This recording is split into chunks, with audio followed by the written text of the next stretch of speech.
fun time. What a fun time.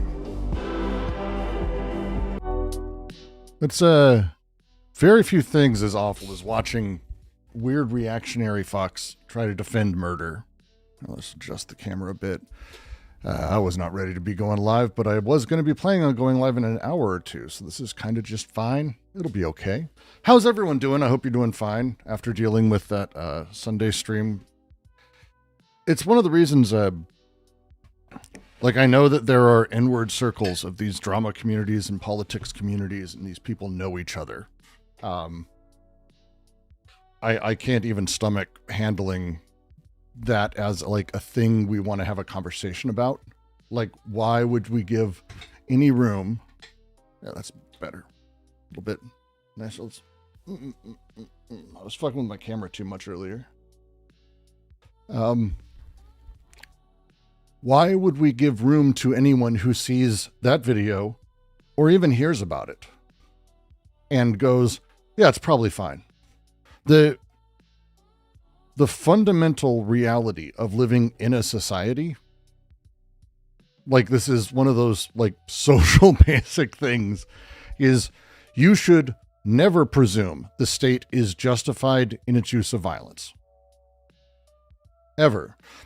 Violence by the state exists specifically in an abstract sort of obey the rules or else way. The same way that you might talk about Krampus instead of Santa Claus, where good children get punished, or good children do not get punished, bad children do get punished. Punishment as a thing.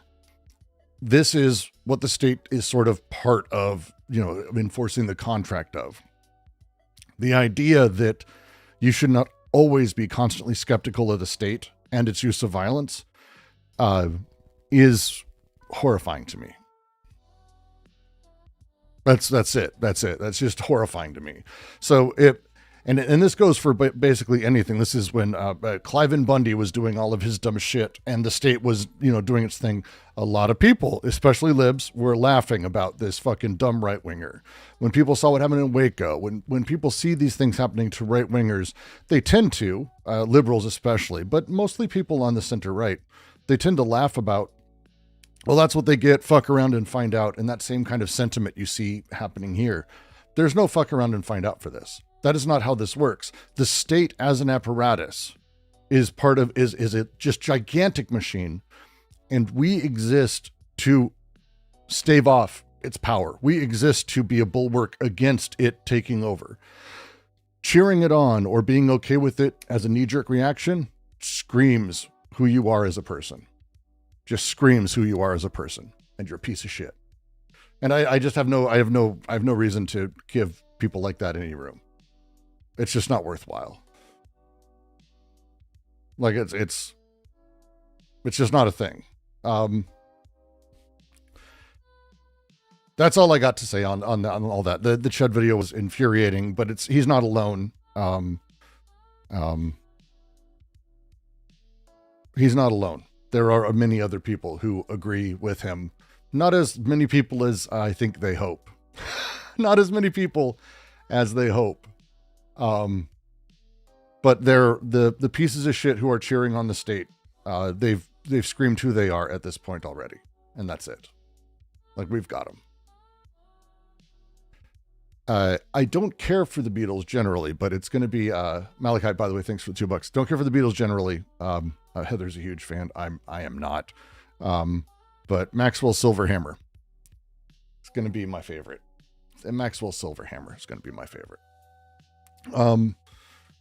But I watched Trump. It was yesterday. He said that the woman filming, he saw another angle. He finally saw the angle of the woman filming from the other side who's screaming, shame, shame, what are you doing? And started freaking out. And he's making fun of her as being a professional agitator because she kept screaming. She saw a woman get shot in the face. She was screaming. Like, the fact that they're able to do this, the fact that they immediately lean towards the use of force was justified, means that they exist in a place of retribution first. This is if there is a thing anyone should be taking from Nietzsche when you read Nietzsche, this is Nietzsche. Nietzsche talks about this, the lie of time, and how the will, which can't exist in the past, perceives it as impotence, and as such defines itself, builds a resentment towards this that makes justice or deserving or all of these other things, retribution, revenge, etc., etc., etc., all of these things based on time, front and center. And it's a thing that it fundamentally separates what ostensibly can be seen as the same thing. I care about justice. People here care about justice. The right laughs about social justice warriors, but that's justice. It's a different type of justice, a different understanding of justice. And then the social justice warriors laugh about how the right doesn't care about it.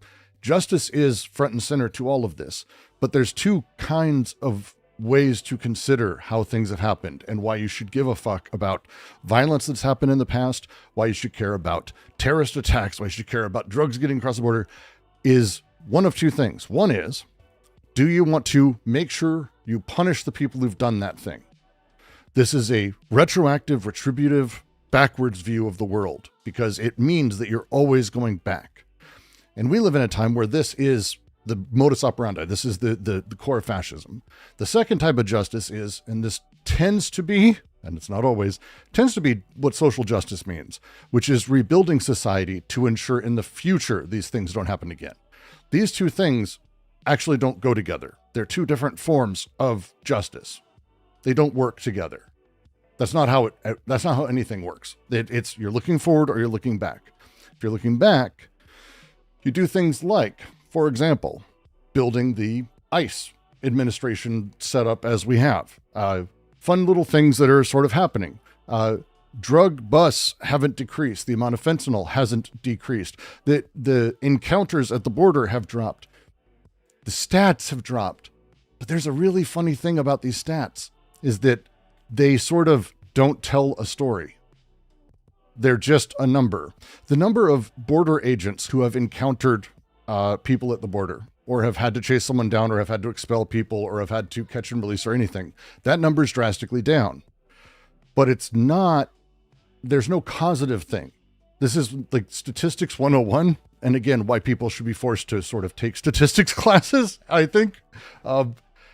If there are fewer agents at the border, which there are, fewer than Biden, which sounds weird because we're in a huge push, but thousands of these agents have been pulled from the borders and put into the country or put in administrative positions. The borders actually have cameras failing. They're not being retrofitted. They don't have people patrolling them. So the number of encounters are down, but that doesn't tell the whole story. Instead, you have to look at the knock-on effects of what happens from immigration and where it happens. On Mexico's side, they've done an insane job when it comes to shifting how they police their border. They've militarized their side of the border as well. This is not, it's its own thing. Chime Mom's her own thing. Mexico's its own thing that I don't have, honestly, as deep of an understanding as I would like to. But there's a lot of really good writing on this you can go check out. The last few years, Mexico's changed how it handles the border, which means people are prevented from getting to that point. Drugs are prevented from getting to that point. But not American citizens who, if you actually look into fentanyl, are the number one vector of fentanyl immigration, of fentanyl importation.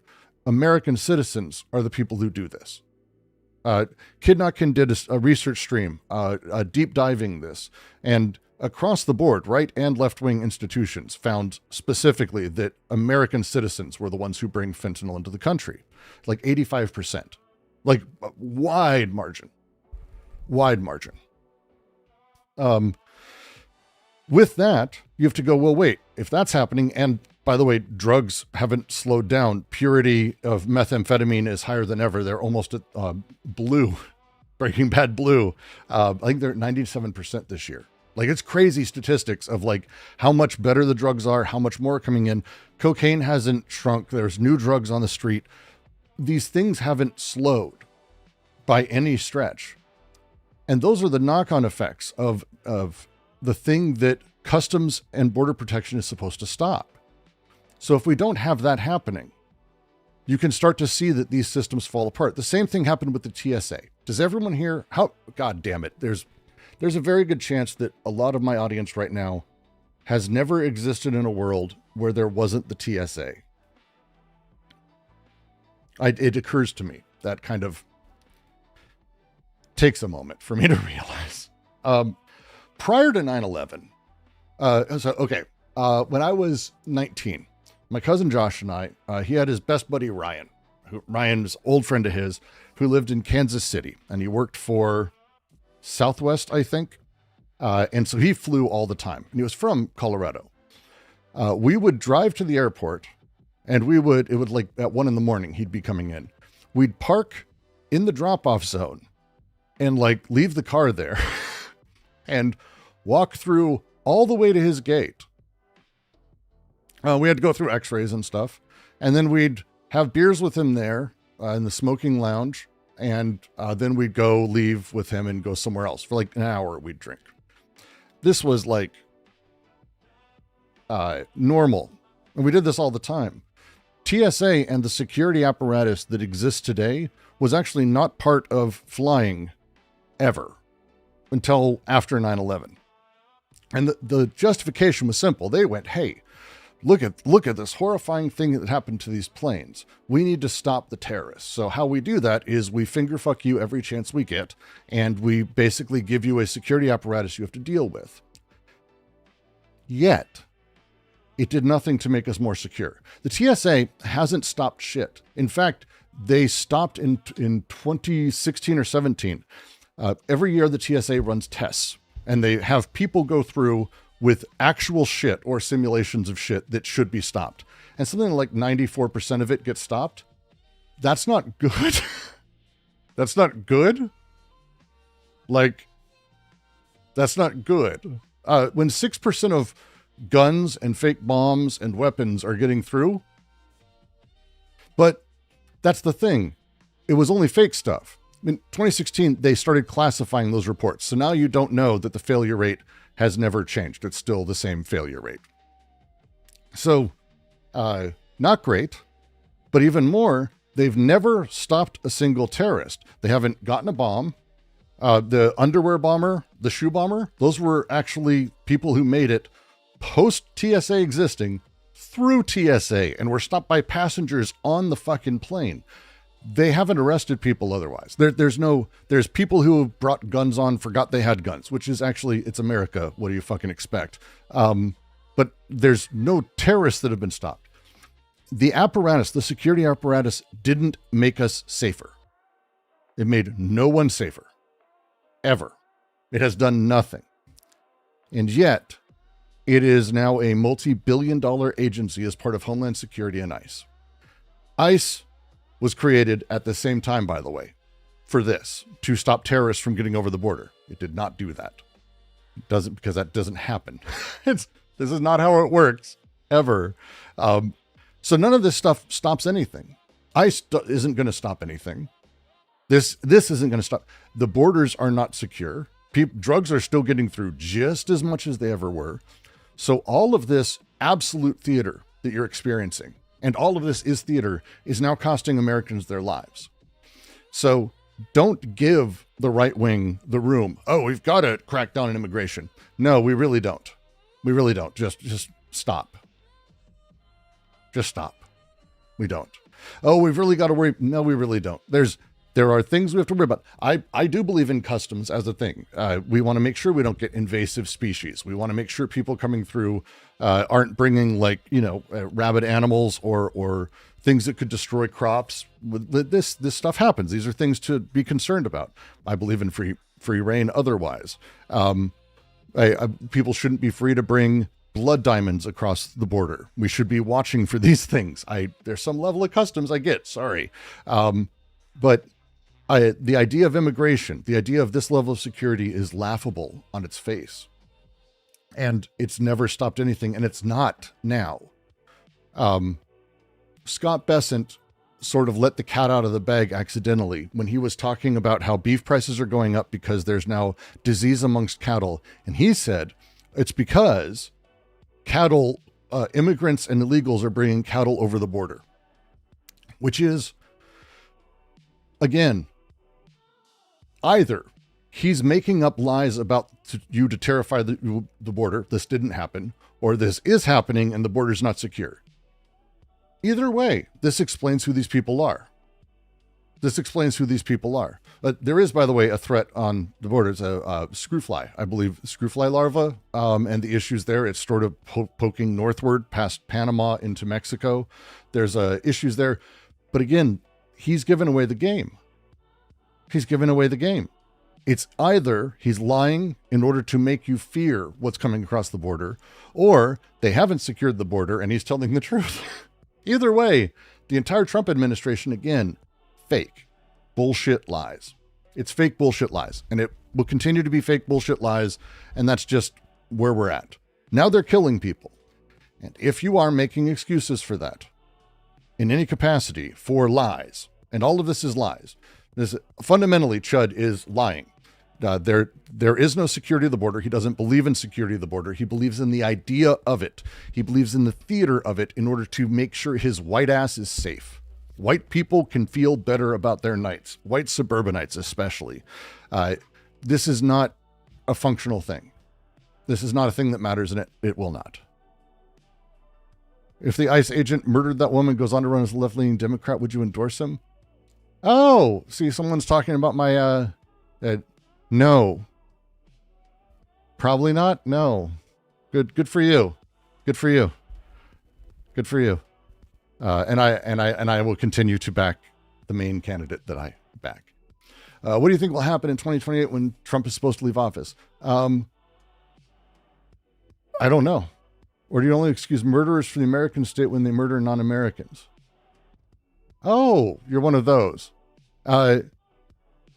You enjoy yourself. I don't give a shit as long as the policies I want get passed, and I have no reason to believe Graham Plattner will not pass those policies. And again, when you call him a murderer, and again, American soldiers in the situation of being an American soldier, complicated. It's complicated. If you want to eliminate anyone who's ever been a soldier from ever being able to be in a left-leaning position ever, there's a lot of people in the history of leftism you'd have to throw out, by the way. A lot of people. But you enjoy... Oh, I know you're referring to Plattner. Thank you, Rutger.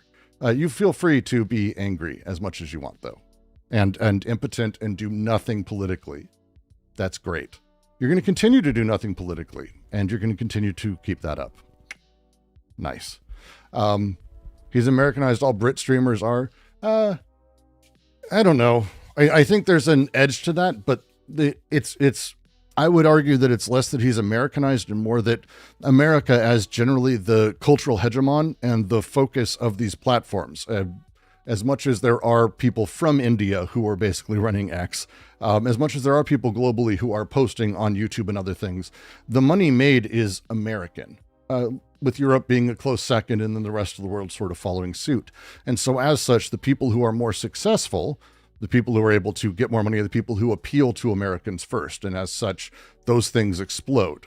Baby Shark, despite not being, like, Pinkfong is not an American company, has absolutely nothing to do with Americanism. It's not an American thing. But it was successful because it was successful in America, and then it went worldwide. This kind of tends to be the sort of setup in general. Yeah. As a thing, for sure.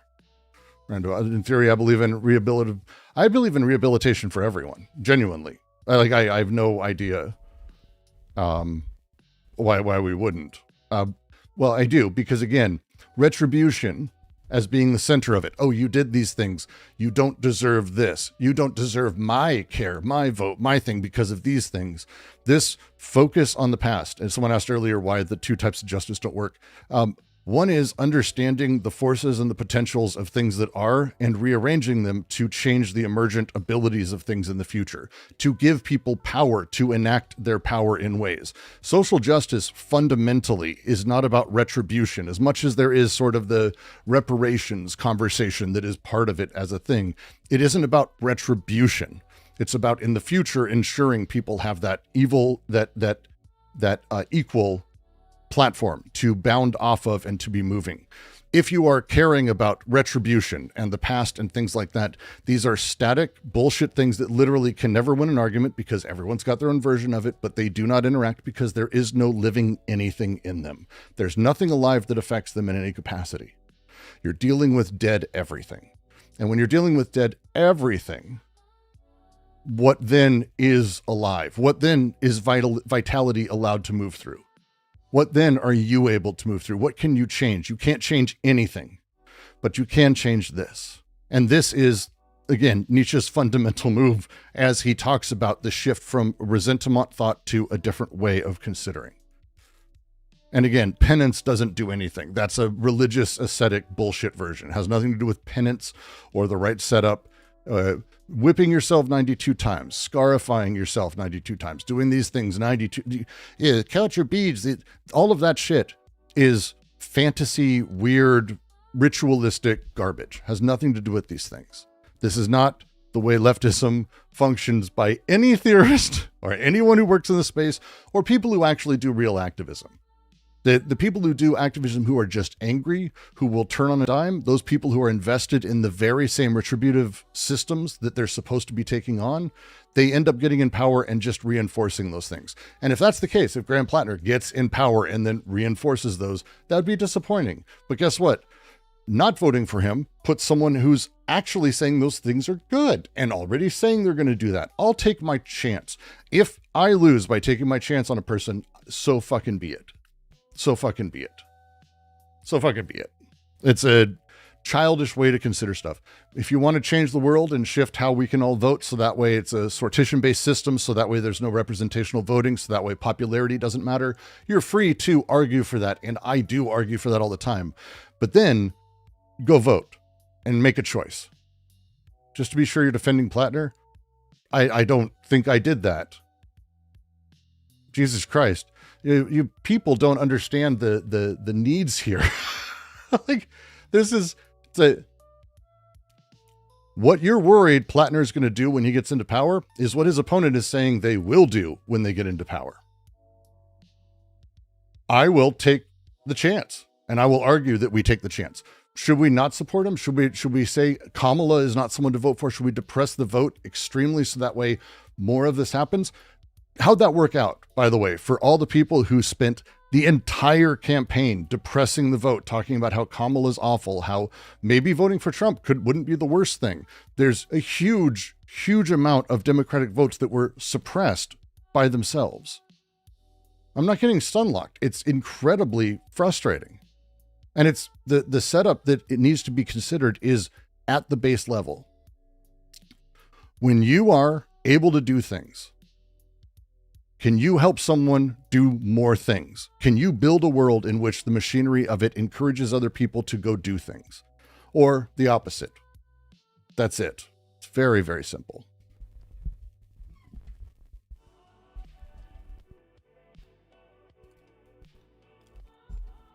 It's a frustrating setup.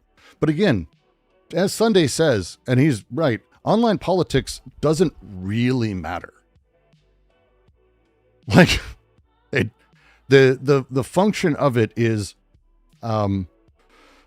whatever way we may think we're swaying things, the engine that is the internet is not really a thing that we can maneuver. I am not influencing anything to change at a significant level.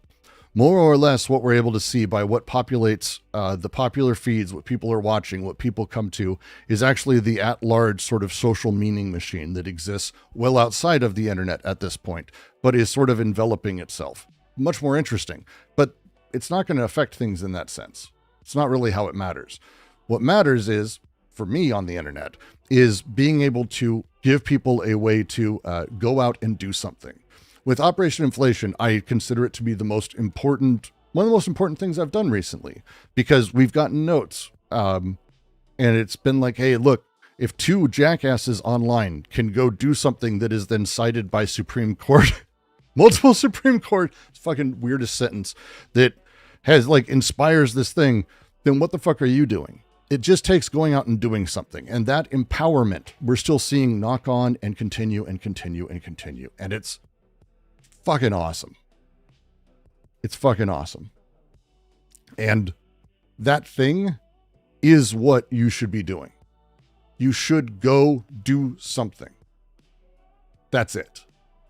If you're going to sit and debate, Graham Plattner's a bad person, this person's a bad person, I don't care who's a bad person. I really don't fucking care who's a bad person.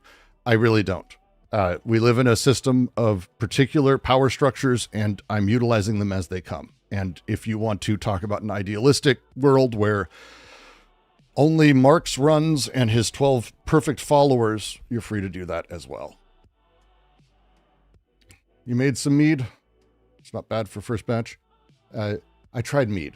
I tried making mead. I wish you all the luck. It is a pain in the ass. It's a pain in the ass. But good luck with that. We live in a society pretty close. Kin the Enigmatic 411. Welcome to the collective.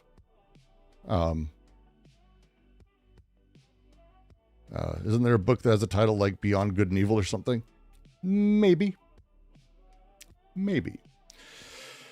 Speaking of books, what are we supposed to do about it? How do we stop all this madness? Well, you don't. So first off, you don't stop madness. And it's a thing you need to very much understand about your own position. You need to actually be able to evaluate what you're able to affect in your life, how you can affect things, the actual power you have.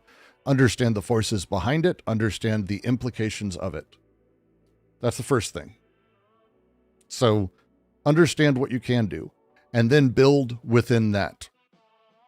Be a tinkerer with your own little machines. My son wanted to build a monster the other day, and I don't know what the fuck that means, but he came out with this like Lego with cardboard and toilet paper rolls and scotch tape like wrapped around all of it. Like, he built a monster because that's the shit he had around him, and it was a monster to him, and it was hilarious and it was amazing.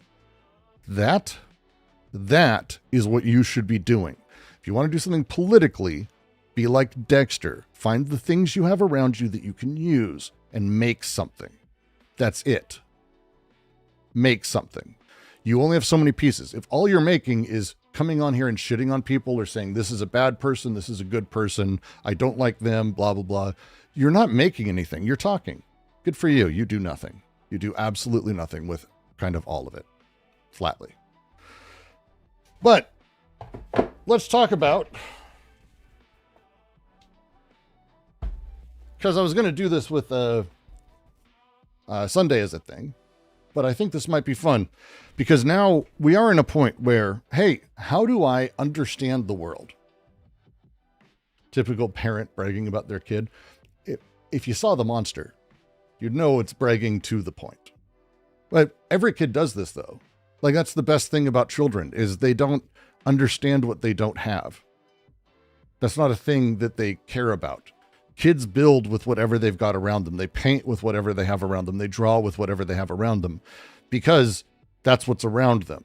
At some point, we teach them that they don't have the right tools for doing X. They don't have the right stuff for doing Y. And at that point, you and me and impotence. That's impotence. We teach impotence. What are some books that might help you get beyond that impotence? That's kind of what my focus is today, by the way. What are some books that might help you get beyond that? Well, let's talk about what a state is. Sunday likes to recommend seeing like a state from Scott, which is just a given. Actually, that's probably too. It's just too on the nose as a good book. But, well, that talks about how a state operates, how a state might work, and does so, again, with brilliant aplomb. What the fuck?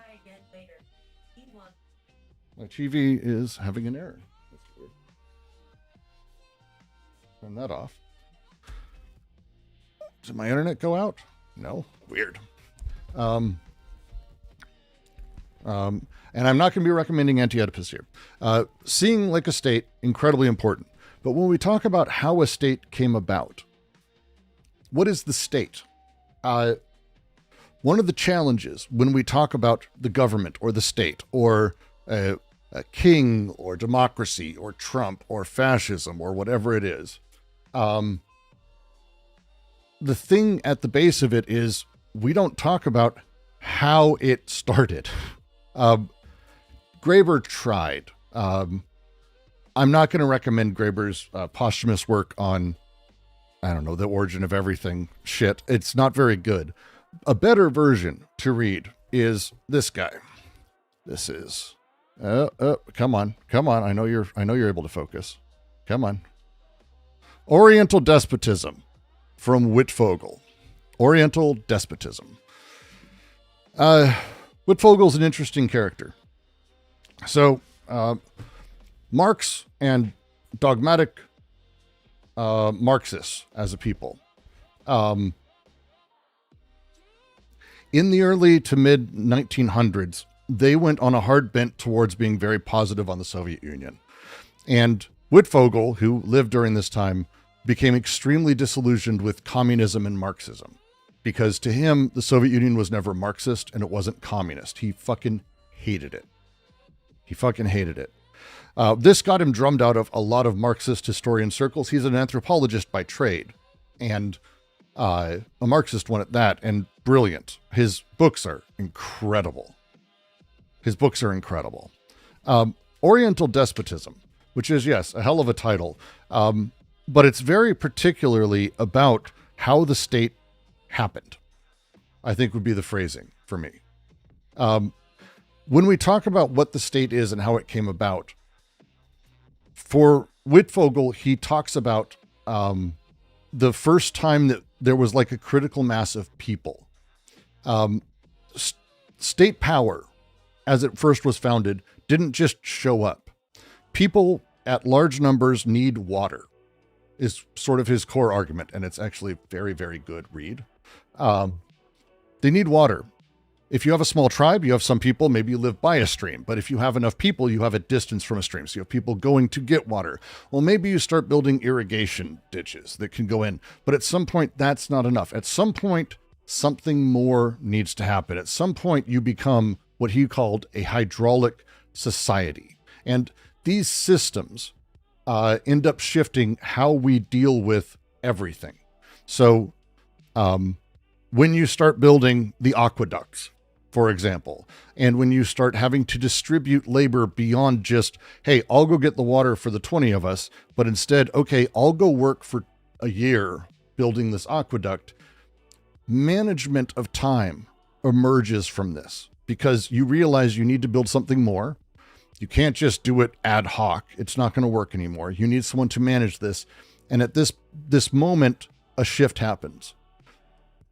Power centralizes because the people in charge of this determine who gets to get water, who gets to be safe, who gets to have the aqueducts go to them, who gets fed and who doesn't.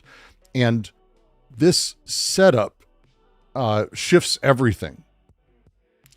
Anti-Oedipus references this a lot. They're not alone. A lot of people reference Wittfogel for a very good reason. He's deep into all of this because the tradition he talks about and how that specific bureaucratic method of how we get water sort of comes through everything from the semi-feudal societies all the way through Tsarist Russia and even into Soviet totalitarianism for him. And again, this is where he traces it and why it's about the Oriental despotism. And again, I know the term's outdated, but it's specifically about how this region seems to be, it started here, it continues there, and it builds towards this day. And it's basically him saying the entire Western intellectual sect, but also this weird communist sect, have refused to recognize the very distinctive way that the state forms. So, digitally, I would recommend it. This is not an easy book to get a hold of at all. So I would recommend, if you can,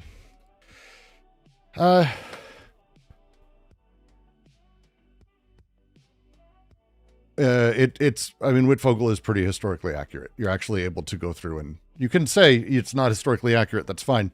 It is a very, very fantastic read. And, there's modern literature that backs up a good amount of it. Taking a little bit of a lighter touch, because I get hit up a lot about how to put it. Easier to read books, but books that sort of play into, meditation, dealing with things yourself. I don't want to say self-improvement as a thing, but the ability for you to ponder and spend time on a thing. I am a fan of Wei Wu Wei, flatly. Me and Sunday should figure out how to print these hard to get books. I'm not sure printing and selling books that have copyright would endear me to a lot of people. And I'm pretty sure we would end up getting in trouble. Wei Wu Wei is fantastic. I'll type it in the chat. This one, well, I'll show it to you. Wei Wu Wei, Fingers Pointing Towards the Moon, is probably my favorite of his books. I have the entire series. I have multiple. Over time, I've bought these, but I've also got a couple of first editions. Wei Wu Wei is a fascinating dude.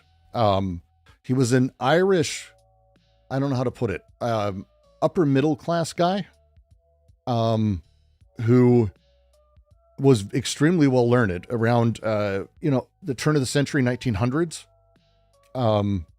and very sort of ensconced in Western thought, very well taught Western philosophy. And he got into like architecture and then playwright and then performance. And it's a really interesting sort of origin, because by the time he was right around my age, he went, this is, and disappeared. And they found it and came back about, 10, 20 years later and started publishing. And his first book was published in the 40s or 50s, of Fingers Pointing at the Moon. And then the rest of his series has been printed since.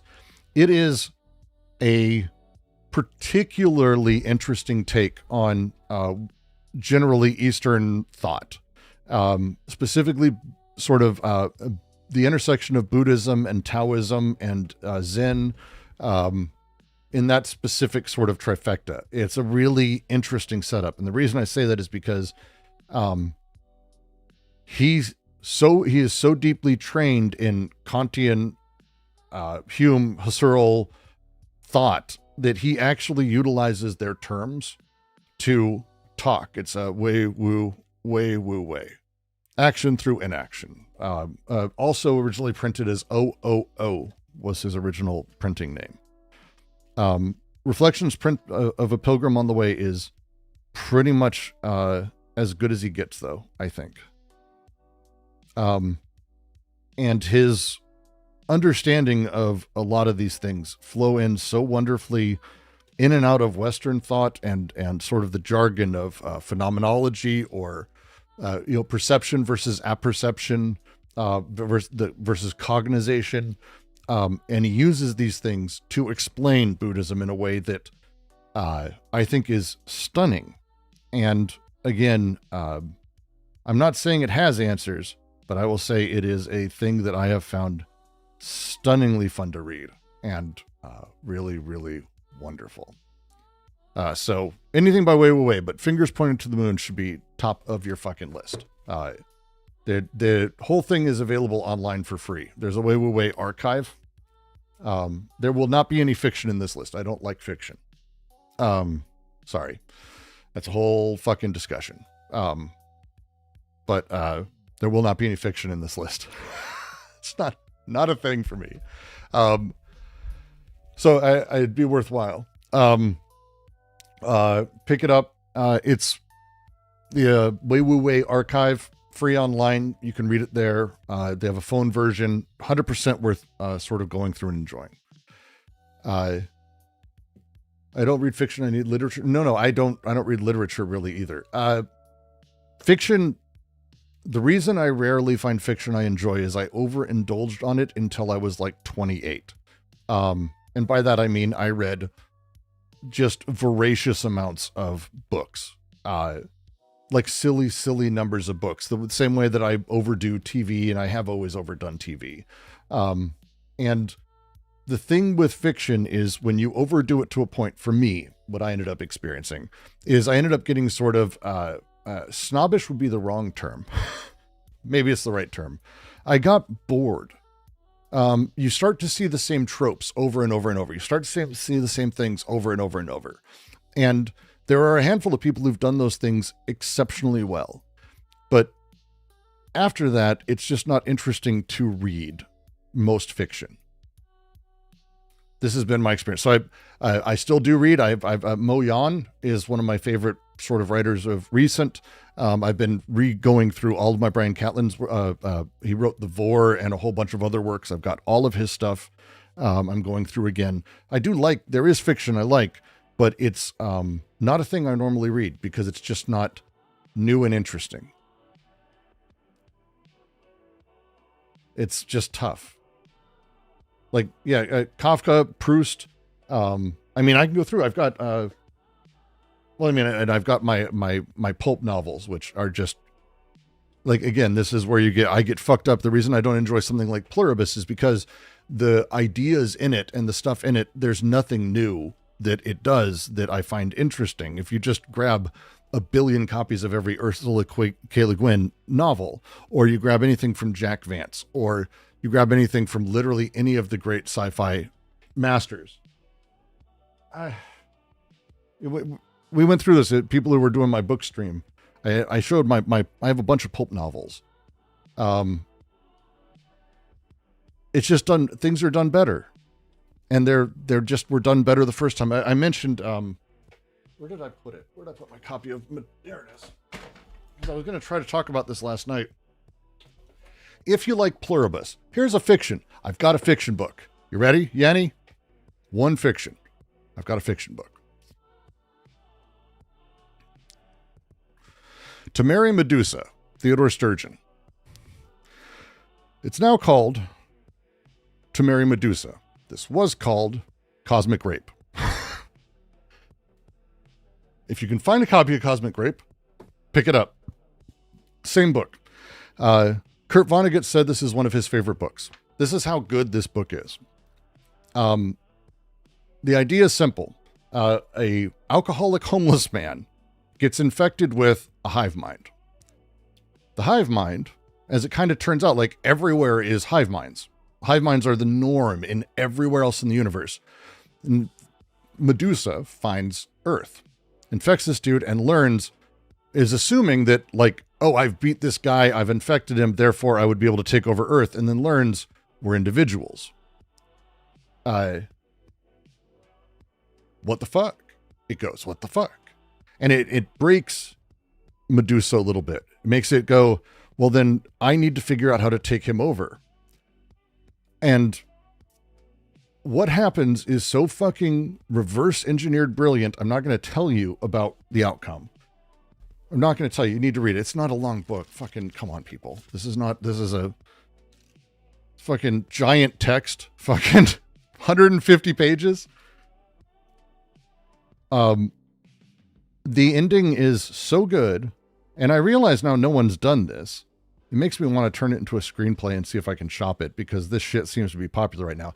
Everyone's doing this like body snatching, the world against one person kind of stupid shit. But Gerlich, this homeless alcoholic asshole, he doesn't defend Earth. And it isn't that one side or the other wins. To Marry Medusa, Theodore Sturgeon. It's not that one side or the other. Is the ending dark or bad? The ending is joyous. This is why I hate shit like Pluribus and other stuff, because it's like, all right, Chris, fine. Are you going to go somewhere that's like joyous and redemptive? This is redemptive of everyone. This is redemptive of Medusa and the idea of hive minds. This is genuinely an innovative, interesting book. That's an interesting book. This does not happen. This does not happen anymore. No one writes interesting books anymore. Occasionally they do, but feel free to tell me about them. Just know that if you get it wrong, I will not be doing it. Does Medusa achieve her goal or not? Here's the thing. That's not an answer I can give, because there isn't a yes or no to it. That's why this is good, Goddard. Okay. I'm going to give spoilers. I'm just going to tell you the fucking ending. It's a 70-year-old fucking book. So, yeah, so be it. So plug your ears. I'll give you 2 seconds. All right. Mute me.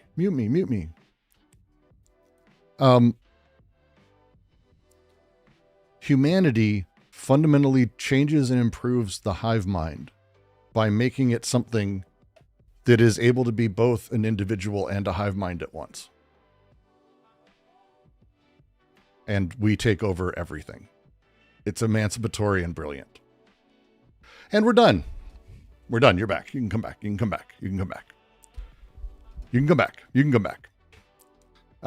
It's that good. No one type it out. It's worth reading. It's genuinely the best.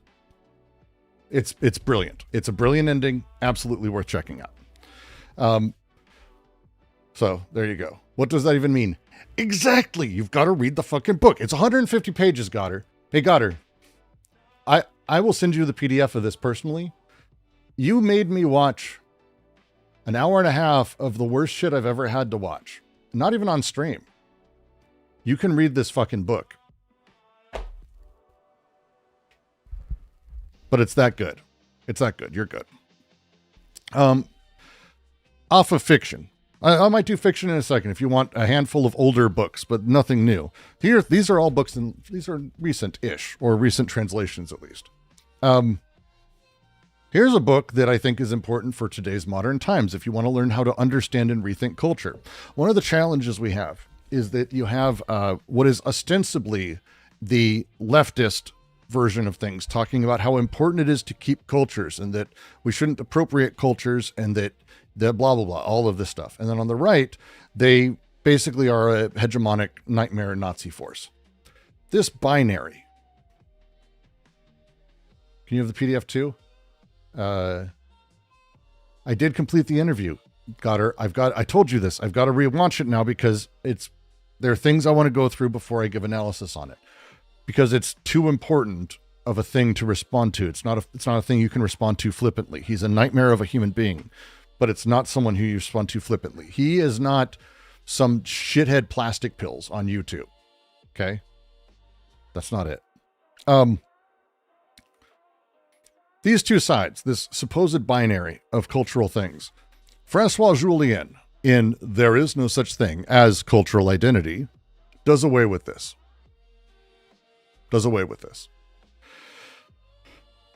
It is not an easy book to make your way through, despite being, again, it's a baby book, it's a cutie. But the core thing he's arguing is that the modern preoccupation with asserting or defending cultural identity, asserting it from any position, defending it from any position, is a confused and counterproductive politics. Cultures do not possess like bounded essential identities. This makes no sense. There are things that exist between people even at large. Instead, these things exist naturally as a constant flux that is in relation with other cultures. That there is no such thing as a culture if there are no other cultures. That's just that's baseline sort of shit. It's a really good and I think obvious take, but where he runs with it is to talk about cultural identity as resources. And I like this sort of shift in the semantics of it. And I think it's got really extraordinary implications when you chase it down. Resources are things that are created in particular spaces, in particular times. But these things don't really belong to a person or persons. These are things that are available sort of universally. Identities, which are exclusive and generally speaking defensive against the other, exist in the opposition to this. Resources are things we can deploy. Identities are things to be defended. Resources we can activate or leave dormant, for example, as we want. And so by shifting all of this, he then does my favorite turn in it because, and you'll hear me say this in anyone who cares about theory at all, leftism I don't like as a term. I prefer universalism. The universalist underlying message, the thing that applies to everyone. But it's a phrase that people really, I think, again, without the background in it, it's rare that you find someone who says it so cleanly. Francois Julien here gives a definition of the universal in a way that I think really works. He talks about it not as a force that is homogenizing. It isn't to make everyone a universal or singular. It's instead a shared reference, right? He talks about the uniform as part of this, which is this fake homogenization that erases the difference between people. And then he also brings up the common. So the common, the uniform, and the universal are the three terms that he really is bringing out here. It's throughout all of his work. If you're not familiar with Francois Jullien, I recommend him generally. He's wonderful. But these three terms tend to be sort of what he's doing. And for him, it's about dissolving this false binary between identity and difference, which is like more Deleuze than Deleuze, to be perfectly frank, because he's kind of building a sort of dialogue between cultures that escapes the evils of the globalization setup, the reactionary identitarianism and nationalism that clings to this fixed identity, and also the homogenizing forces that treat cultures as these interchangeable units on the other side. By doing away with both and talking about it as resources, it puts us in a position to have much better materialist discussions of what is actually happening to people, generally speaking.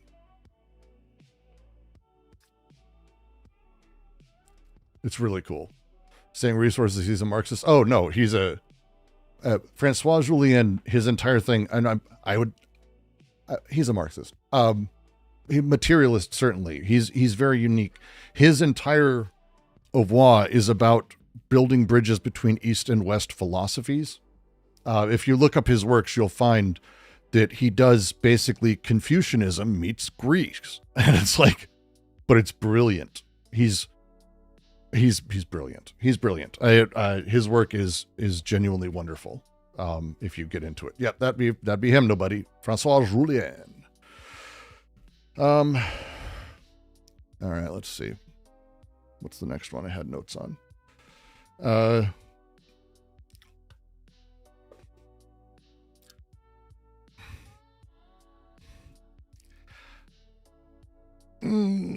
Let's go with the hard philosophy one. Okay. I got introduced to Etienne. Sorry, I'm not going to pronounce him correctly. Etienne Souriau. Etienne Souriau. That's how we say it here in America. This is, and you can't really see it. It's a cool cover, but you can't really see it until I bend. There we go. See, it's embossed. It's cool. It's the different modes of existence on the work to be made is also included. Bruno Latour writes the intro for it. Souriau is, there's so many ways. Very brilliant philosopher in the same vein of all the guys I tend to be discussing. It is a super, you got to get the gluck on that R. I have no doubt. I'm diving gonna, I know Estelle, I just gave Estelle a heart attack, and everyone who's French, I just made them hate me. It works out. I know I don't care, Estelle. You're not going to get me to pronounce it correctly.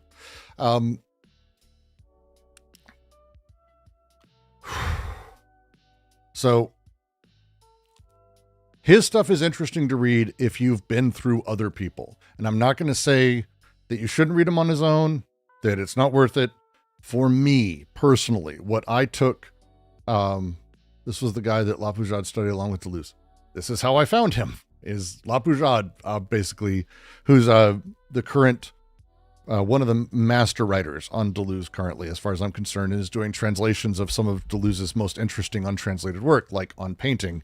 La Poujade does a lot of his translations, and has done a lot of work on him. Okay. For this book, the thing to consider is that existence is not a monolithic property. Instead, existence sort of operates and works through many distinct modes, thus the title of the book.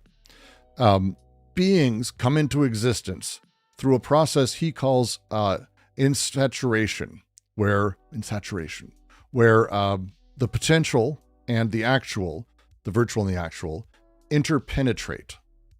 Intraturation. There's a whole fucking thing. It's a French it's a whole thing.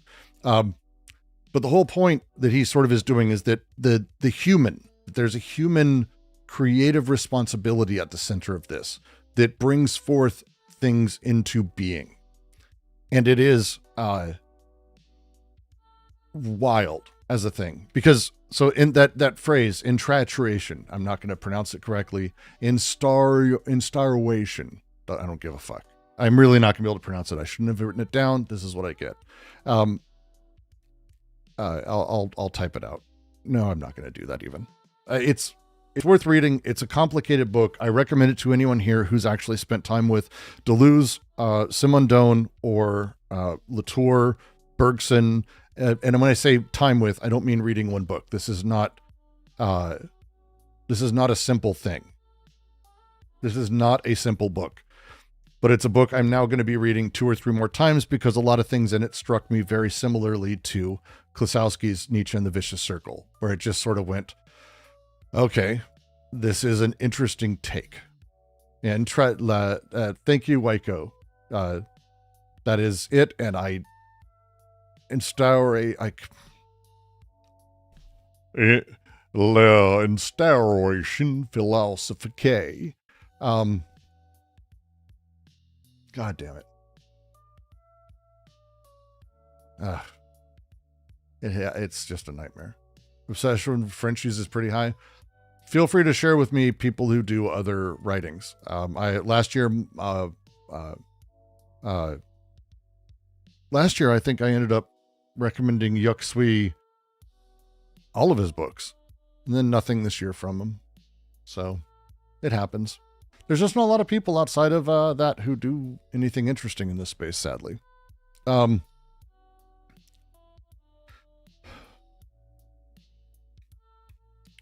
With just a few moments of existing, lodged between abysses of nothingness, we can tell of a song, which sounds beyond existence with the power of supernatural speech, and which may be able to cause even the gods in their interworlds to feel yearning for the to exist, as well as the longing to come down here by our sides as our companions and our guides. His writing is really cool, and I really, really like it. Humans are not detached observers. And I think this is built into a lot of the other writers, but these are things that are said and presumed the same way that, who was it? I was reading their paper on Deleuze, and they brought out this phenomenal point he made about phenomenology. But it was a thing he said like 2 or 3 times, but it was in the background, but no one ever fully teased out. There's so many things that are base assumptions of these writers that when people actually build them out, they're extraordinary. We humans are not detached observers. We are not separate from things. Obviously, we are part of the very arrangements and setups where we are part of this vacillating procedural construction of things. And as part of it, our part that we play is almost constructive, is creative. We facilitate the beings coming about, multiple beings coming about. Right? Does that make sense? I hope that makes sense. He goes through all sorts of people and he talks through it. But this idea of fulfilling this being, the beings around us, is sort of what we do. His phrasing, he has, the scientist, lover, and artist respond to different vocations. Their individual will backgrounded in favor of a larger system they've chosen to participate in. Chosen is again in quotes. But the whole point is to sort of talk about this in contrast to the, generally presumed existential resignation that happens when people start hearing that, oh no, you're part of a machine. It's not just that. It's much more. It's extraordinary. Sorio is extraordinary. I love it. I love it. I love it. Thoughts on Stirner? Stirner is for people who found Ayn Rand a little too heady. All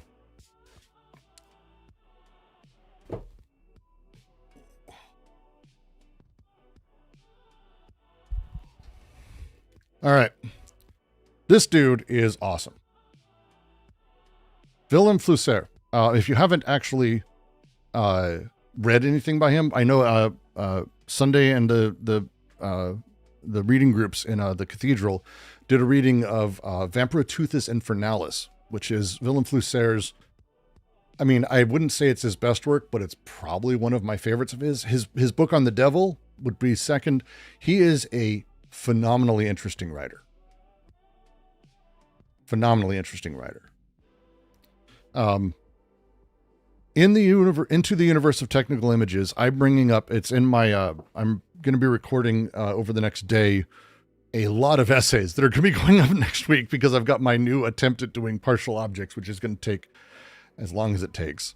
But into the universe of technical images, written in the 80s, phenomenally understands how the internet functions today. And it is a thing, if you want to have a grasp of how things are working and how they come together. I've got a whole bunch of quotes written down. I've been doing, this book is the back third of what is a total of like 5 hours of essays that I'm going to be recording. Tomorrow's not going to be fun. It's not going to be great editing. It's a whole thing. But the idea is, again, representation inside of everything as we talk about it. Very often people get representation backwards when it comes to reality. Traditionally, people talk, and in a lot of philosophical systems, people talk about images and texts that mirror this pre-existing world. But technical images are weird. They function as programs that model worlds yet to be realized. So technical images, the images you're seeing online, including me, including anything else you're seeing as a setup, reality shifts from being reflective to being an envisioning operator building the world to come. I actually find this incredibly not just sympathetic and interesting, but I find it to be provocative and spot fucking on for my lived experience, just fundamentally. So to go through it, and I'm going to do a little deeper dive into this one than the others because I think, again, I've spent more time with it and I'm more comfortable stating things about it.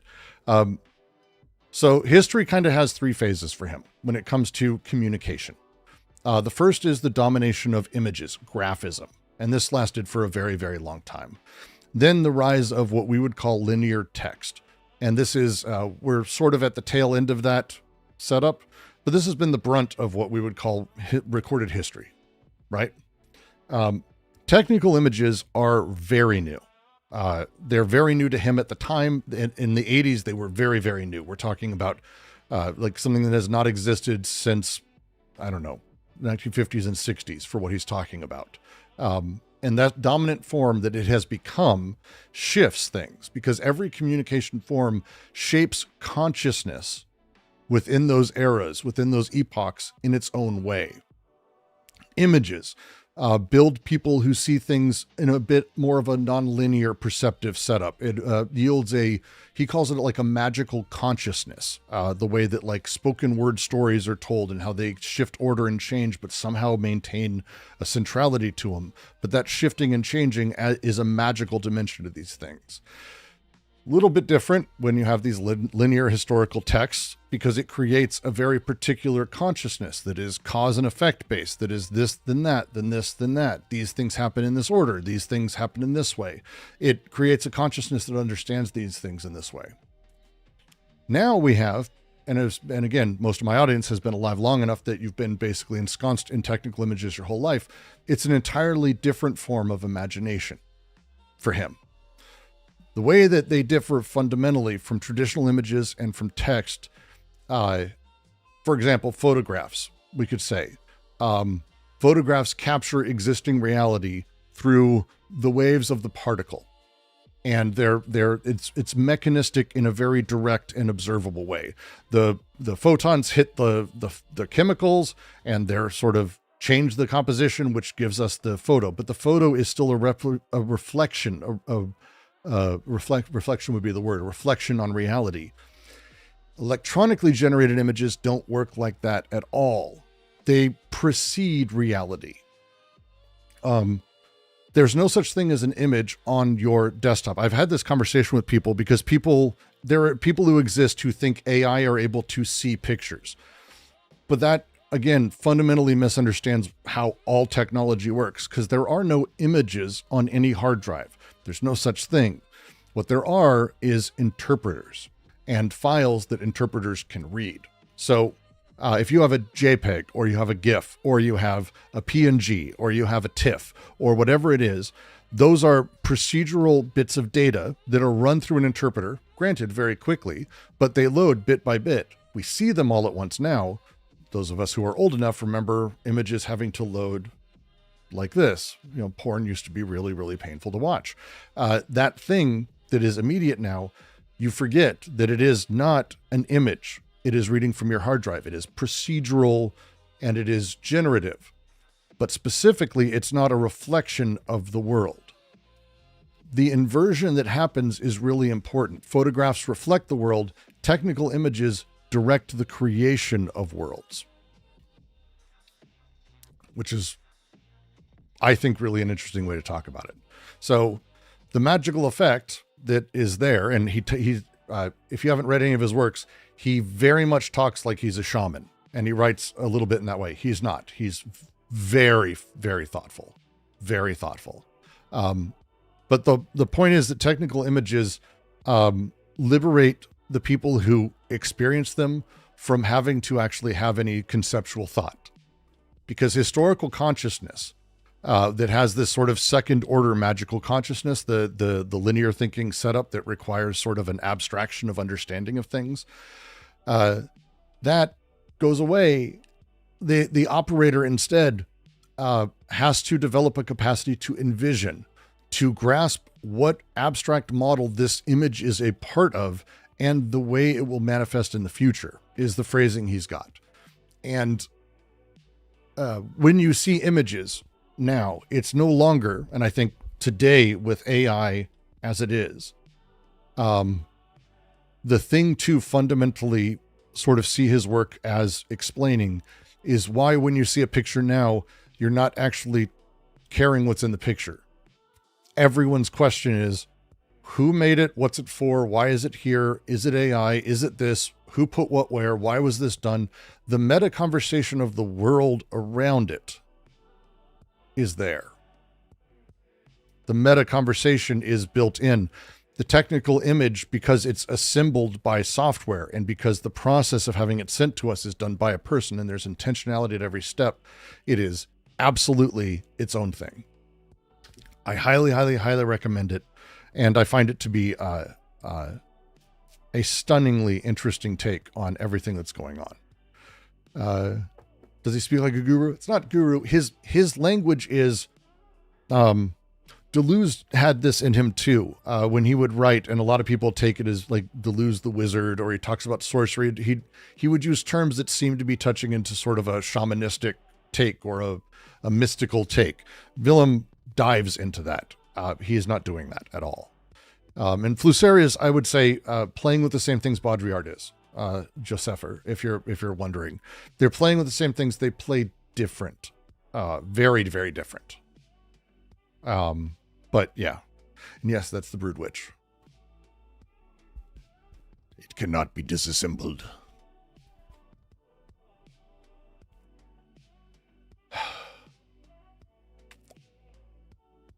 All right, let's see.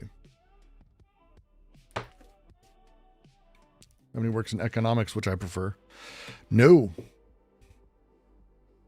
Economics is, I mean, you're free to recommend books to me. I've had people recommend lots. I have books on economics that are interesting in the sense of like, they give views that I just flatly disagree with, but it explains them very well. Outside of Capital are a handful of Marxist texts, which I don't like. They're obviously books on economics, but I'm more hesitant. The closest I would come, let me see if I can, what's the title of it? 1 second. There was one book, and it's more on trade and the nature of how trade functions. And it is on, The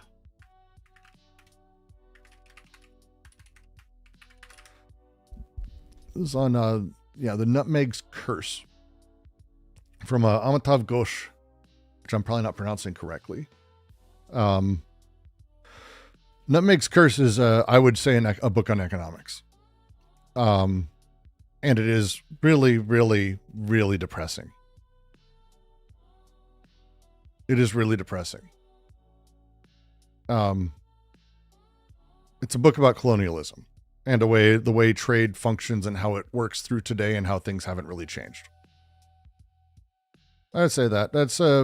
But as far as like, yeah, they're good. Again, core economic books, you can recommend some. I'm open.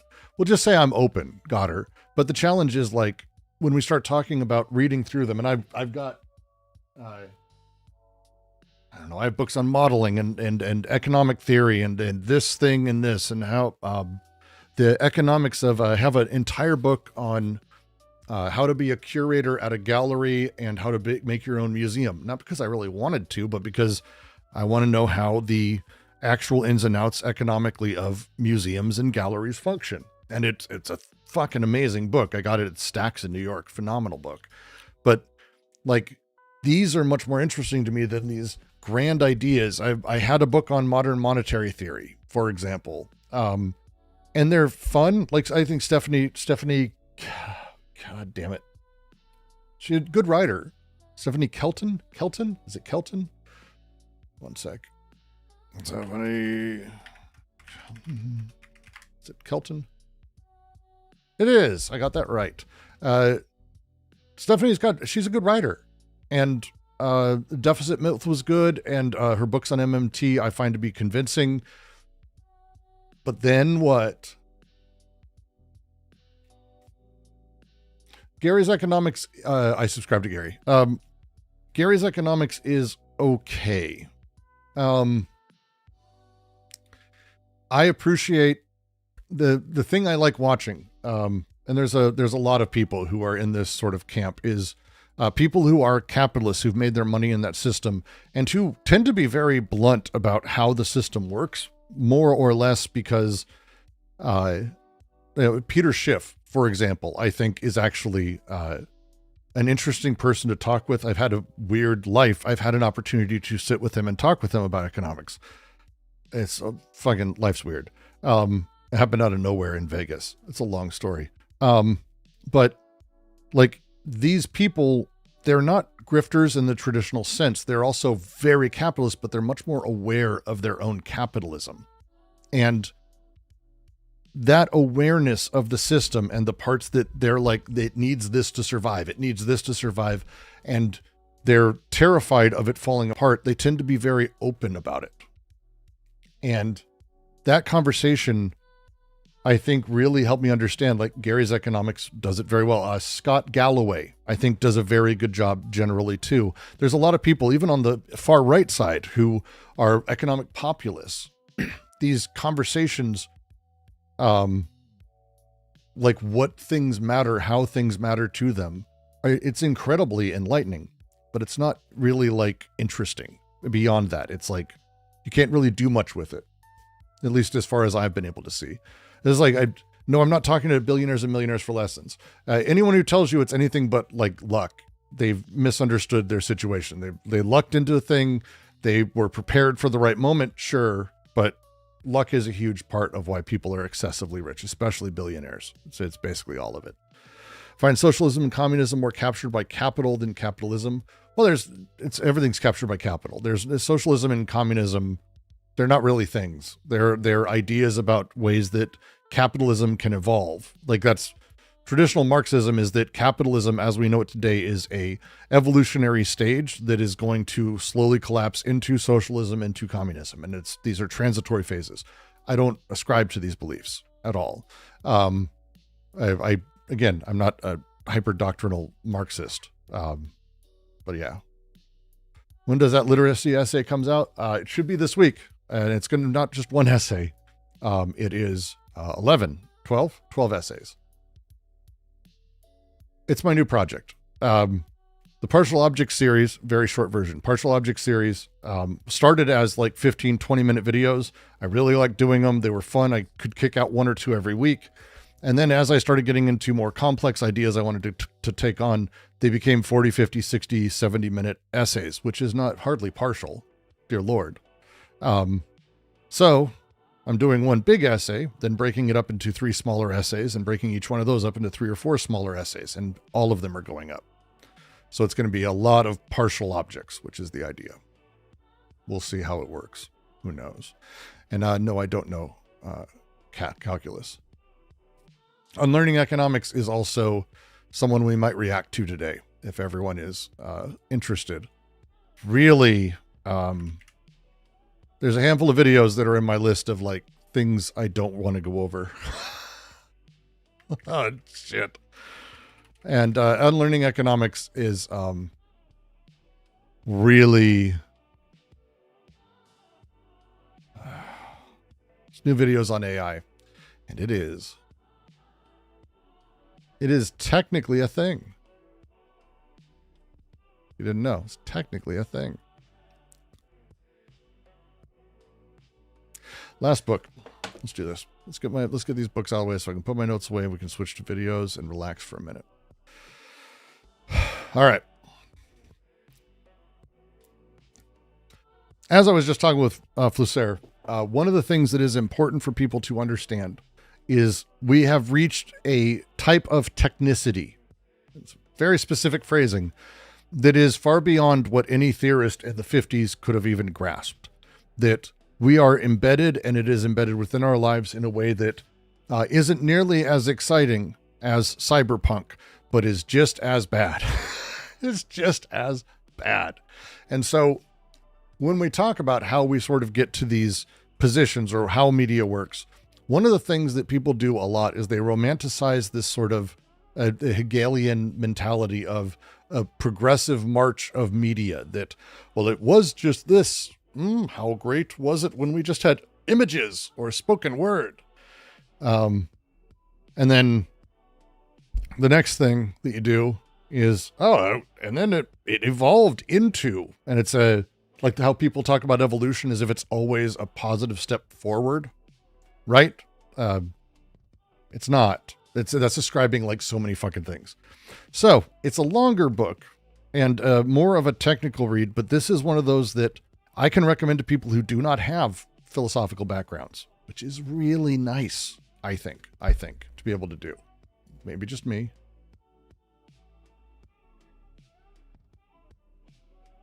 One sec.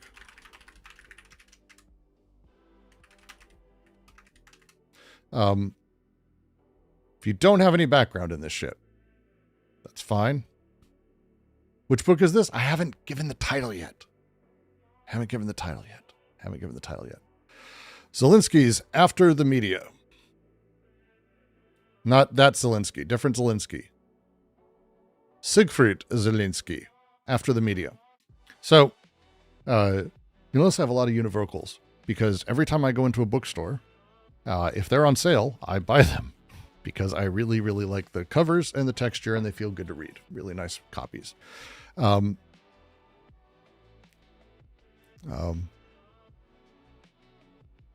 Okay.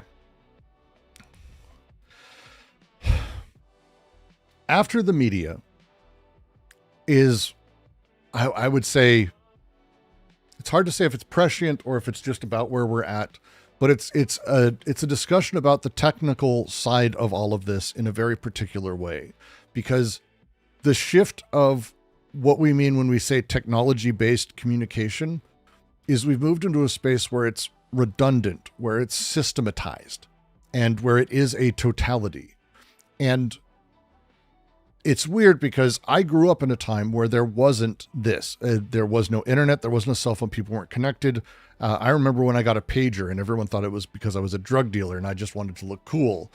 It's fine. It's 94, 95 was a weird set of years, but the internet was just getting going and it wasn't like baked into us, but it is now. And so how do we get to a place where we can move beyond this thing where it's baked into us? Because the online world is mediated. The online world is algorithmatized. It is programmatic. The offline world, which is immediate, embodied, experienced, these are two drastically different things that people don't separate, and they never really did fundamentally.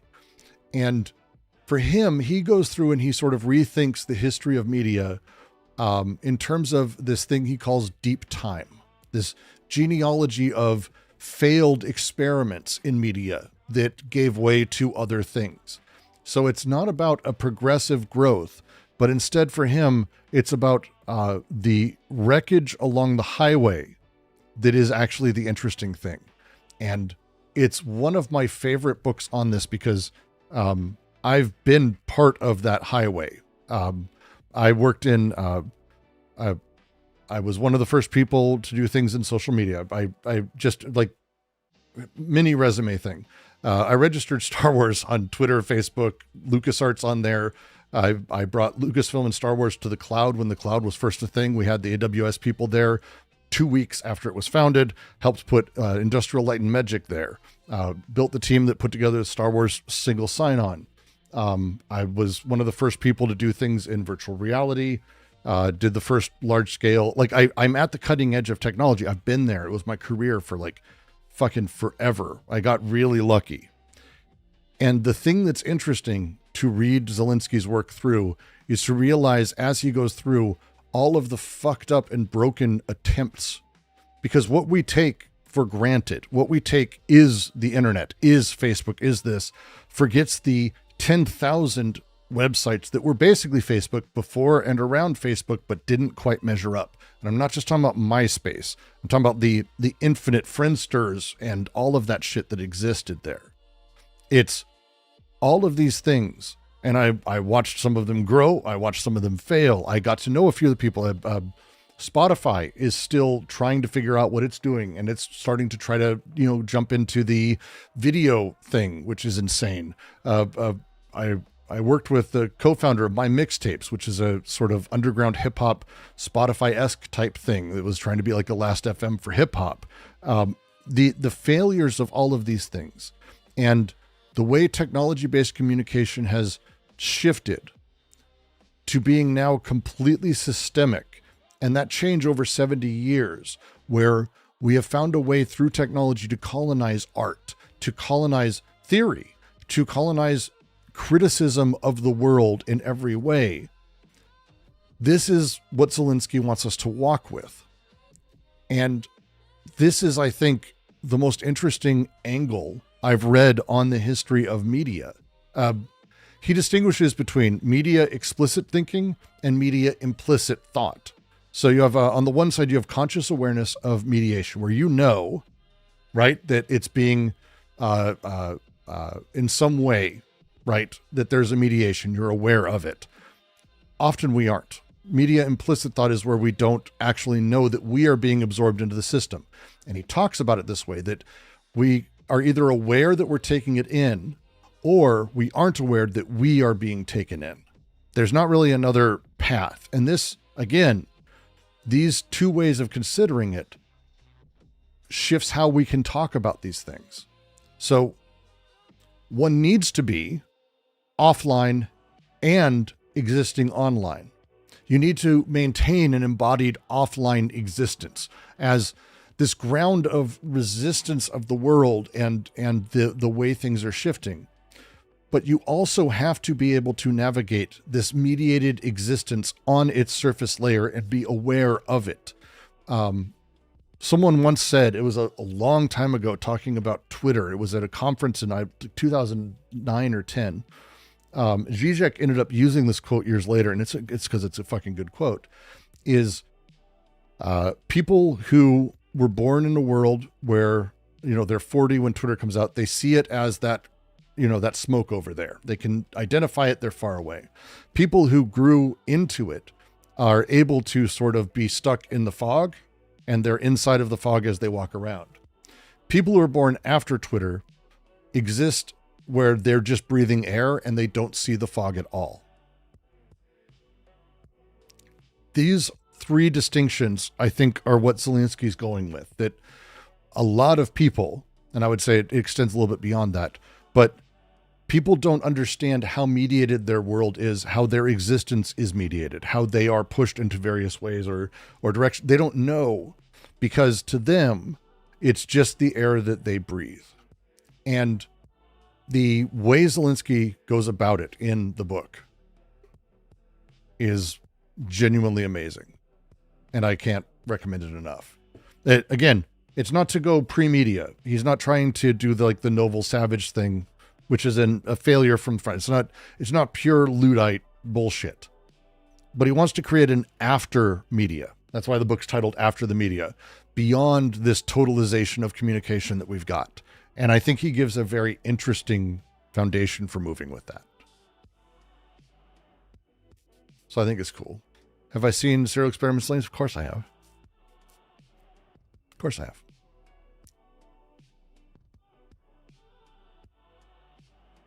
They said they're not doing ICE ads anymore. Who's not doing ICE ads anymore?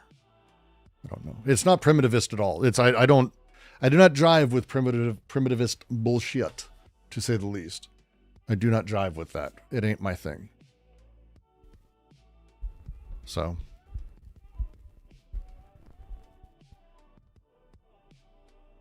And I don't seem to understand what I don't seem to understand what. Sorry, I have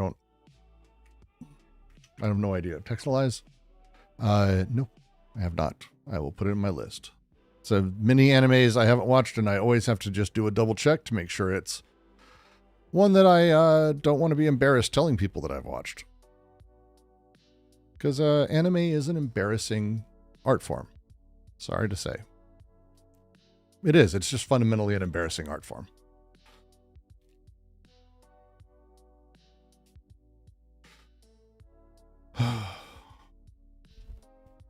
I don't think most people are unaware that what they see online is a one-to-one. It's not really about that. It's not that, are you aware that online is fucked with? It's specifically how mediated is your world, because when you turn around from your computer, it's not mediated.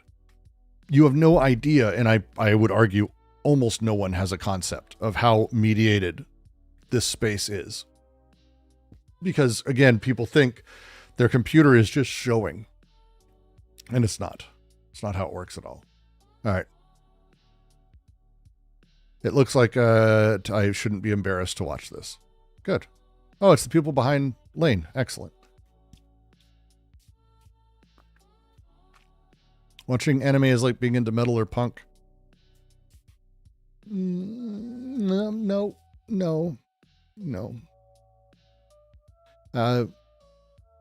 If a running trope in punk was fan service, I would be embarrassed about being in punk too. Punk doesn't have that. So, no. Anime on its surface is lots of moments. There's a lot there. Food stamps, I don't know. That one I don't know. But they don't make anime for me anymore anyway. Paranoia Agent's my favorite anime. And they don't make things like that anymore. So Terror and Resonance was interesting. But again, Paranoia Agent is just great. Aside from the obvious ones, those are the others. So those are my books that I would recommend if you want to take a look at things, or consider what technology means, or consider what emancipation may mean, or culture. Rewind through, take a look. Those are my... Shampoo was brilliant. I like Shampoo. It was great. I mean, look, and Adult Swim generally knew what it was doing. They generally knew what they were doing. Toonami knew what it was doing. I like Dragon Ball. I grew up with Dragon Ball. What are you going to do? Those are my books. I'm trying to think if there's any others. Those are the books I'm going to recommend today. And we'll do more another time, perhaps. But those are my books for today. The Wei Wu Wei books. If I had to pick one, go Google Wei Wu Wei and go enjoy those readings. Go enjoy those. I think so. All right. Let's talk about possible reacts, because I'm going to get water, and we are going to be reacting to, in theory, something. One sec, I have to pop you chats out. So I don't have a system like Sundays, but you can donate money to skip a thing anytime you want. And I don't really have a standard of what that cash is, but you are more than welcome to do it almost any time. 1 second.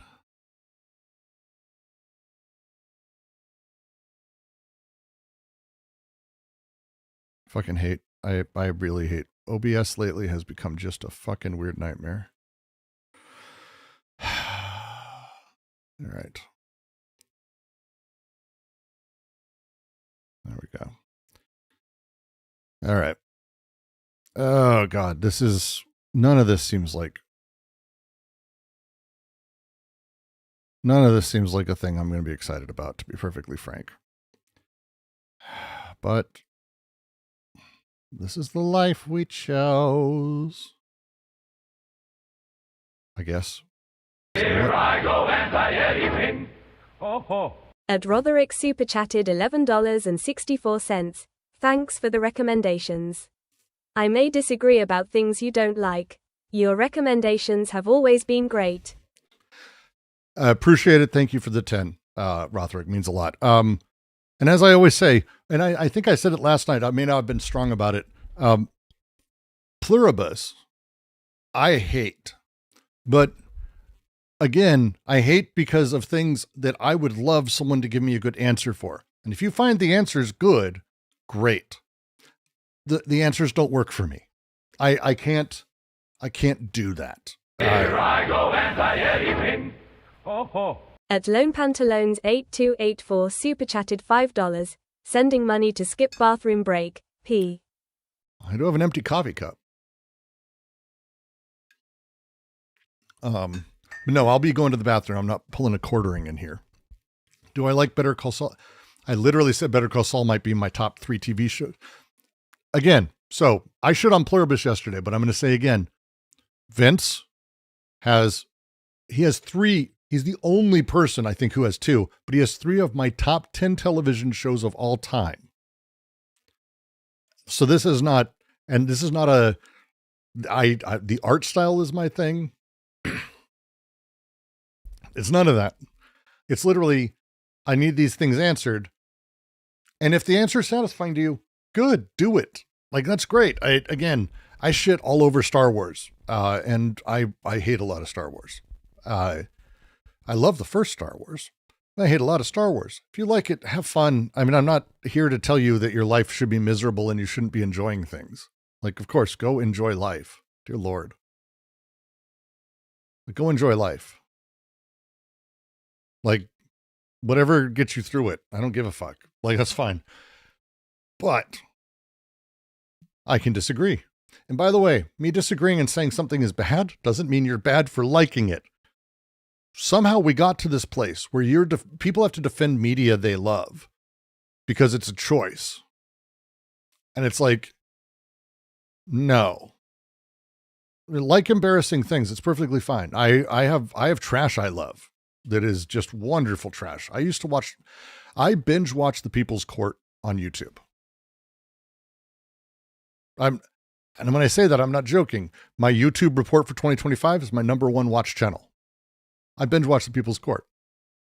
We like crap. Everyone like crap. Enjoy crap. Who cares? I find The People's Court great to have in the background, especially when I'm cooking. I've cut myself really, really fucking bad yesterday. Nice and deep. Fuck. Judge Judy is a bitch. I'm not a fan of her. Judge Million, great. Old People's Court. The best thing about People's Court, that they always have puns. If you didn't know, so People's Court is an American TV show that was started in like the 70s, the 70s to 80s. And what it was basically people who were in small claims court could come to the People's Court. And it was a TV show where they would have someone basically decide for them. And it's a legally binding thing.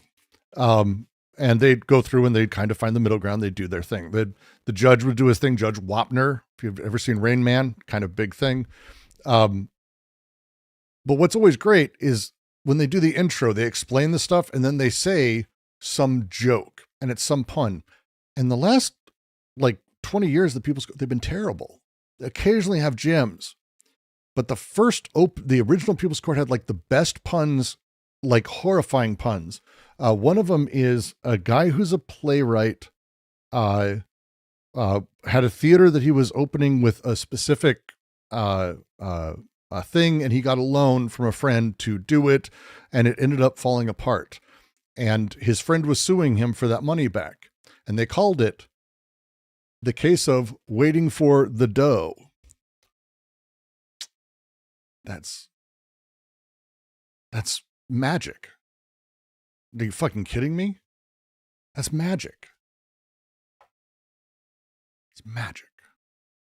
The Bad Batch is good.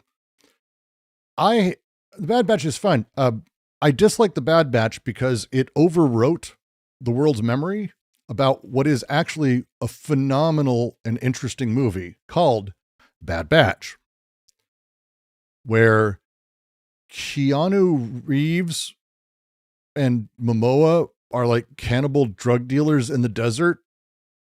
I don't even know how to even talk about this film meaningfully. I think Momoa eats like this hot girl's leg. She's like the hero. It's really crazy. Like eats her leg, like cuts it off.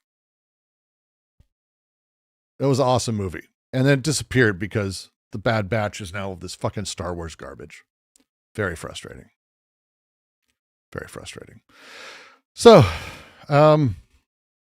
we have a couple of really terrible videos here. And I'm going to set up, we're going to do this live here, poll, which, all right, so the first one is, this I have a feeling will make me angry. Why Nietzsche called himself anti-Buddha by Asangoham.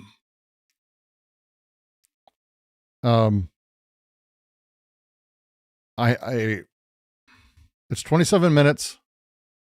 And Buddhist philosophy. In this book, he compares two of the most important teachers of the world from the East and the West, respectively Gautam Buddha and Friedrich Nietzsche. He finds that the 19th century German philosopher Friedrich Nietzsche expressed in his writings an ambivalent relation of his own teachings to that of the Buddha. This is apparently really terrible. So, we'll see. Neat and butter. Second video is going to be Unlearning Economics. Everything was already AI. Have you ever watched Ant-Man and the Wasp: Quantum Mania? Darren? Surprised to see me? Or Riverdale? I dropped out in the 4th grade to run drugs to support my nana. Riverdale was a masterpiece, and I don't mean that. I mean that the most irony that there is, but it's amazing. That means you haven't known the triumphs and defeats, the epic highs and lows of high school football. Riverdale, I cannot tell you if it is written as a satire of itself or not. I have heard both, and I believe it, and also I don't. Riverdale's fantastic. But Riverdale is magical dog shit. But it's also... So I should find the episode. You ever see the TV show Bones? One second. Let me see if I can find it. Bones. They did this thing where they had this fake, one second. God damn it. What was the episode? They had this fake MMO GTA thing. So life is weird. So I was on the lot at Fox, and one of the producers for Bones asked if I could stop by to talk about how video games work, because they wanted to do a case where Bones would solve a mystery based on something that happened in a video game. And I was like, I have to, Bones is great trash. I'm like, this is fantastic. And so I was sitting there, and the producers, they were like, how's this work? I was talking through it. And then they started throwing out ideas that were the stupidest shit I'd ever heard. And I was like, well, I don't think that would work, but who knows? And he goes, good. It's exactly what we want. And it was this moment where I realized, and he then kind of told me, the goal for them is never realism. It's literally to make people delighted however it is. It's to make, oh. So they don't give a fuck about anything beyond that surface thing. And this was this weird moment where I went, oh, wait, these people are deeply fucking aware. These people are deeply aware of how stupid this shit is. And if you have that, this was the fucking team of, this was the fucking producers and the guys who created Bones. This was the room of them saying this. And I'm like, they're all like this. This is all of them. This is NCIS. This is all these shows don't give a fuck. And that they're always just trying to make the most like odd, weird shit that they can. This is why I think Riverdale actually was intentional. I actually believe Riverdale was intentional. I think a lot of this stuff was. Anytime you see the dumb shit happening in these shows, it's intentional, because the people who don't know that it's stupid find it fascinating. The people who do know get a kick out of it and keep watching. That's it. So Riverdale, the first season is just, it's okay. But if you get to the later seasons, the show goes completely like self-parody, almost anti-American, and it's weird. Or Loner Box reacting to Hassan, reacting to Bad Empanada, reacting to Willie Mac, reacting to Hassan, reacting to the war. Have you been on a dating app and all the prompt answers are the same? Oh, you want to debate pineapple on pizza? Your idea of a good Sunday is a walk and a roast? The biggest risk you ever took was downloading this app? Why are the same shops absolutely everywhere? Why are so many politicians so bland, similar, and ineffectual? I say your 3-cent titanium tax goes. So we're going to see kind of where this goes. And this is going to be a bland AI take, is what I'm going to call that. This one could be interesting. I don't know. I want to talk about two ideas that might sound abstract, but trust me, stick with this because they shape almost. This is more hard theory, by the way. The video is called Capital is Not Money. Confusing capital with finance is the reason the world is falling apart. Posted in our suggestions, apparently because I say this kind of stuff all the time. And I do. Don't forget that capital is not money. Marx teaches us this. But Sheffield Management School Emeritus Professor of Accounting, I'm not sure we've got a Marxist accounting professor here. So could be interesting. Everything around us. The two ideas are capital and capital maintenance. Or rather, what is capital and what is the importance of capital maintenance? And these. I was told I look like a Gen X Gandalf.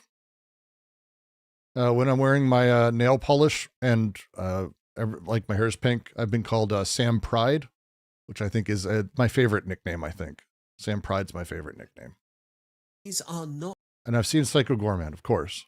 It's really fine for a while. It's fun.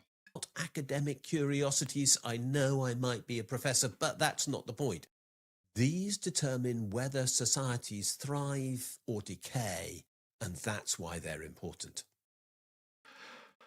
Little drier, but hey, that'll be our econ theory random shit. I don't know. And this will be the last option, and I've got to figure out which it's going to be. Who Paid the Pipes of Western Marxism? A book launch. I'm Jennifer Ponce de Leon, and I'm the Associate Director of the Critical Theory Workshop. We are here today to celebrate the publication of Gabriel Rockhill's latest book, Who Paid the Pipers of Western Marxism, which was just published by Monthly Review Press. Gabriel is going to speak about the book today, and we are also joined by two very distinguished speakers. This is obviously theory, or we go with Vladdy. Beautiful community. Our political time is accelerating. And that means that what happens over the course of a year and a half in it's 11 minutes. Our time is going to be the sort of thing that we might have seen happen over 5 or 10 years, a couple of decades ago. So not only has political time accelerated, it will keep accelerating. And that's why we've used all of these analogies about the boat coming out of the bay and going into open ocean. Whatever Vlad is saying. Those are the four options.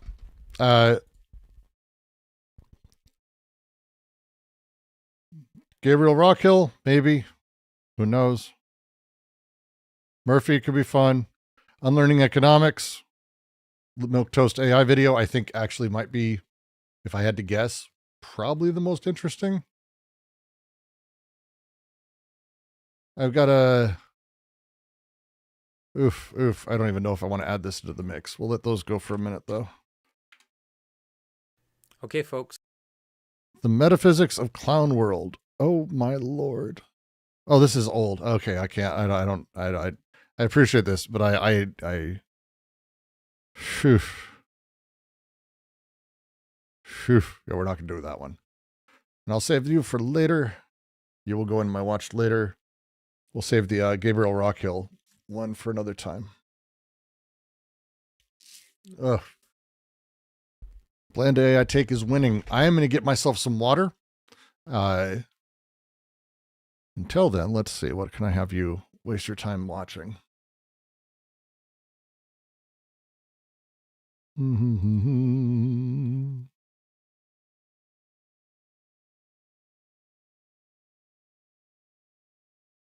I don't know. There's nothing.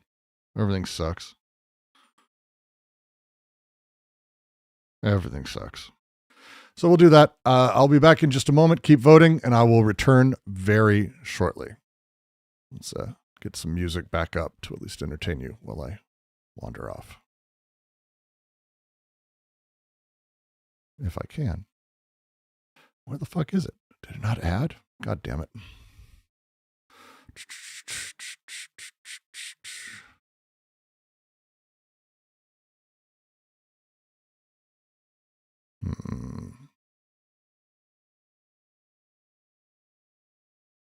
Where is this?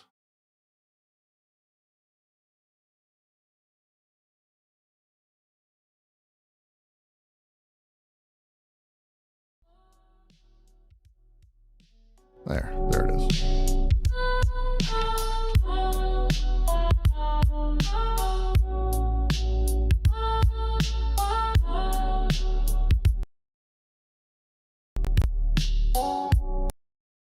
Is this the right thing? What the fuck works? Yeah. This'll work. Good. Be right back.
All right.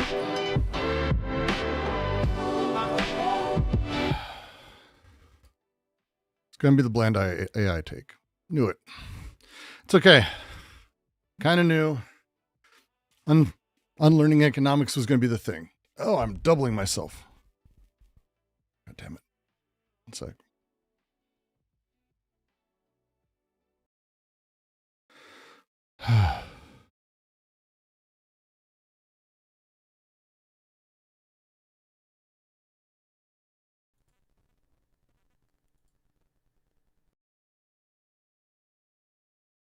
Mm-hmm. All right.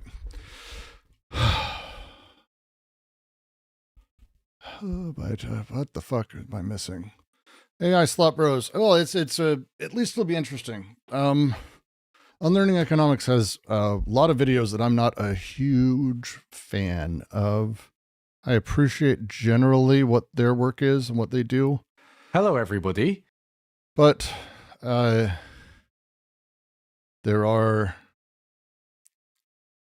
issues. There are issues with things. We've watched a handful of the videos, and so a few of you have already seen how I feel about some of this. It's one of those tough things that there is enough theory behind it. What issues? Doesn't take things to the autocritique. When you're critiquing capitalism and the function of it, it's important that you not just have that surface level critique. You need to understand about everything Marx was talking about, because it's not just that Marx is saying capitalism bad because workers need this or that. That's not the setup. What you need to do is you need to actually bring the system to the point of autocritique, where the visibility of the contradictions inherent to it are so blatantly clear that it imparts that knowledge.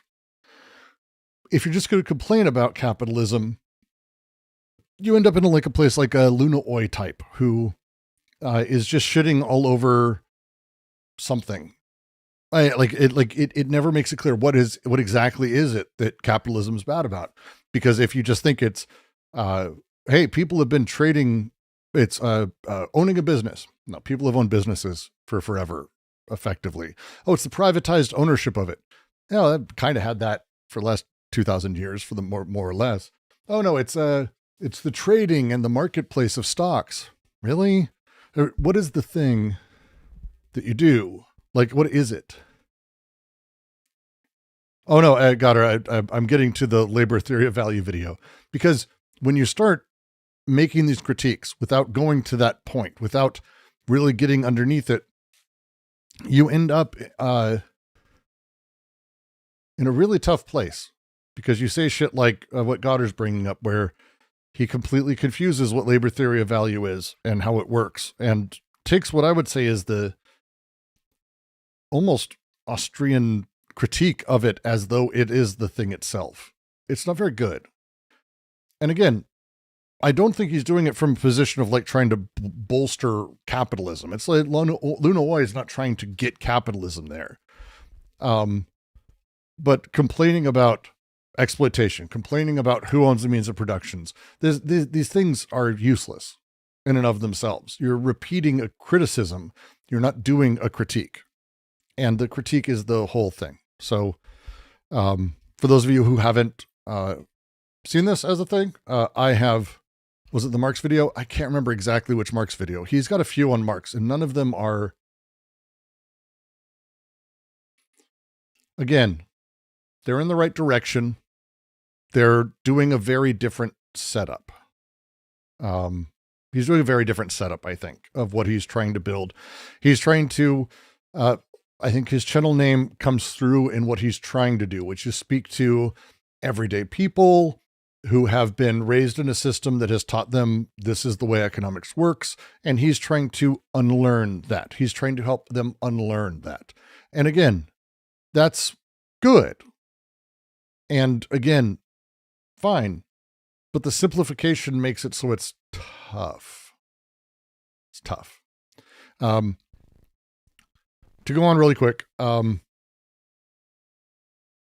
this is going to be an interesting one. I'm hoping he gets generally the stuff about all of this right. I would love to actually have him get everything about all of this shit right, to be perfectly frank.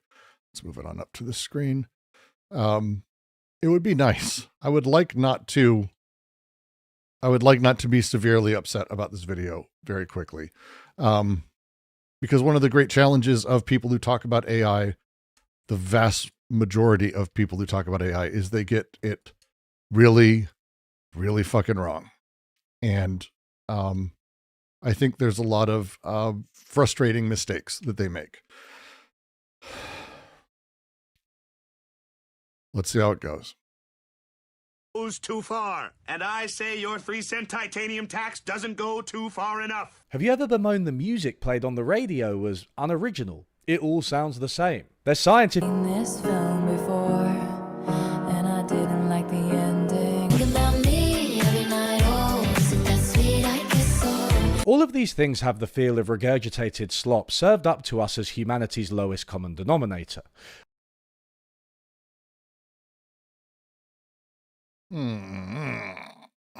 Not a good start. A processing of social preferences that magnifies and reflects trends back at us, then feeds on itself, producing at worst grotesque hallucinations and at best conventional wisdom.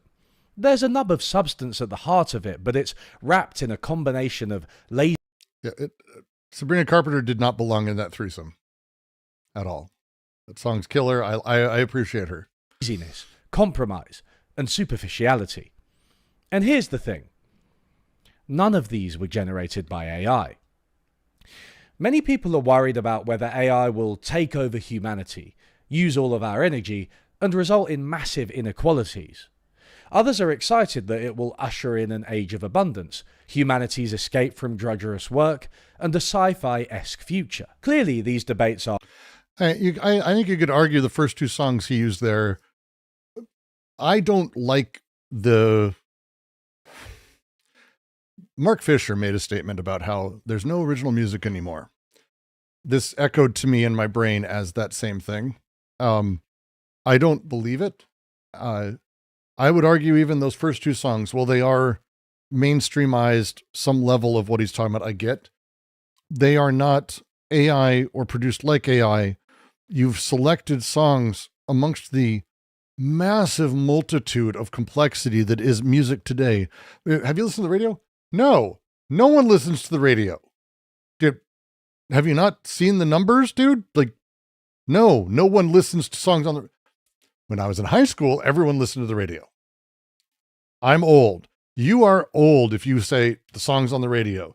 No one listens to the radio anymore. Ever. That's not a thing, especially kids. But the idea that these songs are similar, you've chosen 3 songs that are similar. Did you just go, hey, I'm just going to grab the next 3 songs the radio plays, or did you seek out songs that sounded the same to you?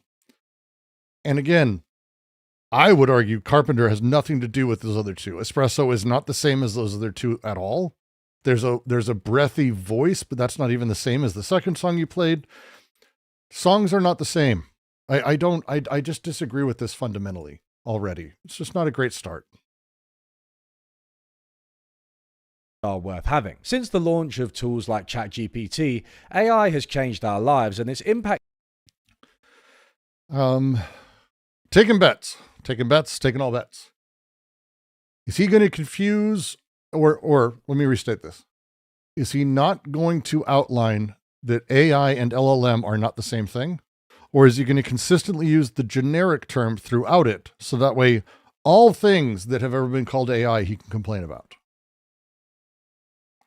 I'm betting the second. Impact is likely to be long-lasting, whether for good or for bad. But the question I want to ask in this video is whether AI represents quite as much of a sea change as we've been led to believe. It absolutely fucking does. Okay, this is going to be a fun video. You're wrong. If you believe that it's not going to lead to a sea change, you are fucking out of your mind. Holy shit. Whether we can find antecedents to ultra-modern technologies like ChatGPT in past human creations. All right, this is going to be a terrible video. Okay, cool. And what that means for how we approach AI in the future. And yes, we will discuss whether or not it's a bubble. Oh no. Oh no, he's going to get everything wrong. Oh no. He's going to get everything wrong. Oh, hell no.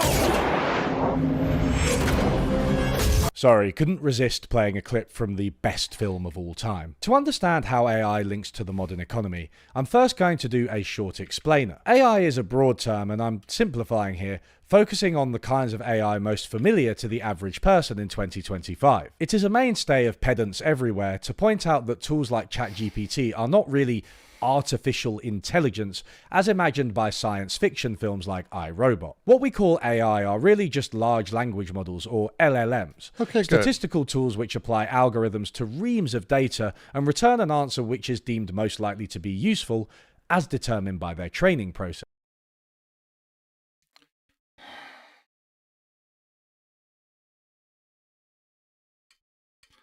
He did not get this part. That's all. That's fuck. All right, let's go through his language here. This is really wrong. It's close, and then he like swerves at the last second and hits the fire hydrant. And return an answer which is deemed most likely to be useful as determined by their training process. No. Useful is not a word. This useful is not a word here. Useful cannot be a word here because that determines a secondary meaning that is generated in some capacity. It is literally what token comes next. That's it. There's no usefulness. It is the probability of a token coming next, and you've increased the temperature or the variability of that, so it returns various tokens next. That's it. Not even words. Not even words. Not even letters. Tokens that are not letters or numbers. Token numbers. Useful is not a word here. Starting there is a bad way to do it. Bad way to do it. Because these models are trained on a ton of human data and are technologically sophisticated, they can give the appearance of human intelligence. That's not why either. They give the impression of this because they are literally told to respond like a person. They don't have to do this. A stochastic parrot paper, which is the one that everyone needs to refer to back, and I'm not going to look at his sources because it's probably in there and it would infuriate me. Stochastic parrot paper specifically outlines that we don't have to have AI that pretends to be a human or responds like the Starship Enterprise. Instead, what it can do is just give answers. And we can actually set it up so it doesn't look like a person because there's nothing in it that makes it seem like it is a person. The same way that at one point, Google would return results to you and you never went, wow, someone typed all of that really fast. Maybe my grandma did, but most people would not do that. That's not it. That's not how it works. We don't have to have it. We've designed this. We've designed this to do this. It has nothing to do with this. He's wrong. But really, all they are doing is a combination of regurgitation, guesswork, and following rules put in place by the programmers. The anthropomorphization of LLMs is genuinely the worst brain rot fucking thing that has ever happened. It is so fucking awful because it means that he's not stupid. Like, I'm not going to ever say he's a stupid person at all. He's not stupid. He's very, very intelligent. He's capable of reasoning. He's capable of complex thought. And he is still anthropomorphizing AI. You know how fucked up that means that we've gotten in terms of our terminology? That's how broken we are. Even he's saying useful guesswork. No, literally returning like coin flips. It's flipping a coin. There's no more thought in it than when you flip a coin. There's less thought than flipping a coin. It is the same amount of thought as if you programmed a robot to flip a coin, a robot finger that does this over and over. That's it. No, Waiko, you can't even do that. I tried to ask Claude to stop animating responses. You can't. Because it is basically built in to do this. It's built in to do this. This is how it works. The Substack I want to shout out is called Curve Shift, which has an explanation of AI that I'm going to shamelessly lift from. It is not a good explanation either. I know this one. We can go through it real quick too. Why not?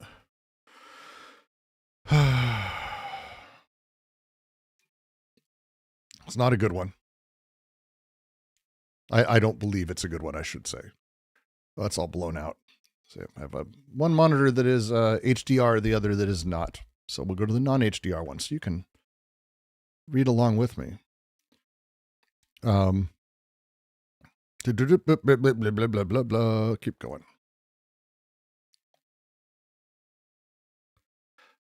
Here is how this is. I'm just going to read this part. This whole thing is not very good. In the early 1900s, the Ford Motor Company famously adopted the assembly line. It was a new way to organize a factory, pioneered in the late 1800s in meatpacking plants and then spread to other industries. What term would you use to describe the assembly line? A technique? A methodology? I would call it a technology. An organizing technology. It was a way of organizing factories to build a product. It was transformative. Machine learning is a technology in this sense. It is a way of using trial and error to embed an understanding of our world in a computer, then using that understanding to solve problems. There you go. Literally, all you need to know that you don't need to read the rest of this. At all. It's advanced. It's really advanced. Luckily, it's a black box. We don't exactly... if you haven't watched, I actually did an entire hour-long video explaining how LLMs work. And if you would watch that, you'd know not only am I not anti-LLM in any capacity at all, I actually have built my own. I have a very good understanding, and there's no such thing as a black box. Everything's a lie. So you can go watch that. And otherwise, deal with what I'm actually talking about instead of putting words in my mouth. That's how that's going to work. This is terrible as an explanation. So that's what he's basing his video on. Peter Tantham compares LLMs to predictive text on mobile phones. Which is not a thing to do. That's just not a thing to do at all. It's better than giving it a personality, but it's not just predictive text because, again, that presumes very specific things about the most likely word to come up or the one that people use the most.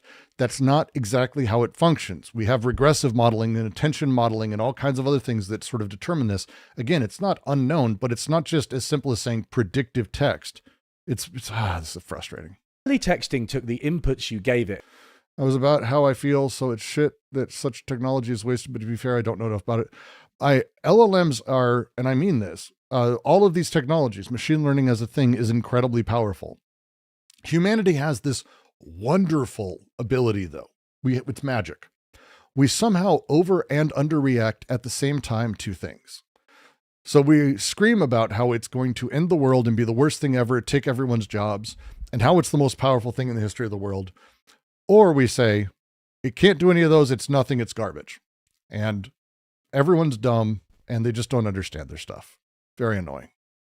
And generated statistically the most likely answer. Phones have been doing this since before they were smart. The physical buttons used to designate 3 or 4 different letters at once, so the phone had to make a guess about what you meant. If you typed 228...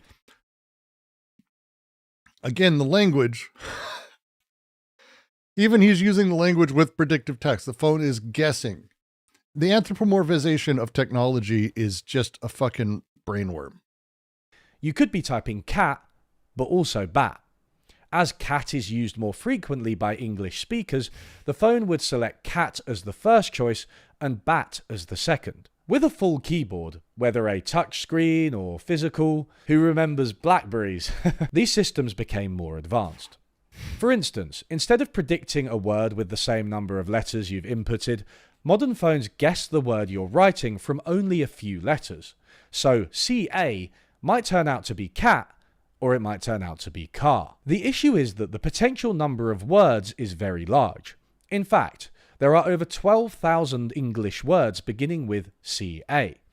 If you want to predict more than just the current word, you soon run into a familiar problem in computer science.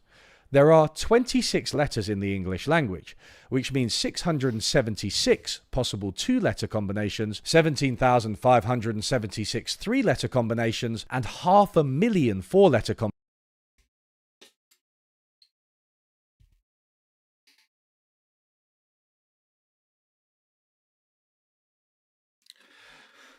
Okay.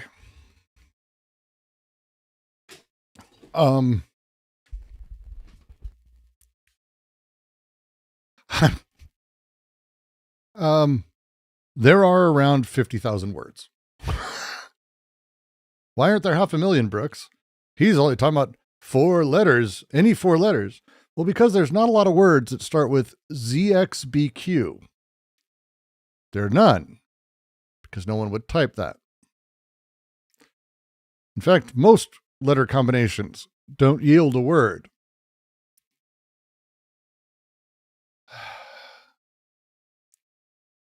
You can actually, this is why, so Jesus fucking Christ, this is why machine learning models work, if this is how people think language works, it's what the fuck.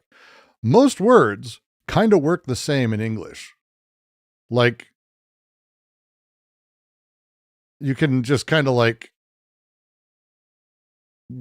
if the letter A only has so many letters that ever follow it. Sometimes we can say it's every letter, sure. Probabilistically, we can determine most letters we can set up. But when we get to 3 letters, there's not a lot of combinations, actually. There's not a lot of combinations. There's not 500 million at 4. It's really bad. Combinations. As we try to predict even more, the number of potential paths for a sentence reaches an incomprehensibly large number, which is like more than the number of atoms in the known universe. Well, now, if you're talking about words, yes, that's more accurate. But letters don't move into words because of how they function. It's really, it's fine. It's just annoying.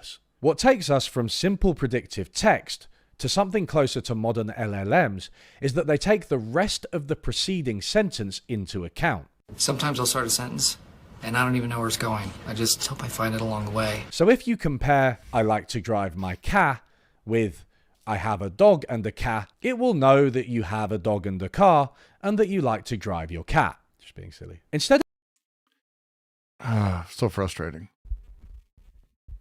How would you differentiate guessing from statistical prediction? Ontologically, like, the same way that I would do it if you're rolling marbles. These are mechanistic, simplistic choices that don't have secondary effects or larger meaning that are determining them, definitionally.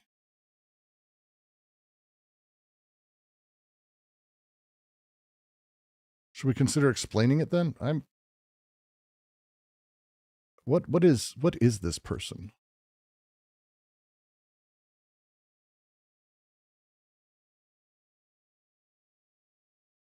Oh, conundrum. I did an 1.5-hour video on this already. People are something. So if we're talking about the way that a predictive model's choosing the next token is, I wouldn't use the word guess. I wouldn't use the word predicts. There is nothing being done. The next token is put in place. That's it. It is an assembly line of sorts. It is the next thing that moves in line, the next token, and then they have the process. It feeds back in. Then the next token is placed. There is no awareness. It is not guessing the next based on the whole sentence. That's not really how it works. It doesn't look at the sentence, garner meaning, and then presume. The example he gives, for example, a cat and a dog or a house and a car.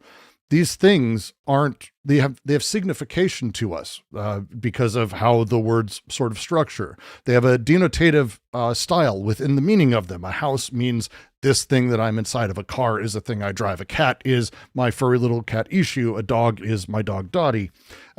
These are denotative qualities. But the LLM doesn't give a fuck about this, has no concept of any of those things. The next step, it is assembling the sentence. That is it. No more knows what to do next than what would you say is happening when the next frame is rendered in a video game?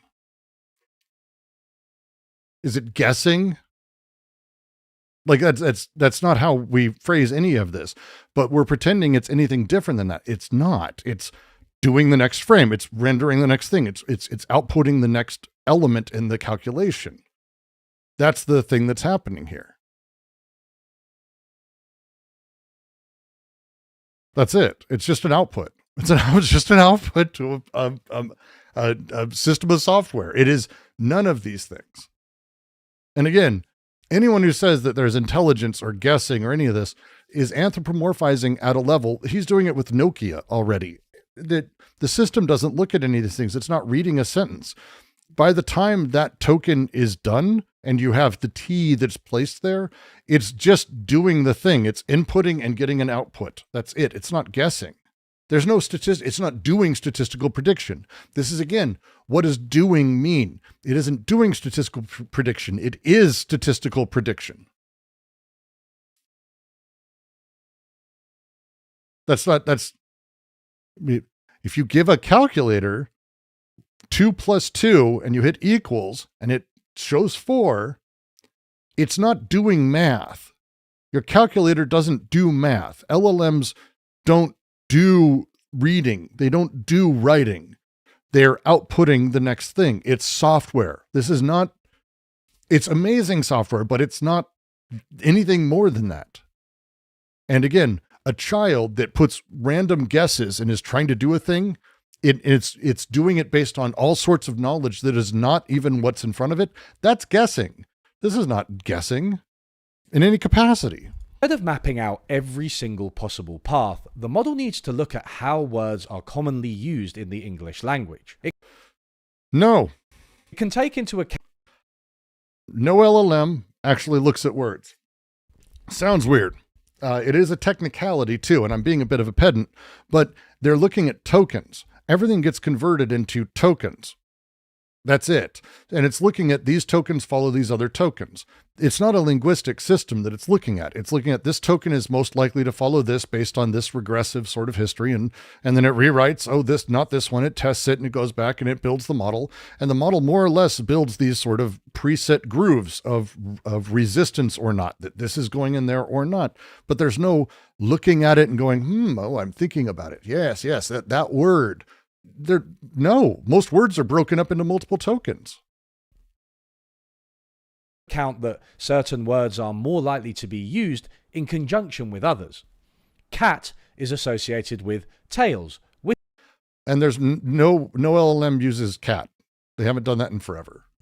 He's speaking to the layman without going into details, but this is the problem. And I know you actually, I think you agree with me on this. There is a pedantry to it, but by talking about it like this, you're creating an idea that there is some level of intelligence, that it's aware of cat as an entity rather than the tokens of the word. The same way that if you say, hey, I put a photo on my computer and ChatGPT looked at it, technically you're wrong. No, yes, I get it. It looked at it. I have my phone, my Apple phone. What am I looking at right now, Apple? And it can look at my world. This is a thing Apple AI can do. Is it looking at the world? No. It's taking in the pixels and the pixel level information as well as audio and everything else, and then using that against a pre-trained database of words that should be coming out with that. This is the challenge. The reason I spent so much time on my AI video, and I'm still proud of it, by the way, because it still applies, is I do explain this. And I explain it in full detail. And it is not this. And this misinforms people to the point where they're going to end up having a middling understanding at best. And at worst, they're going to end up coming out trying to defend something that, or hating something that it isn't doing at all. It gives a very different perception of what's really going on. And again, anything that makes it seem like it's more than just the way that a video game renders, or that what is making your screen play the pixels of me in the order that it's doing right now in the next one.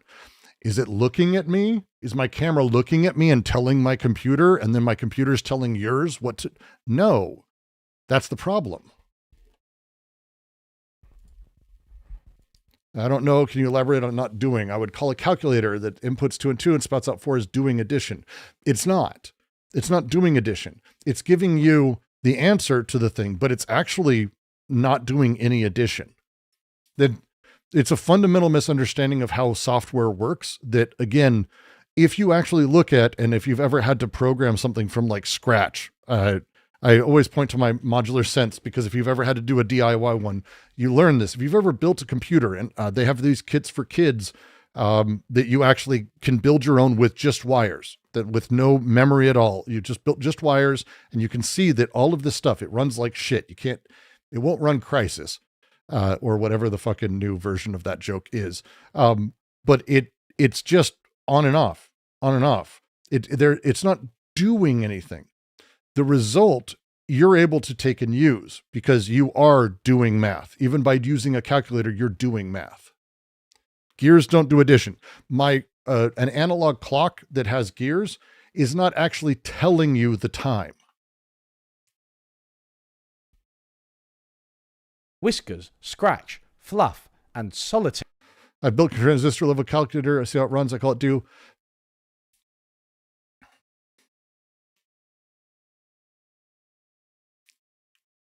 What is it doing? Like, this would be the thing. And it's an important question in language and how we talk about this, because these things end up influencing us. Like you can see here, when we're talking about AI, and he's not talking about AI as if the LLM stuff has ideas in it or thoughts or is able to see things as if it's like junior level. It's not as smart as humans, but it's still AI. That kind of shit doesn't fly in the real world. It just doesn't work that way. The language we use determines so much happening. If you built a calculator, it isn't doing anything. It's interacting with you and electricity. You press the buttons that output the answer, and it's doing electrical conductivity in particular ways. It's what is doing is going to be important, and it's very important. I am generally against anthropomorphic language. Yeah, well, I'm against this for generally for people too, but that's its own complex thing. A calculator does calculate. It calculates.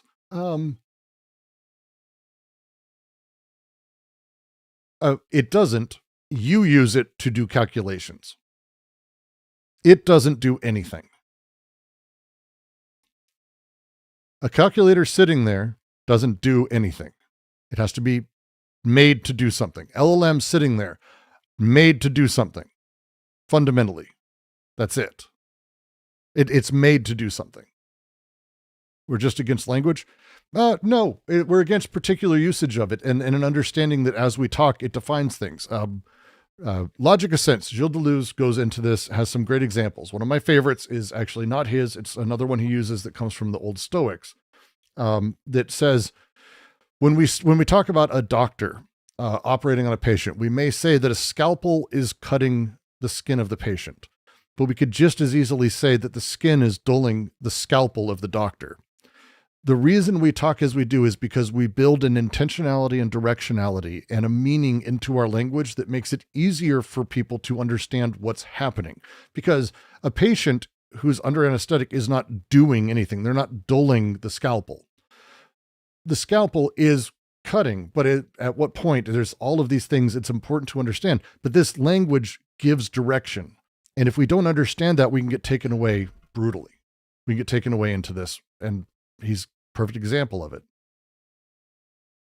I had to go into great detail with Tom Furley, giving benefit of the doubt to the guy saying AI was conscious, speaking to him was viral. It didn't work that way. It's not possible. It's very difficult. And once people are down that road, a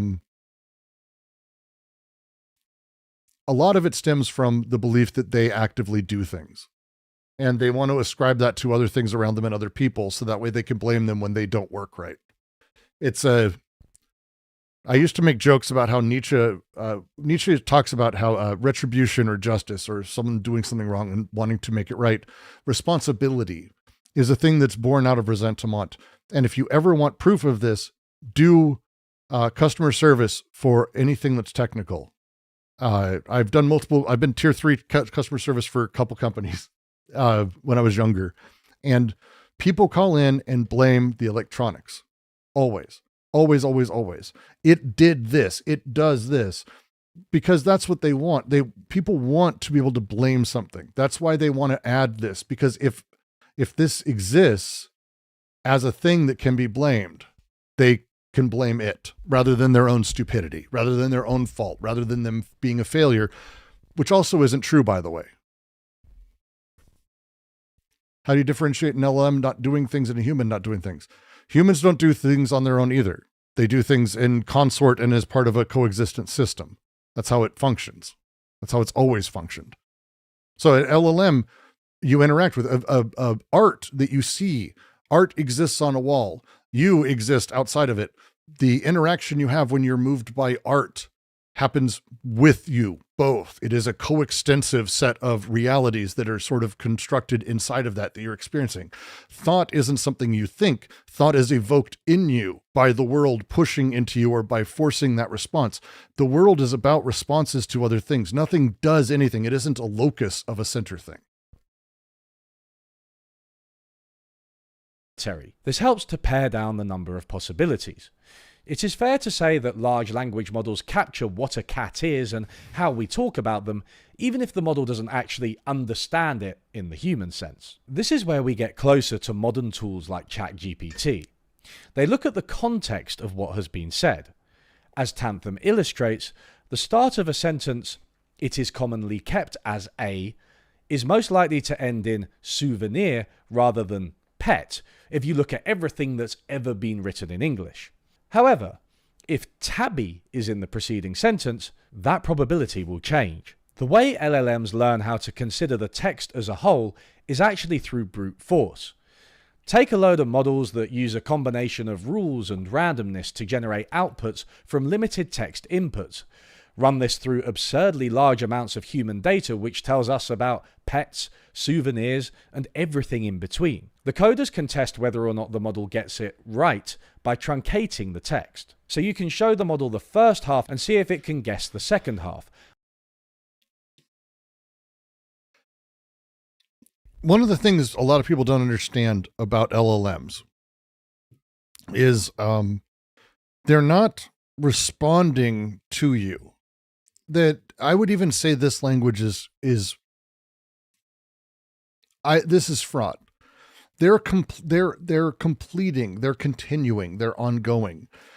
If you removed the prompts that are part of it, what you have is basically, even with the prompts, but you have to consider it almost as if they're assuming the entire thing is one gigantic blog post. And that includes their responses and the prompts they're given and the system prompts and what you wrote and everything else. All the stuff that goes into what that prompt is. Claude is very complex these days. GPT is too.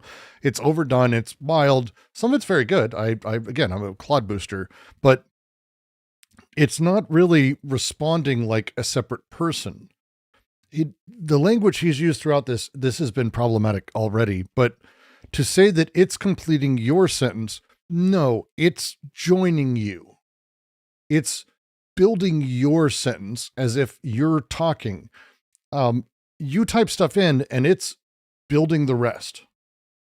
And that means effectively you're talking to yourself with other things put in there. That's what they do all this for, the prompts and the subprompts and all of that.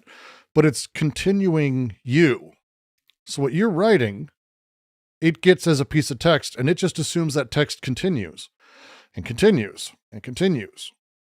And again, the prompts that are put in modify that, but it's, again, presuming it just continues and continues and continues. It doesn't have an idea of you or it or anything. These are foreign. These aren't concepts that work at all.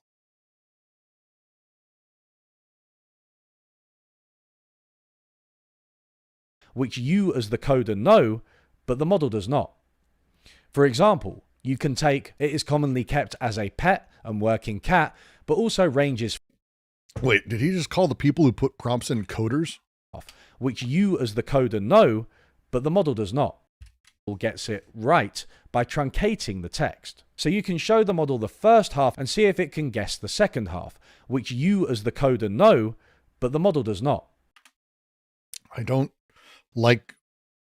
know that it's just a weird language. Like I'm just deeply curious why he would say coder. It's a very weird phrase. User is the right term. It's just very interesting. My issue is with sloppy wording rather than explanation of how LLMs work. I mean, the sloppy wording is the problem. LLMs don't actually use words. They're not going through it. They aren't aware of the sentence before. They aren't having conversations with you, and they aren't looking over the context. None of that is actually it. It doesn't have context in the way that, like, you understand context. So to use the term colloquially is problematic. Context is just the other text that has been entered. So it's tough. For example, you can take "it is commonly kept as a pet and working cat," but also ranges freely as a feral cat, avoiding human contact, and cut off the part after the comma. Then the model predicts the rest of the sentence, hopefully correctly. If the model gets it wrong and says something like, "it is commonly kept as a pet and working cat, it works 9 to 5, what a way to make a living," then you can adjust it so that the model is more likely to get it right next time. The company OpenAI takes the models that get it right by chance and uses them as a template for the next round. On top of this, every single It's model close gets enough. random tweaks I'm to not its gonna- algorithm. All you need is attention is a really interesting paper to read through that's basically what he's talking about, and oversimplifying drastically, but it's fine. I don't care. So each one produces different results. The ones that work serve as the template for the next round. This is an extremely sophisticated process that takes time, many computers, and uses a lot of electricity. When well executed, the end result is a machine that generates answers which often seem reasonable to a human observer. Precursors to these types of large language models have been in use for decades, but modern innovations have taken them to the next level. For user-friendly models like ChatGPT, there is an extra stage of training, which involves direct input from humans. The models now receive more chatty inputs and are supposed to generate outputs from these conversations. At this point, it's less about completing a predetermined sentence than producing human-like interaction. This is when they hire actual humans to help with the process and give it that human touch. If that sounds nice, it shouldn't. It's fine. It's, again, oversimplifying. I already made all my points on this. Many are workers in poor countries and the job is grueling, badly paid, and often involves evaluating horrific source material that ruins the lives of those doing it. And on top of it, there are AI companies. I think my favorite, and I put favorite in quotes, careful with that, was a company that claimed to have AI, was it healthcare nurses? And what they actually did is they just had a whole bunch of people in India on text typing to people. They had no AI at all. They just lied flatly. They raised like, I think $200 million, some crazy shit. It's nuts. Like a literal mechanical Turk. It was wild. The workers ended up AI, actually Indians, yes. suffering very many of the same symptoms of content moderators of the social media era. Absolutely traumatized by the work, completely changed their personalities, left them with PTSD. We'll return to some of the moral consequences of AI models later. But right now we're focused on how they work. As my patron Andre summarized it, the LLMs are trained on huge chunks of text written by people and downloaded from the internet. And human feedback is also used later to make the LLM behave like a good chatbot. Unfortunately, this whole thing is why... One sec. Yeah, one of the things I went into in the video is because AI companies really like to talk about how they've ingested like books and knowledge and all of this. And the thing to remember is, again, if you've got a probabilistic model, which all of these are, what you train mostly on is going to be a big factor. And so like, I think it was the last time they released this, they don't release this anymore because the numbers are worse, by the way. It was like 4% of GPT-4 was trained on like human written books, papers, newspapers, magazines, what I would say, and I would call valuable information. The other 96% was the internet, which I would say is not. Later to make the LLM behave like a good And then what made it worse is they stopped releasing this because as of last, I think it was when I did the video, it was this summer, every 5 minutes, the same amount of information that was on the entire internet in 2010 is uploaded to the internet. So all of 2010 that existed on the internet, every 5 minutes. So that's great. Chatbot. Unfortunately, this whole thing is why these models are also professional bullshitters. If you make something up or the bot doesn't have sufficient data, it will try its best to fill in the blanks based on what it can estimate as the most likely answer. So there you go. That's why this is bad. What it likely estimate? No, it doesn't. It doesn't. It doesn't have a concept of that. It doesn't know whether or not it has a good answer or not. It just puts it in. ChatGPT in particular is quite sick. Does that internet stat account for redundancy? No, it does not. As someone said earlier, this is one of the reasons that when you get one of those weird, and they happen less often now because they have things in the prompt to protect it mostly. You used to get really weird recursive nightmares of like GPT eating itself basically intellectually. It's because it started repeating patterns and doing that. Oh God. Yeah. Grok being fed from X is a nightmare. Also, Grok being used to make involuntary child pornography, sexual assault material. Good job, Grok. Good job, Grok. Sycophantic and will do its best to do what you say or make sense of it, all while being extremely polite. This is why the people who still use Twitter think that they've solved physics with AI. Furthermore, the models are famously hard to understand and interpret. They mathematize language in opaque ways, which means it's hard to look inside the box. The box. When you do, this is one of those things that AI companies started. There's truth in it, but the phrasing of it is really fucked up. A friend of mine who built physics systems that were used in video games and other stuff, the way he phrased it is that his system is also a black box, that you can't like go back and see every fucking thing that happens in a non-determinate physics simulation because it is over complex. You can't say, oh, this happened because of this. You can't do that because there's just too much stuff. And he's like, that's the same kind of black box. You can't go back into AI and go, well, why did it say this? It's like, that's not, just because it's more complicated doesn't mean it's an impossible thing. We know how it works. It's just overdone. Very frustrating. you get something like this. Now that we know a bit about how LLMs work, I want to link them to other things that humans have constructed, such as governments. At what point could you say it stopped being involuntary? Oh, it's always involuntary because here's the reality. These people that don't exist, the faces that don't exist, they do. It's not literally your photo. It's not literally a person's photo. It's just built from things that happen to look like a person. This may seem like a bit of a random thing to say, but... That detective. It's interesting you give it a caveman named Grok. It's not a caveman name.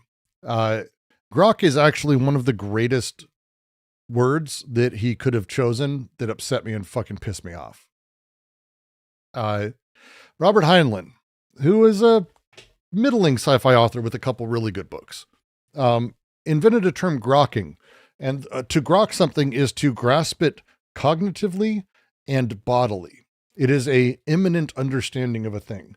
So the way that someone may explain, some complex, oh, I'm having this problem with my girlfriend, blah, blah, blah. But then there's a moment where it hits you and you get it and you grok it. Grok it. I don't think it was, he wrote Starship Troopers. I don't think it was in Starship Troopers. I want to say it was a Lazarus Long book, I think. I think it was a Lazarus Long book. But to grok something is to grasp it bodily. And to have him take that word is upsetting as fuck, to be frank. It's the right question. Stranger in a Strange Land.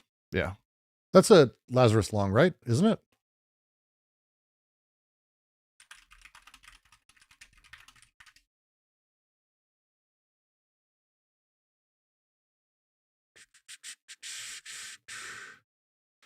Is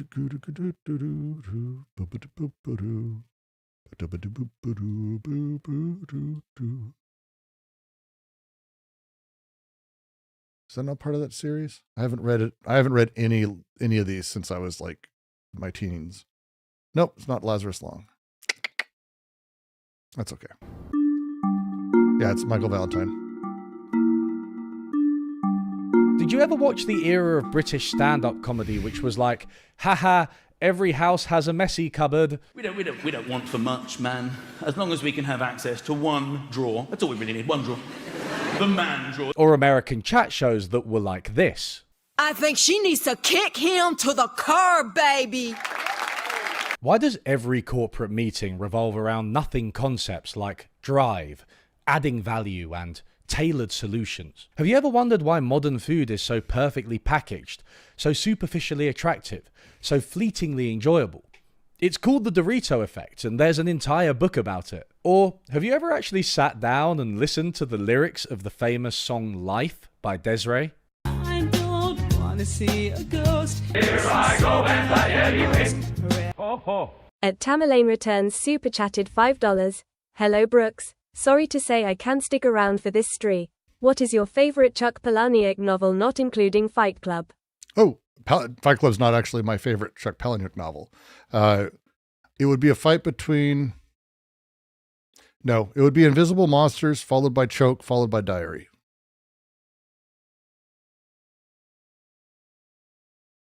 But Invisible Monsters is easily my favorite of it. It's... What a fucking book. What a fucking title. It's so raw. It's so fucked up and so good. Invisible Monsters. Fucking amazing. I hope they never make a movie out of it. And if they have, don't tell me. I'm going to stay ignorant. Have a piece of toast, watch the evening news. We're one step closer to answering these questions about the modern economy. Large AI models are cultural and social technologies is the title of a new article by 4 prominent academics from across politics, statistics, psychology, and sociology. Farrell and co. argue that we can find the key to AI not in films like I, Robot, even if we really want to watch it, but in human society. Since humans settled into large civilizations with countless individual roles, diverse economies, and multiple levels of governance, we have had to find ways to manage all of this complexity. The volume of information generated by modern civilization simply cannot be processed in its raw form. Think about it. Does a supermarket know that you haven't been in a few weeks because you were on holiday? No. It only knows that you haven't bought anything and that you'll now stock up on all the essentials. Does your boss know every detail of your working day, including the time Excel just stopped working for no apparent reason? Does the government know everything about you, including what you had for breakfast? Okay, maybe they do. Bad example. We all have different information and needs and tasks that we carry out, and we need to coordinate to get what we want while not getting in the way of others. To do this, we must make use of information from other humans and from our environment.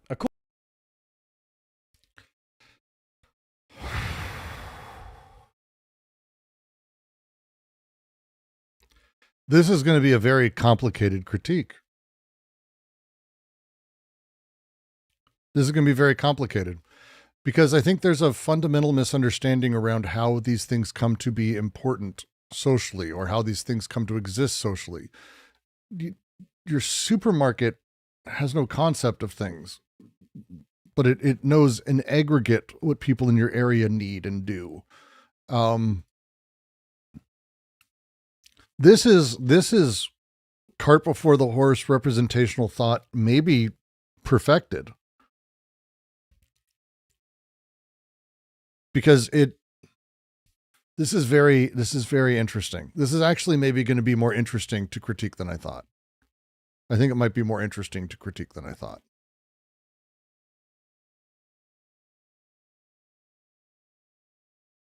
According to this article, AI is just the latest in a long line of human inventions that allow us to do so.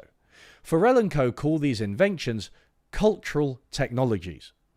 Language itself is one example, a collection of words we dip into to try to express something in a way that those who also speak our language can understand. This is a basic tool of human communication, and a pretty effective one at that, but anyone who has learned even a little of another language quickly runs into areas where translation is difficult, if not impossible.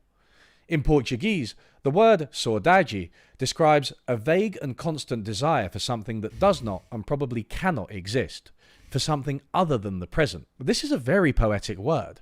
Yearning for a different life is a universal feeling, but most other languages do not have such a perfect term for it. In Mandarin, there is only the present tense, not future or past, at least as we use them in the West. In Persian and in Russian, there is no word for the, and that's before we even get started on German.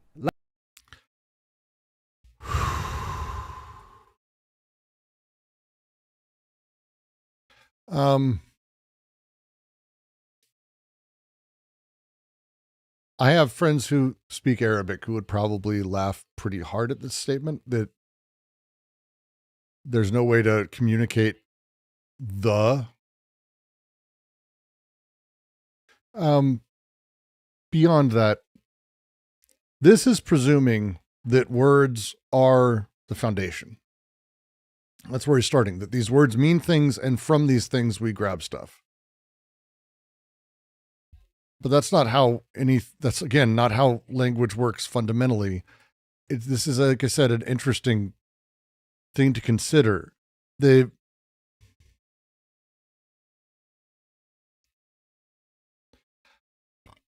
It's going to be oversimplifying everything, but I'm going to have to. This is going to take a minute. This is actually going to be a really weird critique. I'm excited. This is bad in a way that only someone who actually cares about what they're doing can be bad. This is good bad. This could be enlightening, actually. Language is an abstraction which has allowed humans to thrive. It's difficult to imagine life without it. Yet it reflects the culture of a given society and may not translate perfectly into other ones. In addition, language suffers from plenty of flaws even within societies. People can often struggle to communicate their problems and feelings to others in their entirety. Even the best listener, listening to the best communicator, will not truly know what it's like to be them. It's not just spoken language either. Writing, pictures, videos, internet searches. All of these things have allowed humans to capture information and communicate it to one another in the hopes that it may be used fruitfully. All, of course, come with their fair share of problems. Videos are excellent formats for reaching large audiences and making a compelling argument, but technical details... This is true. This is a... So let's go with the easy version. I could dive into Anti-Oedipus, but let's go with Klosowski. For Klosowski, one of the things that makes words interesting is that they communicate. But what they communicate is sort of a flattened version of the thing we're experiencing. There has to be. It is, for all intents and purposes, without life. A word that we give life to, a sound, maybe has some to it. We could argue in some capacity, but the sound itself, the representation is dead. It is a simulacra of what I actually am experiencing, feeling, wanting to communicate.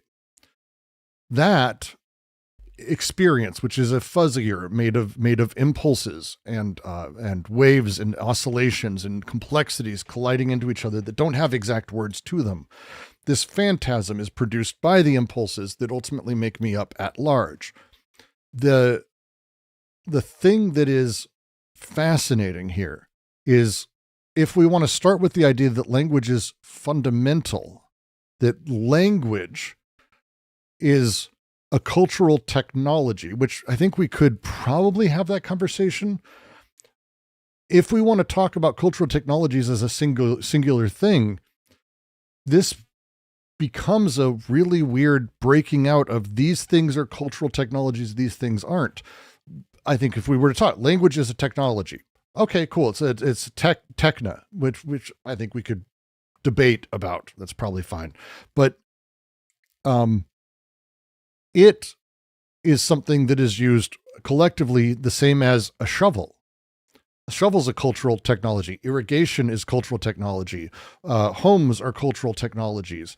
These things that we've got, everything becomes a cultural technology, which means you need to take a secondary tack, because if everything is effectively with that standard, everything is basically this, we really need to spend a little bit more time to talk about things, because language is not a collection that you dip into to find the right word. That's not the phrasing. And that's how he's just talking about it. It's not an extensive aggregate of pre-existing truths and reference that we pull, but instead it is this intensive process of actualizing ourselves, or actualizing the impulses that push through us. I have a video on Sarah's I'm doing on Genesis that sort of is about this. For him, language is something that comes about in this really fantastic process from noise and repetition, specifically. Not getting rid of noise, but that the utilization of noise and the repetition of it rhythm of it, you might say, the redundancy, the way that certain phonic sounds are produced and are treated as words versus gasps or sighs or burps or farts or any of those other things. This is a productive, ongoing thing. It's not a database for us to pull things from. CogSci doesn't even back that up, and those people are really trying their best to try to get money in the AI fields. They really want to say it. Nothing backs that up. Like, instead, language is something that itself operates across multiple registers. It's not even just one. You can't reduce language to a thing that expresses something. That's like nonsense in and of itself. What makes language possible if it's expressing something and that's all it is? There's no conditions specified, nothing set up. What intensive processes put it together? How does signification occur? It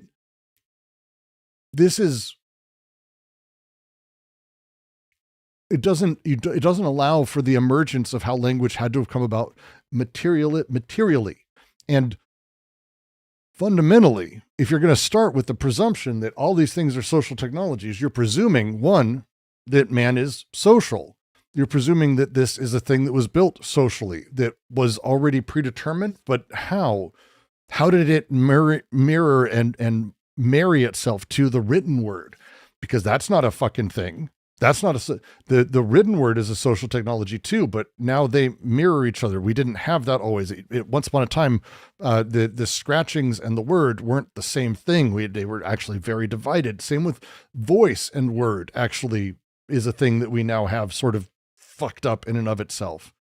It's the idea language is a thing that humans use for thriving is itself sort of predetermines where you're going with it as well. And that's troubling to me. I would argue significantly. Let's see what you guys are saying. Sorry, I've rambled for a bit. Language shapes thinking more than the other way around. Language and thought and everything come together in a weird way. I think Brooks treats language as pre-existing fact. I do not. I literally don't treat language as a pre-existing fact at all. Nothing about anything I've ever said is that. Just so you know, just never as a thing. I don't, that's the opposite of everything I believe in. Just to mention, like that's not at all how I look at things. Would you say we aren't innately social, Brooks? That intrigues me. I would need to understand what social means. Because the idea that we're social presumes that, again, by existing, it is creating a negative image. The social person, then what? What is the image we're creating? What is the thing that we're baking into that? I don't know if I believe that. It presumes. It presumes so much is built into that. Like, again, okay, so if we talk about language being used for people to thrive, which he just did a moment ago, we can go back to it, I think. It was like just what he went through. It's the culture of a given society and may not translate perfectly into other ones. In addition, language suffers from plenty of flaws even within societies. People can often struggle to communicate their problems and feelings to others in their entirety. Even the best listener, listening to the best communicator, will not truly know what it's like to be them. It's not just spoken language either. Writing, pictures, videos, internet searches. All of these things have allowed humans to capture information and communicate it to one another in the hopes that it may be used fruitfully. The presumptive direction, right? That this is what people use it for, to use it fruitfully, to use it. I don't understand this. This doesn't flow with my understandings of any of these things, because language is a productive element for people. It is part of production. It is coextensive with production directly. Yeah. All, of course, come with their fair share of problems. Videos are excellent. I treat it like facts waiting to get so particular that destroy the ability to communicate in exchange for some real truth. No. if you're taking that, that's fine. I may have miscommunicated, but you're very much misunderstanding me. Formats for reaching large audiences and making a compelling argument, but technical details and nuance are best saved for writing. That's why I chose to start an economics video channel instead of a Substack. Cultural technologies are the tools that humans have developed to make sense of our ever-growing, ever-changing, ever-complexifying world. And humanism is a fascinating thing. This is like classic liberal humanism as a thing. Humans develop tools to do this, to make sense of the world.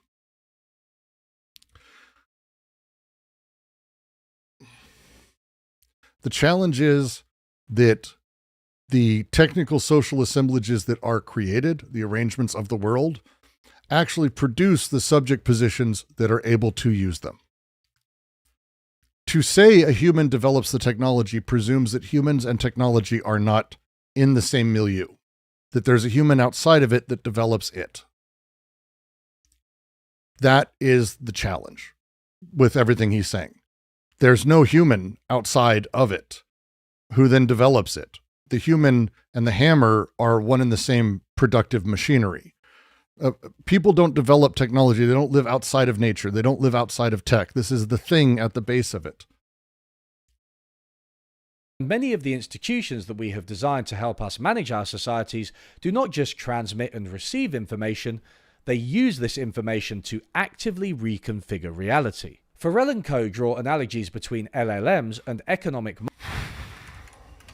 world, and many of the institutions that we have designed to help us manage our societies do not just transmit and receive information, they use this information to actively reconfigure reality. Oh no. Farrell and co. draw analogies between LLMs and economic markets, governments, and bureaucracies. This may be harder to wrap your head around than the comparisons between LLMs and writing. This is Nick Land's bullshit. Oh God. Oh no. But it gives a different perspective on the new technology. And it makes sense when you think about it. Consider that political polls. So let's just start with analogies are dangerous for actually good critical thought. And if you're falling back on an analogy to make a point, or you're just saying that the analogy works, you are failing to critically deal with the material conditions that produce any of these things. Analogies enable words to be stretched out over any other thing. When you talk about any of this shit, LLMs work like governments. That's stupid. That's just stupid. Are abstractions, where people are asked a preset litany of questions and their answers are channeled into one of several categories, often simply yes, no, or don't know.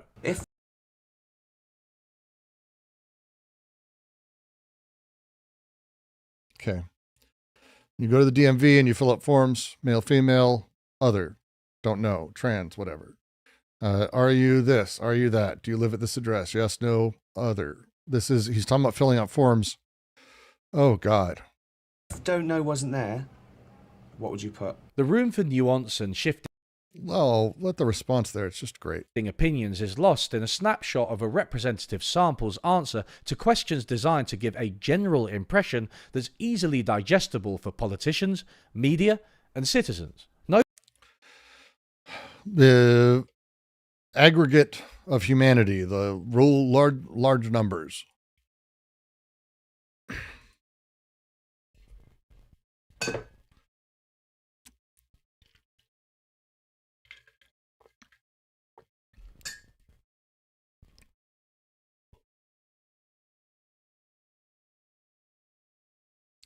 This is going to be a lot. No politician can know the views of voters in their entirety, and it would be even more absurd for them to act on such a vast quantity of information.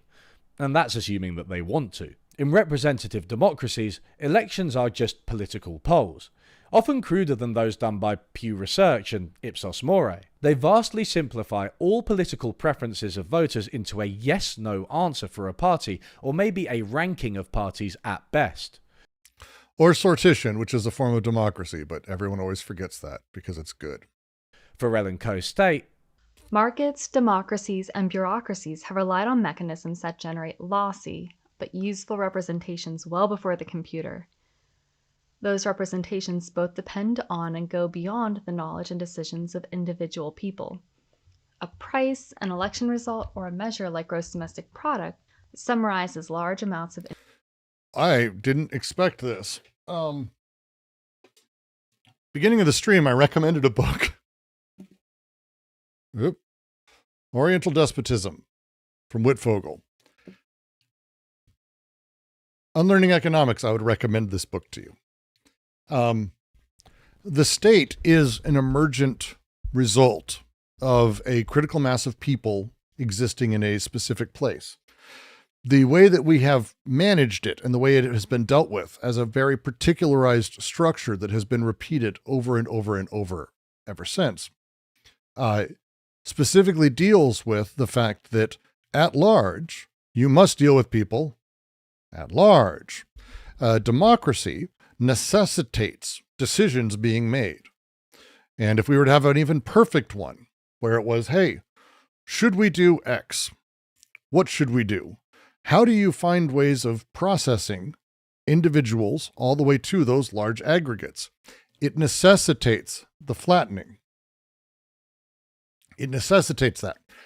And that's what voting is, by the way. It's workplace voting, same fucking thing.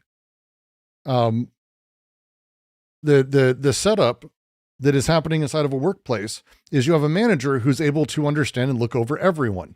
They're not looking over every single detail of everyone, but they're managing everybody. An idealized workplace with representational sort of management and labor and employee ownership, people would vote for their bosses. And the boss's job is to do things at large that keep all of it going. Now, you don't want, just again, this is the emergent side. You want to make sure those people are doing things at large, but they can't do something for everyone. Whitfogel goes through it. When you have a whole bunch of people who need water, how do you fucking get people water? And when I say a whole bunch of people, I mean a fucking ton of people. Fuck ton of people. 10,000 people by a river. How do you get that river and get that water to everyone? One way you can do where everyone just lives on the river and they just farm on the river. Then what do you do when you get to 50,000 people, 100,000 people? No one can live on the river. You can't have enough people bringing water out of the river. And in fact, people upstream will begin taking so much water that people downstream will die. Farms won't work. They won't get water. So what do you do? Well, Whitfogel kind of points it out. The Urstadt, the first state, goes over it here. And the way it sort of forms around this, happened in Iraq, of all places. What modern day Iraq, I should say. The setup goes, hey, we need to figure out how to manage this. Hey, let's get Steve to go do it. Steve goes and does this, and he figures out where people generally are. He's not going to get water to everybody. That's not the point.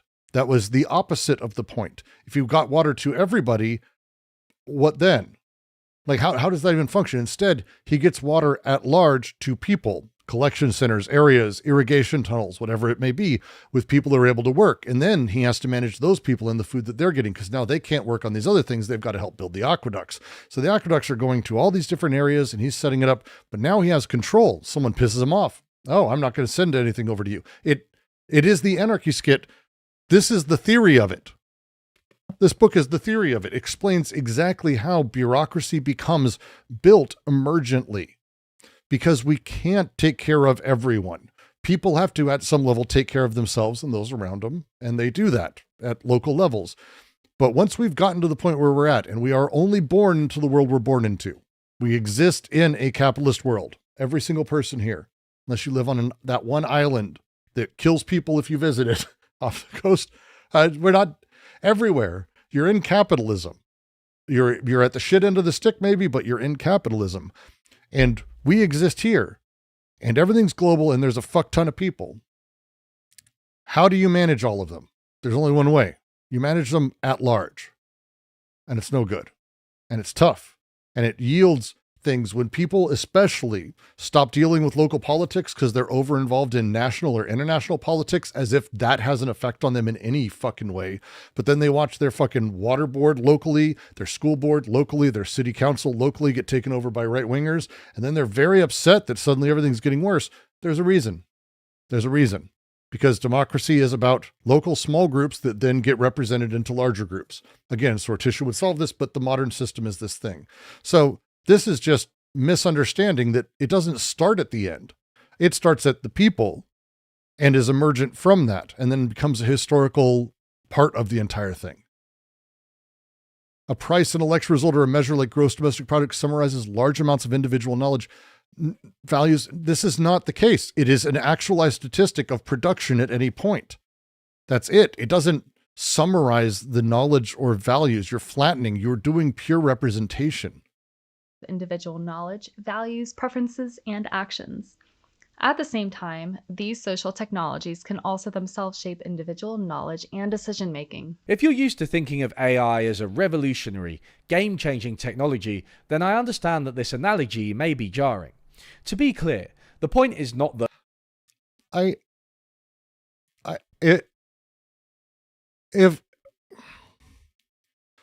is he saying if you thought AI was revolutionary, it's not. It's only the state, which would be pretty fucking revolutionary.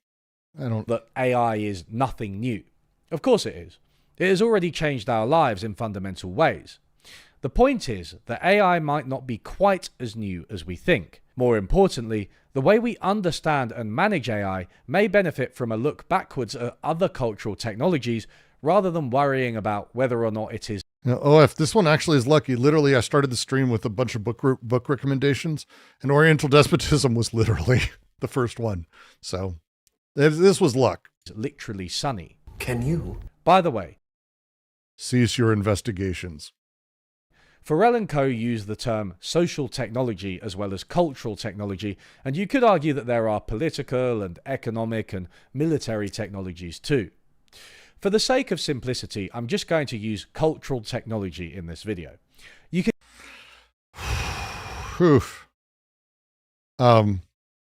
There's so many layers of this.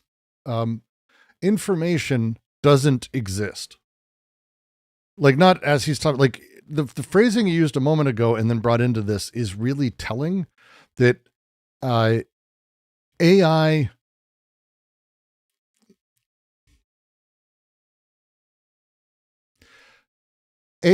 takes information, or society takes information. Politicians take information, like he's talking from the paper, and then condense that information. But that information doesn't exist.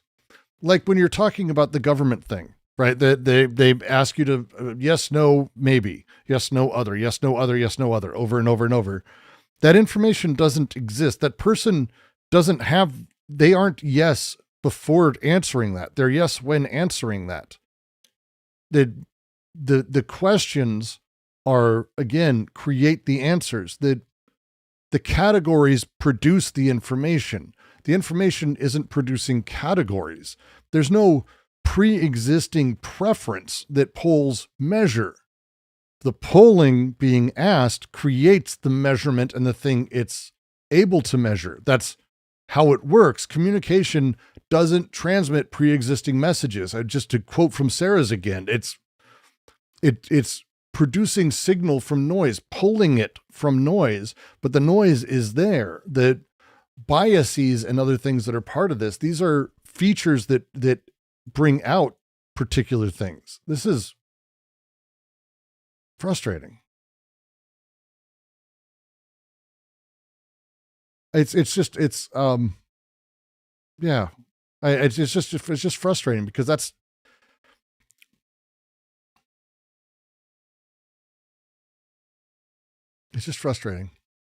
not how it works. You can get pedantic about the different terms in the comments, but know that you'll just be fueling my new AI machine I'm training on my own comment section. That's cute. So far, it just keeps calling me a communist liberal. Wait a minute. That's right.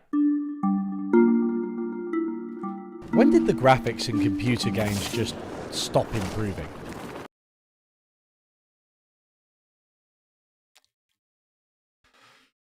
They haven't, actually. They are continually and constantly improving. 7 years later.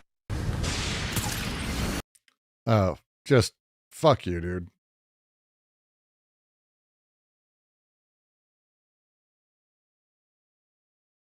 Just, okay. Why is Brooks so frustrated by this? Well, let's talk about the difference between two different games. Here we go with Batman.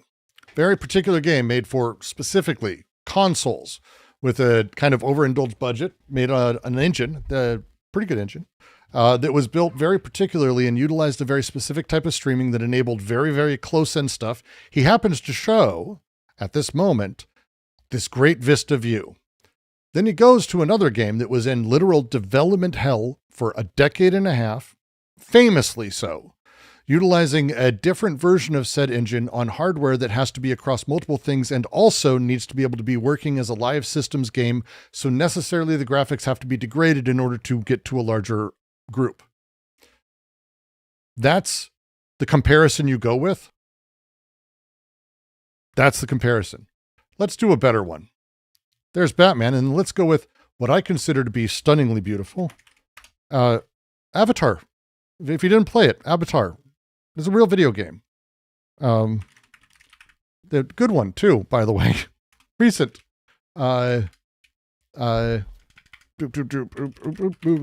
Gameplay. And let's do, there has to be a,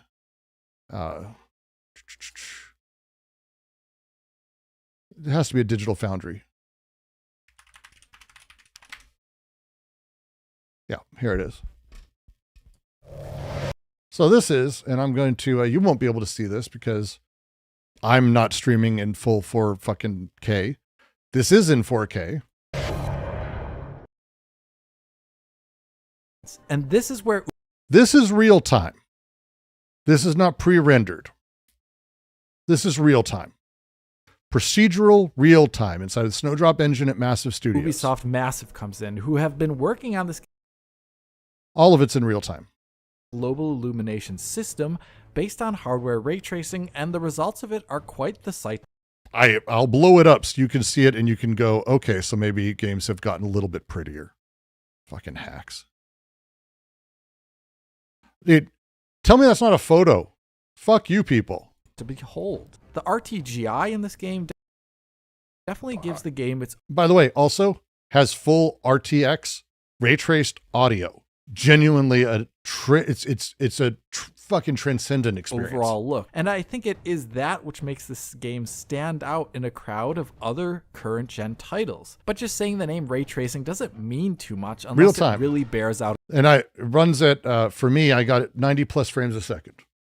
Runs beautifully. And the full visuals, settings. And thankfully, there are a number of key areas in the game where you can really see that ray tracing putting in the work to make the game look quite slick. One area where you can really see the RTGI are in all those areas that are heavily occluded. So the mouths of caves, for example, where the skylight is being blocked, yet it still floods in from that opening, bouncing around the entrance, causing it to get noticeably darker the further one looks into the cave. You can also see it underneath any of the game's habitations, where you can see...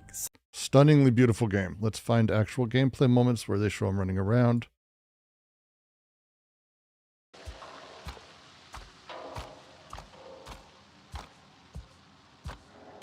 The audio is absolutely next level. Like, it completely fucked with me constantly because I'm just not used to it.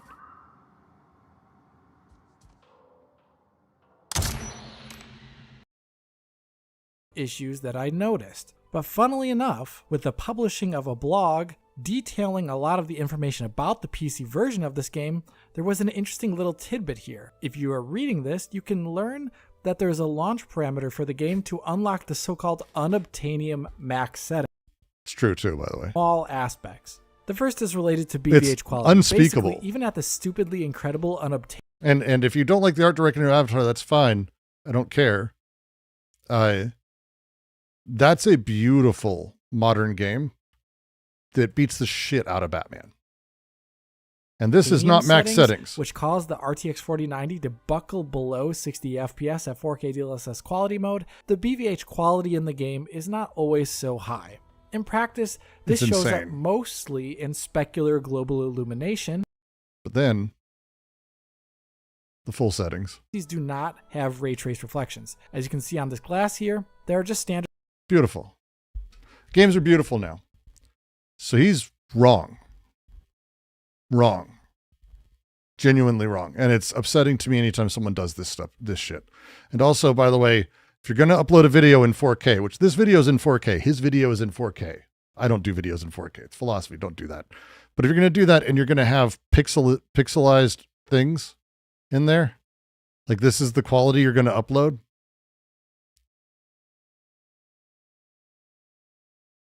you don't get to complain about games not being pretty anymore. Computer games just stop improving. 7 years later. Why do such disparate life events as getting a job, finding a partner, and moving house essentially feel the same these days? Have you ever seen that CIA memo about how to disrupt meetings and thought, this just sounds like every corporate, academic, charity... The average gamer can't get it. Again, the game he was showing for Batman won't run on an average PC as beautiful as that either. Like, that's the whole point, is what I'm saying is that the comparisons are things he is seeking. He's actually making his own point, and he was doing that earlier when he used the music examples. He's doing it here with the games. He has a thing he's decided, a representation, and he goes and finds the categories to fill it. But this isn't the information as it was. That's how it works. This is not the information as it was. He just picked pieces out to make his point. Political party or town hall meeting nowadays. It turns out that there are some credible theories behind what Farrell and co. are saying.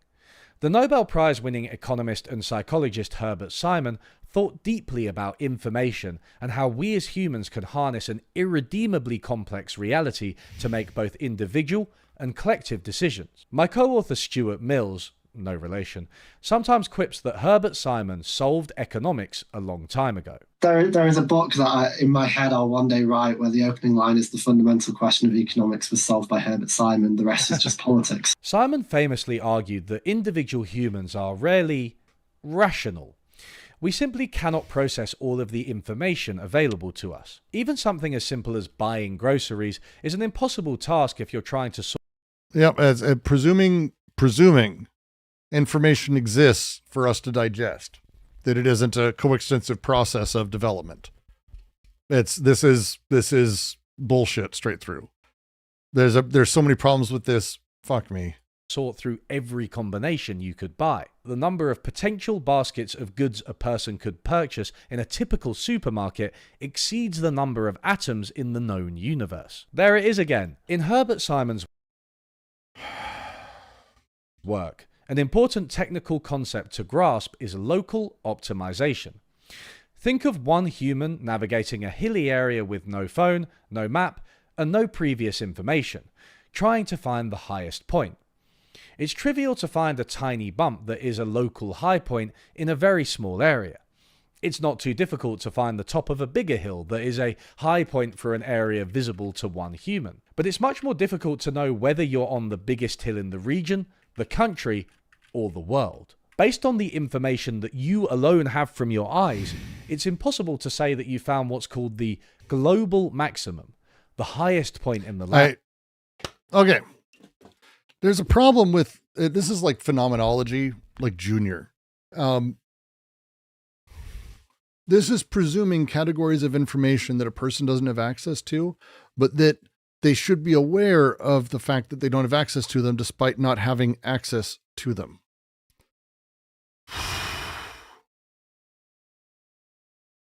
Does that famous phenomenologist thing is to talk about how a person sees a chair and then they're able to, despite not seeing the other side of it, know that there is another side to the chair. And Deleuze's critique specifically is how? Because it presumes that they've seen the other side of a chair. It actually is about knowledge that is being evoked and brought out during the experience of things. That's the challenge. This doesn't work. This falls apart once you start playing with that. And again, Herbert Simon is really problematic, I think you could say. He's been around for a while and he touches into AI. He gets used a lot in these circles, and he's not someone I think I've ever taken seriously. So I haven't spent like a huge amount of time on him or anything, but this entire idea is that, I mean, the idea of rationality that he puts forward, as far as I understand it, he never actually put together any system or any way that decisions are made. People have satisfaction, or they satisfice, is the phrasing that he likes to use. And they optimize at times. And that's kind of all he says. He doesn't talk about what drives people to do this, how it works, or where it pushes in a direction. The behavioral econ people ran with this and started playing with it, but they turned it into a lot more of a formal sort of thing. His work had top line ideas that aren't really that interesting in and of itself. Landscape. Simon believed that this was more than just a mathematical argument. If you are at a local maximum point but want to get to a global one, there could be a valley in the way. Humans try to achieve our best, and we're not bad at doing so, but the world is so varied and complex that we are stumbling from local maxima to local maxima. Even if we'd like to improve things, we may not be able to from where we are now. But again, you're presuming that the entire example of the hill is this objective reality of like, oh, here's their local maximum and they have hills and everything. And what are they don't know that, but it's their local realities. Their topology is produced through their movement. They don't traverse it. They produce it. The hill itself and the metaphor he's talking about is like this absurd objective measurement that he's got, and he's watching ants climb on it. But there is no way that you can have all these possible states of what this means to everyone else. These are various measurements based on various objective patterns as a thing. The actualization of what that space is produces the conditions for its own actualization. Now, Simon uses the example of the metric system in England. We'd surely like to adopt it if we started from a blank slate, but the costs are just too high now. I'm sorry, it may be rational, but I will never want 50 centilitres of beer. Just add the other 68 millilitres. What the hell is this? Local optimization shows up everywhere. Evolution, for instance. Wait, what? Just add the other 68 millilitres. What the hell is this? Local optimization shows up It's a pint. everywhere. I'm so confused. Evolution, for instance, is a process where organisms compete to survive and reproduce in a given environment. Via natural selection, mutations that are beneficial last. Nope. No, we know this is not true as well. Beneficial is a really interesting phrase. And again, the wording is really important here, but beneficial would not be how I'd talk about this. It's optimized as a thing, right? No. The landscape of what is fit or not is itself being produced by the creatures in it. There is not a hill to climb. There is not a phylum in evolution to join or make your way to. The proliferation of variants is what happens. This is a fundamental misunderstanding of this. Susan Oyama would have a word or two. While others fall by the wayside as the maladaptive traits lead to the inferior organisms. I need someone to tell me, because I have not seen a 50 centiliter I'm so confused by that picture. That's going to fuck with me.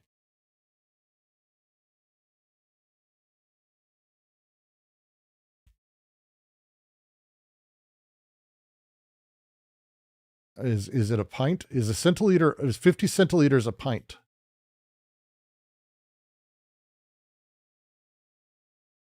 It's almost a pint.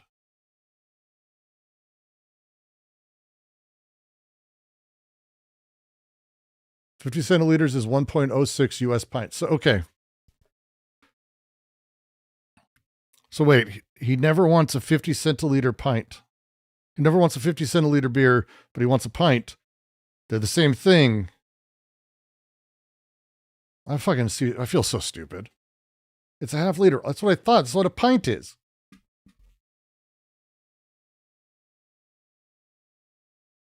I'm so confused. I don't understand. Losing out. But there's nothing universally I'm superior about an evolutionarily successful organism. You can tell this easily because lions can't survive in the Arctic, polar bears can't survive in the desert, and all of us eventually disappear into the void of nothing that is non-existence. Instead of I don't know. I mean, I get this is a joke, but this is real dry humor if this is jokey.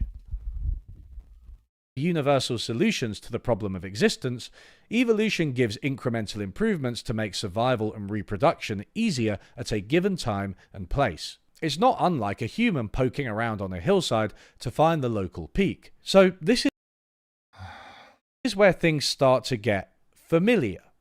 To quote Simon, the simplest scheme of evolution depends on two processes, a generator and a test. The generator produces variety, new forms that have not existed previously, whereas the test calls out the generated forms so that only those that are well fitted to the environment will survive. In modern biological Darwinism, genetic mutation and crossover of chromosomes are the principal generators, and natural selection is the test. So we've got randomly generated rules that sometimes lead to more beneficial outcomes. When they do, the beneficial rules are selected and the whole thing is run again. Sounds a bit like our explanation of large language models from earlier, no? We can... No. No. No. No. No. That's not where I thought he was going with this. I did not realize he was going there for this. That is, no. No. No. No, no, no, no, no, no, no. It's also not how evolution works either, but I'll leave aside that for if you ever want to do a reading, Susan Oyama, Ontogeny of Information, Evolution's Eye, wonderful writer, phenomenal, worth reading, really great. Breaks a lot of, I think, misconceptions of how evolution functions. LLMs have a supervised learning process that happens via static data sets and gradient optimization, gradient descent. Just because I know I've got a guy in here who's going to yell at me with the wrong words. That utilizes that with back propagation and rules that are exceptionally known. They're not randomly generated rules. There's no randomly generated rules in anything an LLM does. In fact, it's quite the opposite. They're all explicitly generated. This sounds like, this is why analogs, when we say, oh, it's a analogy. This is why people who use analogies fail, because it sounds like means that it has this surface effect of sounding like, and you can attach your understanding to it and fill it as you need. It has nothing to do with it. This isn't just garbage through and through. Absolutely nothing to do with it in any capacity whatsoever. He's wrong. He's fucking wrong. He's wrong. He's bad. This is bad. Bad. Wrong. We can go further into the role of local maximization in the modern economy. Many fans of capitalism have long emphasized the natural selection analogy. Through market signals, people try to get the best value for their money. This means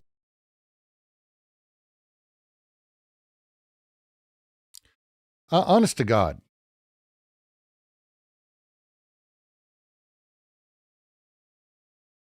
honest to God, like,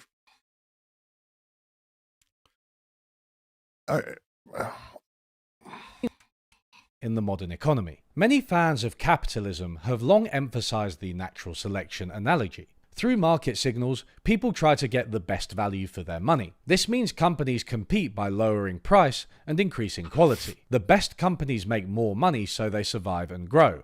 The worst companies make no money and go bankrupt.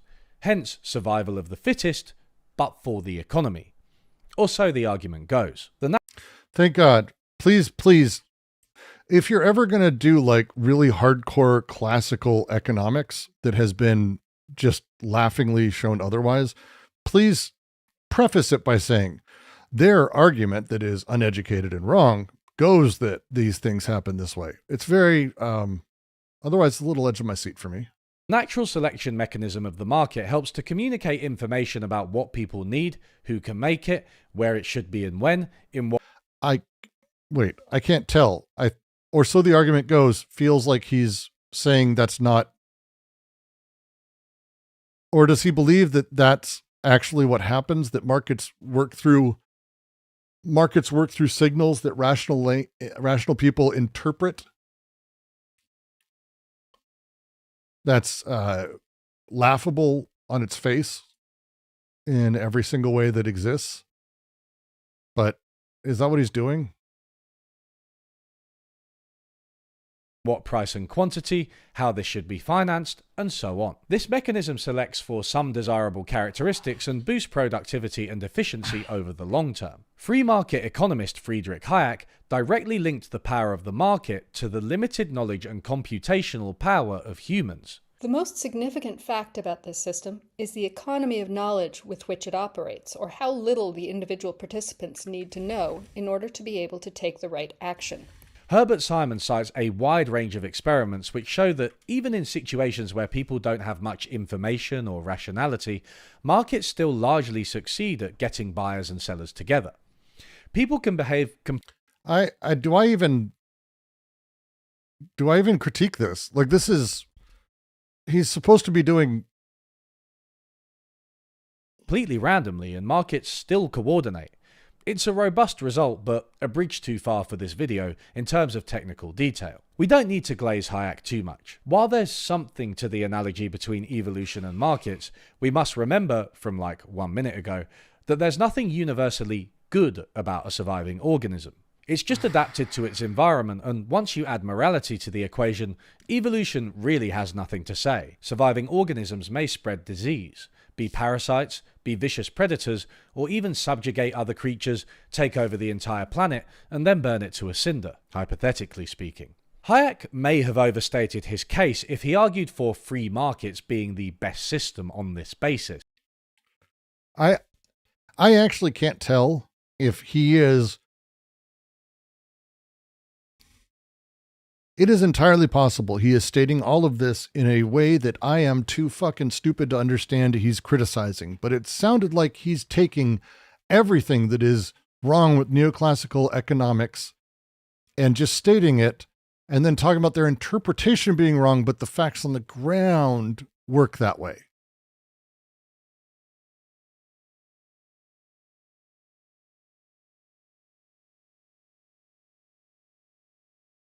Am I wrong?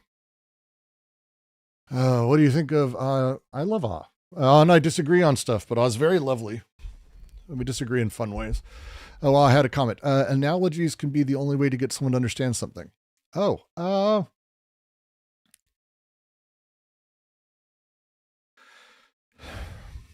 a couple ways that this works. And again, it's about how these things are sort of taught and set up.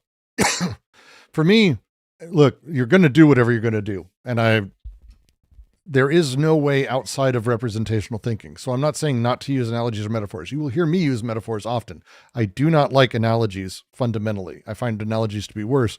But yes, communication and representation works in its own ways. The challenge, though, is when you're taking incredibly complicated things and you're claiming that they work the same. So the difference between an analogy here versus something like, let's see. If I were to be teaching my 3-year-old, she really found out about anglerfish recently, and that I say it holds up the thing and it works like a light. What do you mean? Well, you know how moths are attracted to light? That's like this. Fish are attracted to that light. Metaphorical, analogical. This works to communicate that information to her. But the challenge is that I've now told her these things work the same, even though it's metaphorical.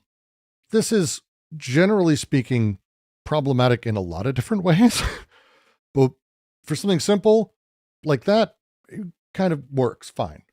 Once you're doing this, and the analogy he's making that breaks down fully when you're talking about like anything like what LLMs do to natural selection and evolution because of random rules, fundamentally, the pieces aren't the same. So like when you've got metaphor as a thing is about resemblance and substitution, right? I hope we can agree on this. Hope we can agree.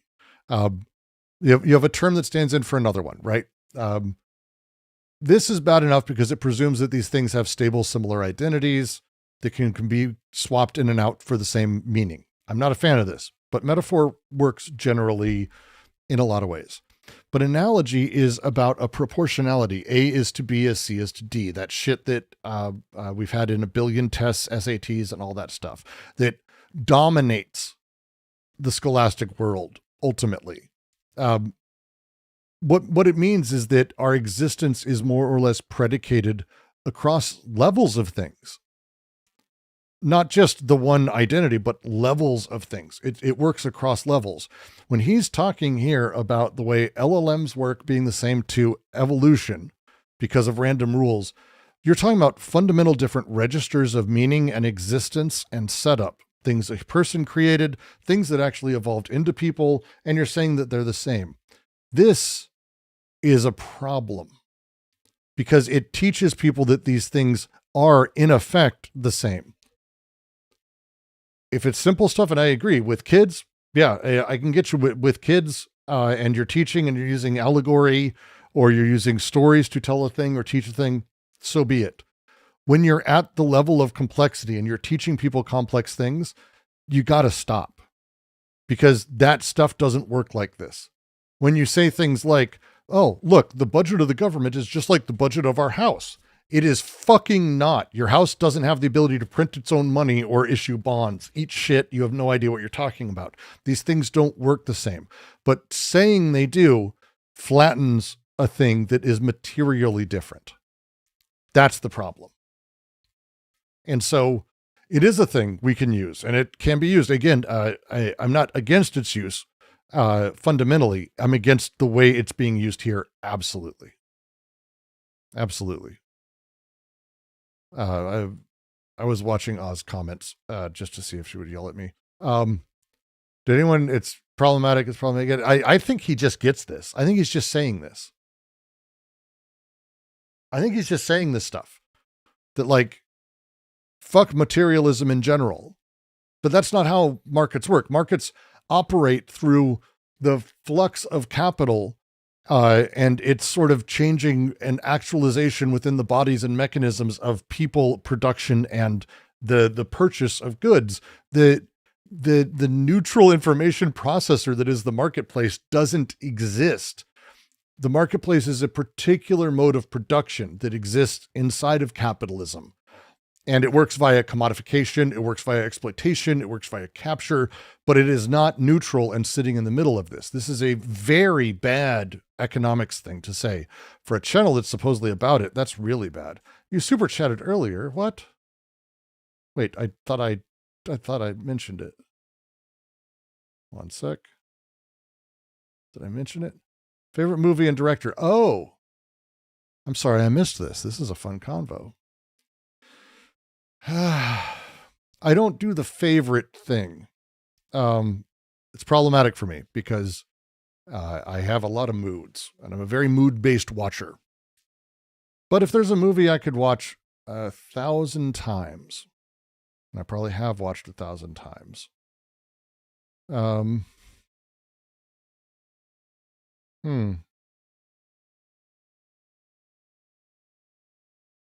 The Alien series, I could watch a million times over.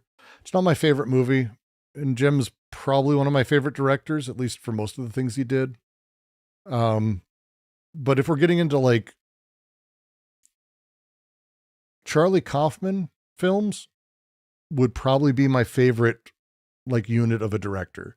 Everything he's done is a masterpiece, and it's always interesting, and it always breaks things apart in a way that I think is challenging. Jim did Aliens. I think Alien is better than Aliens, but I think Aliens is much more fun and enjoyable. You're not stupid. Just the Alien series. The Alien show I did not like at all. It's not for me. So for those of you who've been around on the internet for a while, crack.com used to be sort of helmed by Michael Swaim and Cody Johnson and all those guys. Michael Swaim's a buddy of mine, and I am such a Kaufman fan that he's had a film podcast for years called Frame Rate that he's been doing, and I'm the Kaufman guy. So I'm one he has on all of them. And I love Kaufman. And I've watched all of his works 1,000 times. My single favorite movie of all time, though, is probably going to be Everywhere, Everything, All at Once. It was Synecdoche, New York before that, but it's Everything, Everywhere, All at Once now. That'd probably be my garbled thing. Cinema 1 and 2, if you're going to read them, it has its own film recommendations. It has its own film recommendations. Do that. But the fact remains that markets are a good example of how humans harness their limited capacity to process information, including information from other humans, to coordinate through fairly simple signals. So he believes this then. So he believes this then. This is his thing. Behind the Bastards podcast is fantastic. That's a friend of Michael Swaim's too. Swaim knows everyone. Swaim is cool as fuck. Swaim's way cooler than me. Way cooler. He has a... What's up? I would love something. Ooh, yeah. Yeah. That'd be great.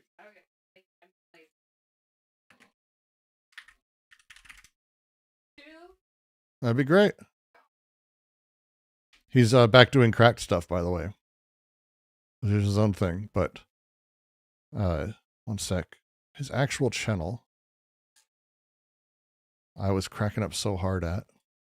What's this? Small Beans, I think.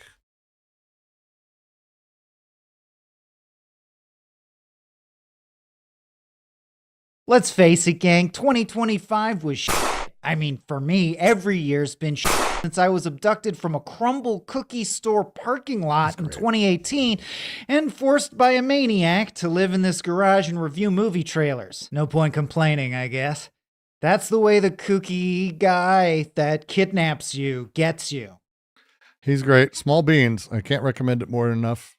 But not just because of that, but because it's a little self-promotion. Look at all of those. Look at all those. Look at all those. I've fucking done a bunch of. I love going on and talking about. You can see all of them are Kaufman films too. Then we did a Ellison book, Razor Blade Pie. That was great. Oh yeah, I went in for Mad God. I forgot. Just great. I love Kaufman. I love Kaufman. Love Kaufman. Just because optimization is local and imperfect doesn't mean it's not there. The reason someone buys something ranges from how much they slept last night to their upbringing to when their tribe split from another one. I did a review for Itchy the Killer too, which I can't remember what did we do? It was Itchy the Killer and because we did two in the same day. 1 second. Let me look and see if I can figure out which one that was. Because there's was an adaptation. Was it Under the Skin? It might have been Under the Skin. No, Each of the Killer. Can't remember which one we did otherwise. Under the Skin, by the way, one of my favorite films too. Fuck, what a movie. What a fucking movie. The entire movie is about the male gaze. It's worth watching. It's worth watching. 100,000 years ago. As I like to tell people, Scarlett Johansson goes fully nude in it. No one cares. That's how much of an indie weird film this is. Yet all the vendor needs to know is that they wanted it and that they had the money. This is not how economics works. This is really depressing.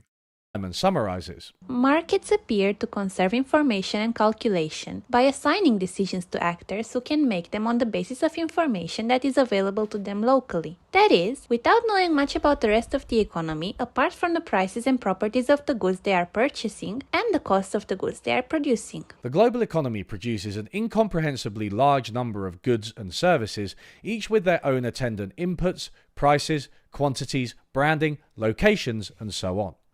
There is simply no way that humans could achieve this without the kind of coordination provided by a decentralized market. Oh no. Oh no. Someone buying something sends a signal that they want it and conveniently also allocates the resources to that end to fund the continued. I have to get Sunday. I have to get Sunday. I have to get Sunday. I have to get Sunday.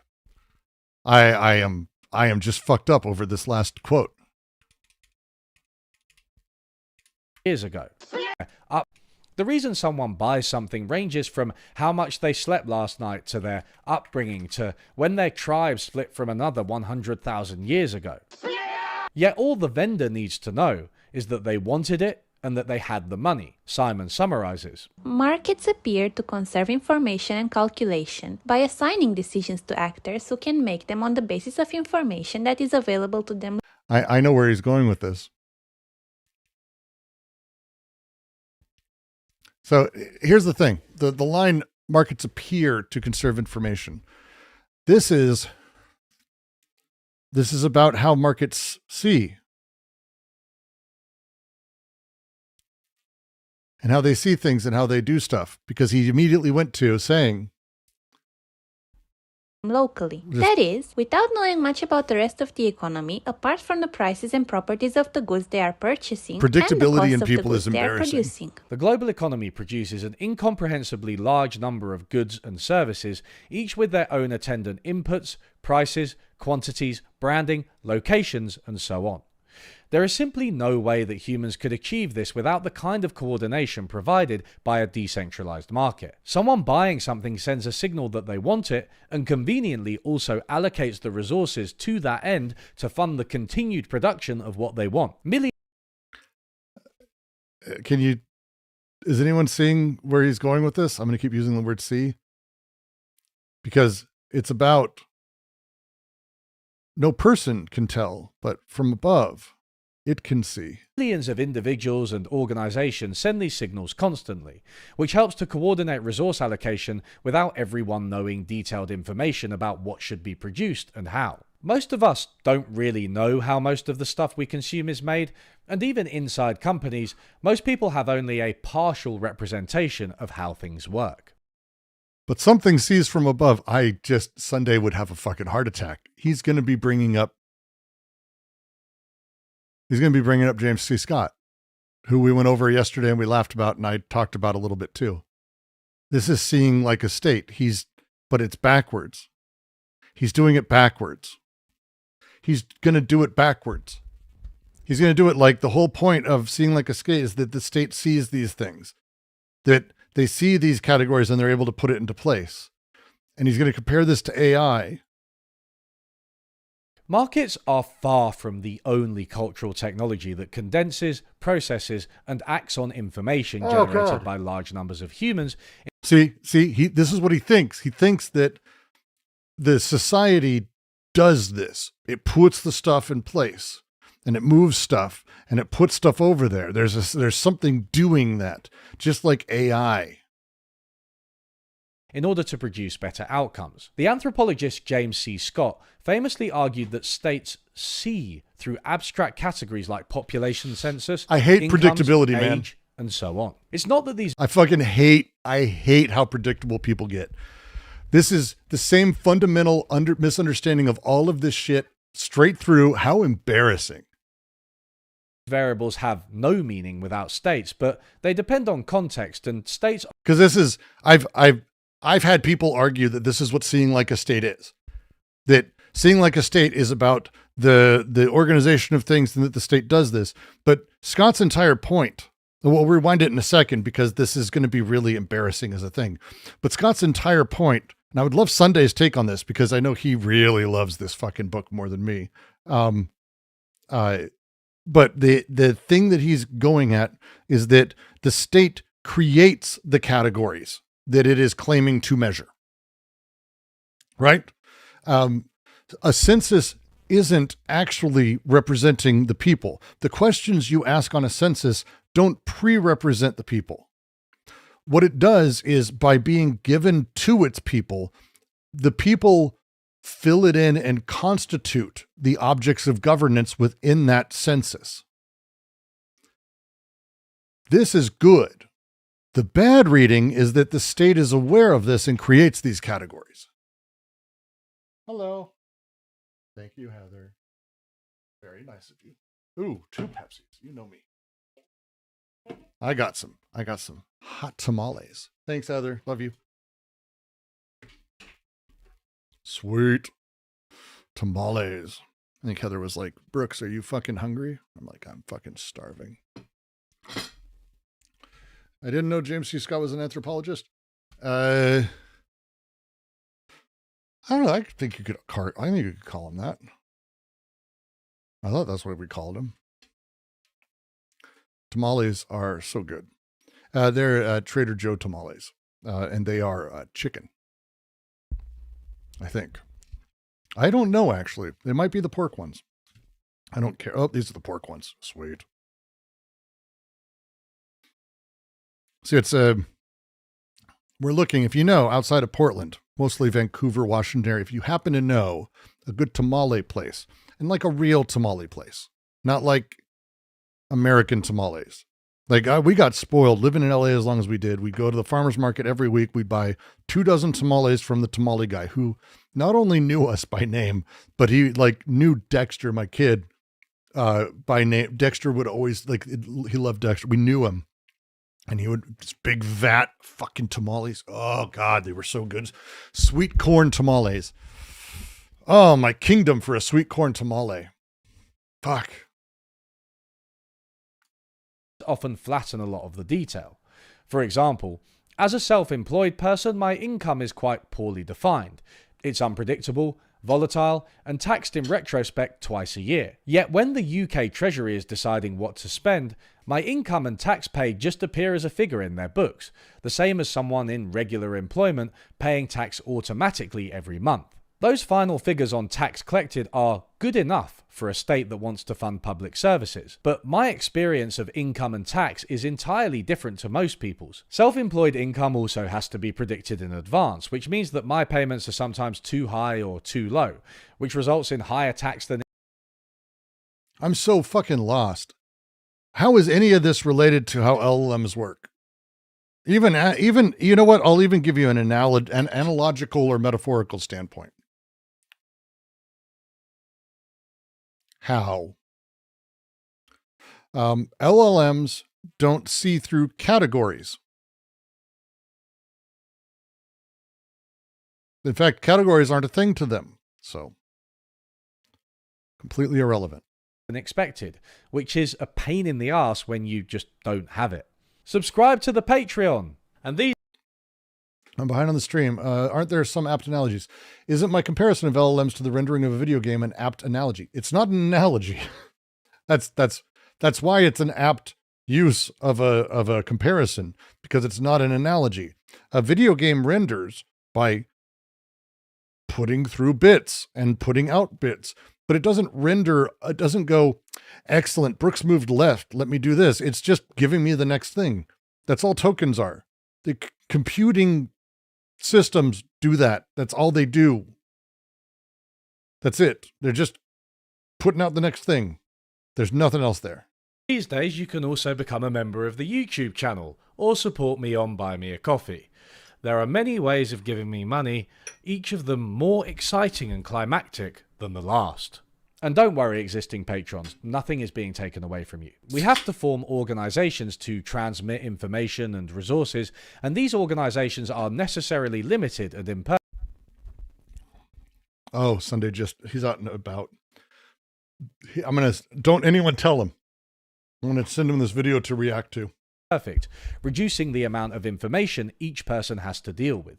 Organizations can localize and minimize information demands just as markets do by decentralizing decisions. Matters of fact can be determined wherever the most skill and information is located to determine them, and they can be communicated to collecting points.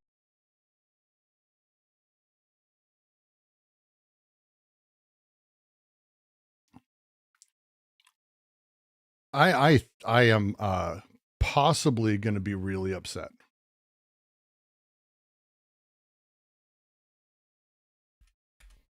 To transmit information and resources. There's no way and these organizations are necessarily limited and imperfect, reducing the amount of information each person has to deal with. Organizations can localize and minimize information I know what this is. demands just as markets do by decentralizing decisions. Matters of fact can be determined wherever the most skill and information is located to determine them. And what would upset me the most? Communicated to collecting points where all the What would piss me off the most? facts relevant to an issue can be put together and decision reached. We can think of a decision as produced by executing a large computer program, each subroutine having its special tasks and relying on local sources of information. No single person or group need be expert on all aspects of the decision. We can use the admittedly catch-all term institutions to categorize all of this. A world without these structures would be virtually impossible to navigate for an individual.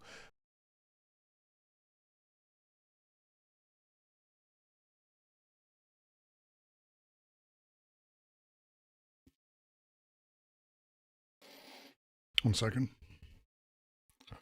I didn't see a source for that. Did you guys? Didn't see a source for that. I gotta put aside my fucking tamale, which makes me even angrier.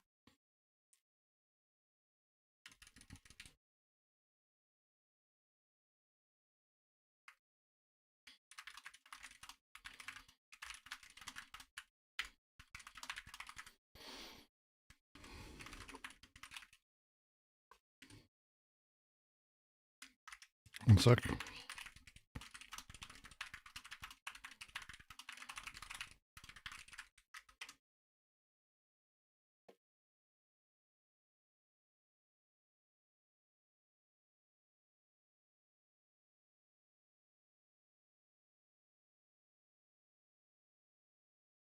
This is really interesting that he's using this. But it's a very frustrating larger thing. I'm just going to let it go. I'm not going to get into where it. all the facts I don't relevant to an issue can be put together and decision reached. We can think of a decision as produced by executing a large computer program, each subroutine having its special tasks and relying on local sources of information. No single person or group need be expert on all aspects of the decision. We can use the admittedly catch-all term institutions to categorize all of this. A world without these structures would be... I don't care. We're just going to go with the larger size. Here's the thing. If you're going to be using Herbert Simon, you're going to be doing this throughout your fucking video, and you're going to be then bringing in Seeing Like a State. What you're doing fundamentally is starting with categories as a presumed reality, that people are these things and that they need to be organized as these things. Institutions do not pre-exist people. Institutions exist to capture people. The idea that, as this quote talks about, that institutions do these things is flatly insane and absurd. This is not how they function. This is not how they're made. This is not how they come about. And this has nothing to do with their setup. Information processing through institutions that have a rationality to them is a laughable thing in today's everything, today's politics, today's climate, any of those things. Have I read any Rilke? No. Be virtually impossible to navigate for an individual, faced as they were not just with information about the world, but information about other people and what they want, something which is often impossible to know. Humans have always organized into larger structures that constrain and direct our behavior. These include the harder mechanisms of economic incentives and the law, as well as the softer ones like belief systems and cultures. As Simon put it, institutions help individuals to coordinate interdependent activities so individuals do not misunderstand or clash with one another. Institutional loyalty and identity serve as a motivation to pursue collective interests over individual ones where appropriate. Institutions manage the limits of individual knowledge and rationality by narrowing the information and actions available to individuals at again, you're just backwards. You're just completely backwards in how this functions. In individuals, institutions. Okay. Organizations and institutions do not transmit information. They produce subjects. They produce people. They produce desire pathways. They produce social relations.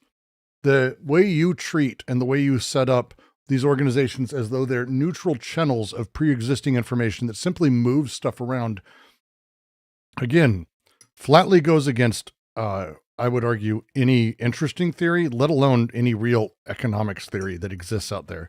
But again, economists are always like 19 years behind, so whatever. At any one time. Think about a corporation. It will have various functions and be divided up into departments, all of which can... I do like a good fried tamale as well, but I'm just a second. I have to give, because she might be listening, Heather. I have to give Heather credit. She brought the spicy salsa down for me. She knows. No one else in the family likes really wildly spicy shit but me. So it's always nice. Just little touches. Makes me happy. Communicate with one another. There is a limit to the amount the marketing department needs to know about accounting. It may only need to know how much money has been allocated to marketing. People identify with the corporation as a whole, and also with their individual department, and their team within that department. Literally nobody in the enterprise has a full understanding of how it works, or the ability to change it entirely. Even the CEO. At least, that's what they say when they end up in court. Institutions are powerful cultural technology. But you just argued that they don't know. So if you make a joke, at least that's what they say when they show up in court, but they're lying. Also, they're telling the truth.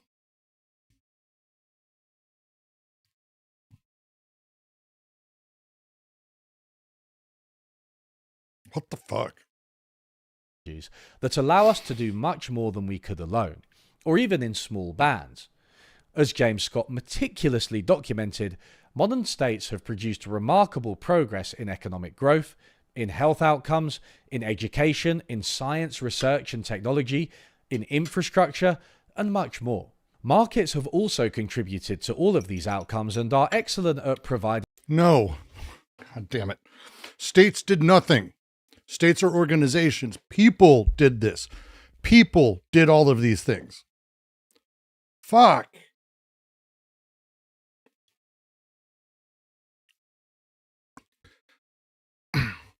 Microsoft didn't invent Windows.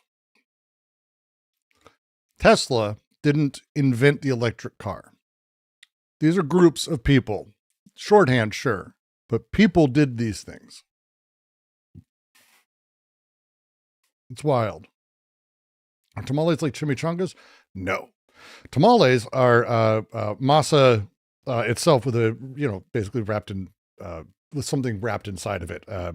Again, sweet corn. Oh my God. I just love sweet corn tamales. This is a red pork. It's like a basically marinated shredded pork. Put inside a masa, and then they wrap the whole thing in a corn husk, and then that gets steamed.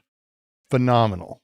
It's like one of the laziest, wonderful dishes that like I'm too shitty to be able to make myself. Because they just take a while and you have to make a bunch at once, and I'm not good at it. There are people who are, and they are my heroes. Chimichangas aren't authentic Mexican? Who cares? Chimichangas are also delicious.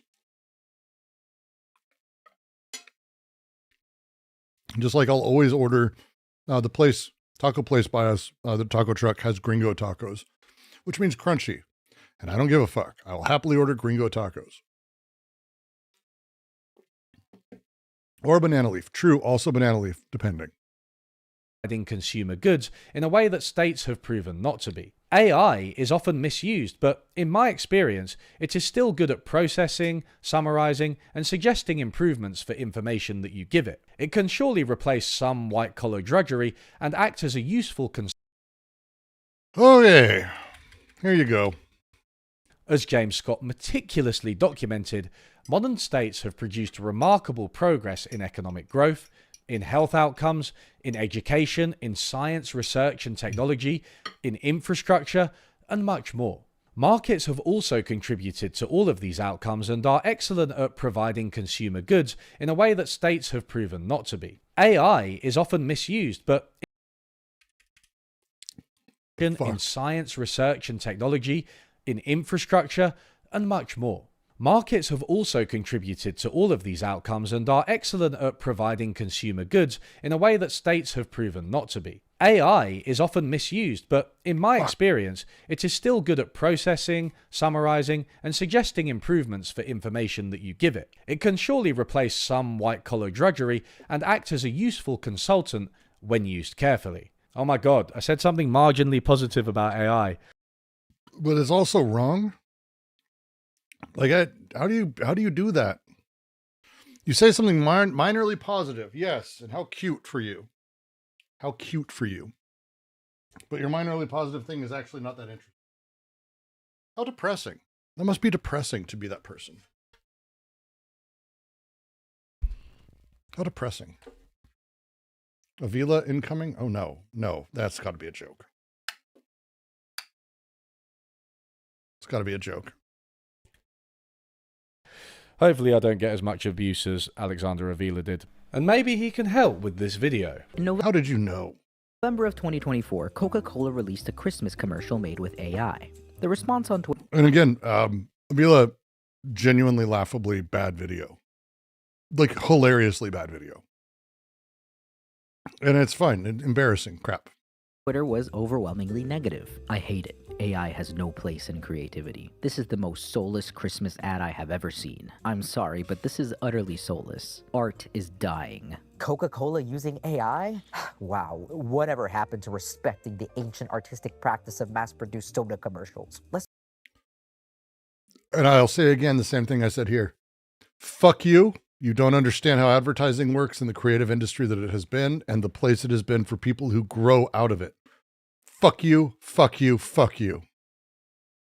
Let's be real for a second, guys. It's a Coke commercial. It's always soulless. It's Eat shit. Eat shit, you YouTuber fuck. always commodification. It's always slop. Same. Fuck you. Again, if you don't know the history of how commercials, the art of commercials works, it would be similar to saying anyone who makes furry porn are artists who, they're soulless, or people who work in this video game or that are soulless. Eat shit and die, you piece of shit. People do work in places that give them the ability to expand their creative template and what they're able to do. AI fundamentally works against that. The creative industry that has been commercials, and this is a thing, I know people who are brilliant filmmakers, fun films, one of my favorites. I really like what Deadpool did. Do you like Deadpool? Never heard? Deadpool's a fun movie. I think they're very fun, all three of them. Directed by a guy from Blur. Blur was a primarily commercial entity. They're not alone. The way that people have gained their ability to do these things often comes from commercials. Same for actors, by the way. Like, it's a hack thing to say, and it's just garbage. It's just a garbage mentality.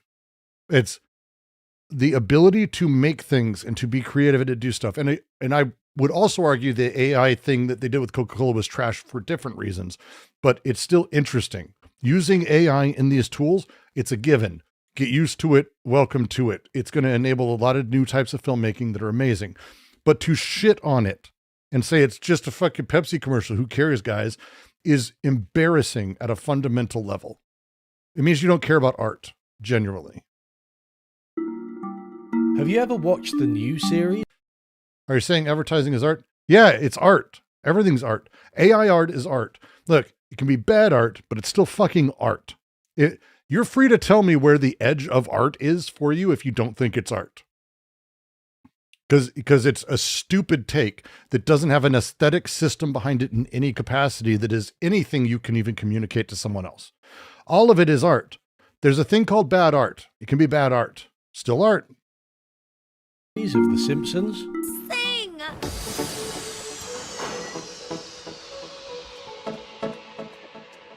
Oh, and I would also add, if you're going, commercials aren't art, you probably aren't a creative person. I used to think that I was stupid. Why do tech billionaires now seem like they're generated by their own AI? You drink coffee, man, or no? Nah. Really? Yeah. Wouldn't that be the irony of history would be that the man publicly worrying about the Antichrist accidentally hastens his or her arrival? There are all these different scenarios. I obviously don't think that that's what I'm doing. I want to thank you for including me this evening. It's incredible to be among everyone here, particularly you and the First Lady. I've always enjoyed having dinner and interacting. Why do financial markets overreact to information, which they then turn out to have misinterpreted? Stock market goes up. Why does stock market go up? Because they say they were happy that Jerome Powell said the Fed would never increase the interest rate by more than 0.5%. So they were like, yeah, and then it went up. And then today was crazy. The market was just like crashing in a way. It was like, they're like, it's a bloodbath. And I was like, why? And they're like, oh, because they misinterpreted what he said. And then it's like, wait. We are now getting close to answering these questions. What brings human behavior, evolution, and modern organizations together is the notion of satisficing.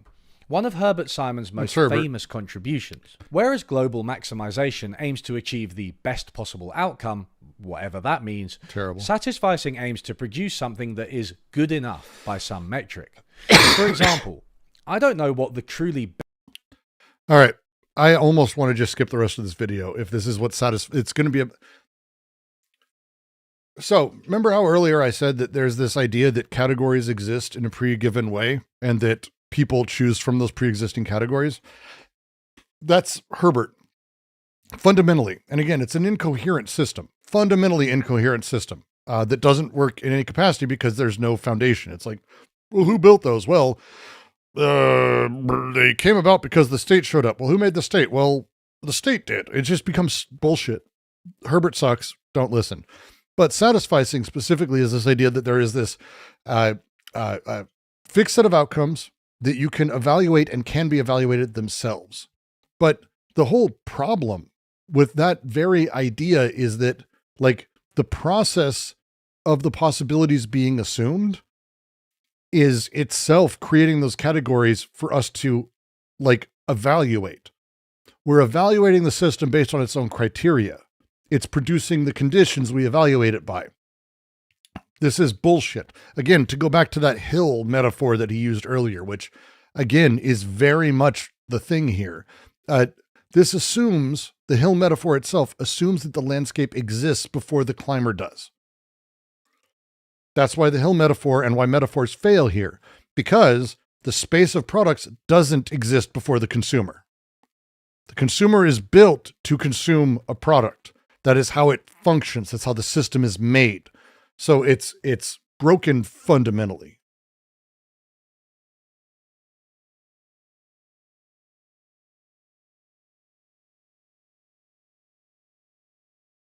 Best version of this video would look like. All I can do is follow various rules and procedures until I'm satisfied with it.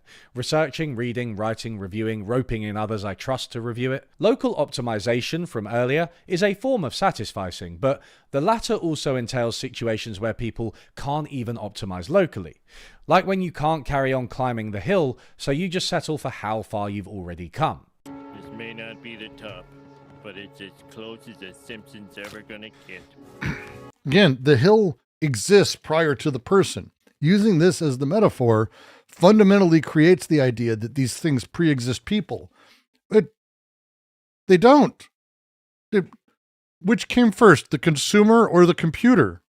Well, I was looking for all the different ways I could type something. The computer seems to be the best option. That's not how that works. What the fuck, man? According to Herbert Simon, our entire human world is one of satisficing, from our biological past to our rudimentary human innovations to our enormously complex modern societies to contemporary AI. Evolution produces a satisfactory outcome which allows an organism to survive in a given environment. Individual humans navigate a hill until they reach. And this, like I said, it's so clearly the same misreading of Scott I've seen a billion times. It's just weird, man. This is weird. Didn't Marx talk about this? Didn't everyone talk about this? Like everyone. This is very... Adam Smith talks about this.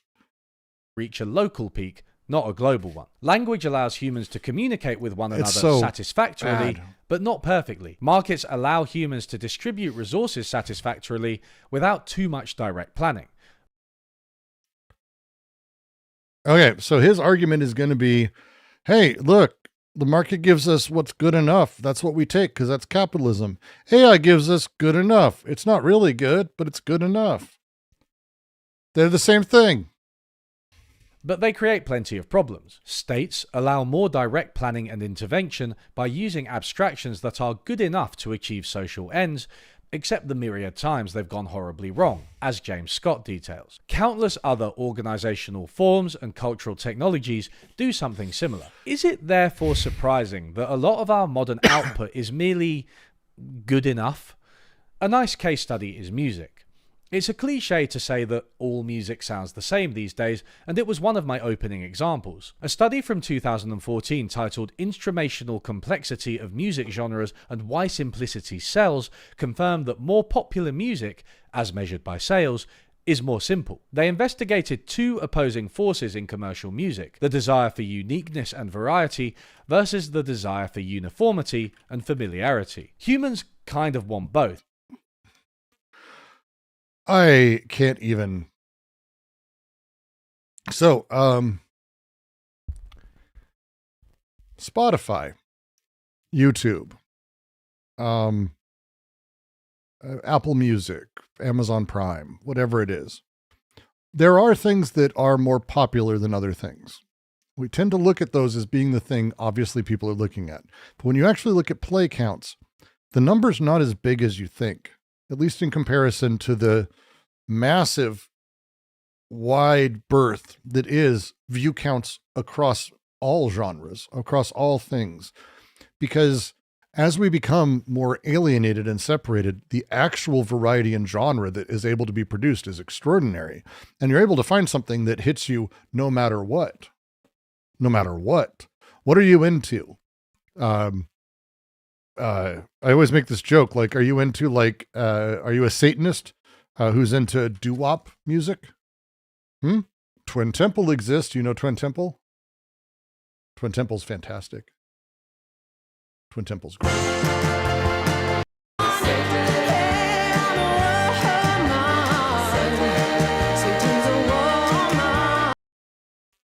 You name something, there's something that exists now. Satan is a Woman is a great song, by the way. Twin Temple's fantastic. Google them. They're fantastic. But I personally am big into weird, I don't know how else to put it, but like Rush for nerds. And so Animals, oh God, what is their fucking new album called? Sorry, 2 seconds.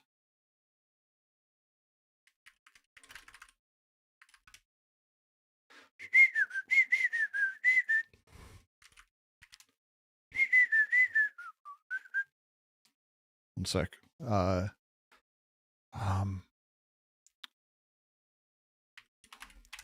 Sorry, trying to look for an album. Someone will know what I'm talking about too.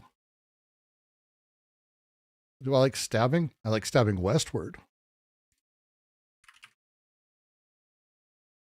Animals as Leaders. I got into them last year. Animals as Leaders is fucking crazy. It was crazy. But then I got a chance to see a few years ago. Oh fuck, what's their song?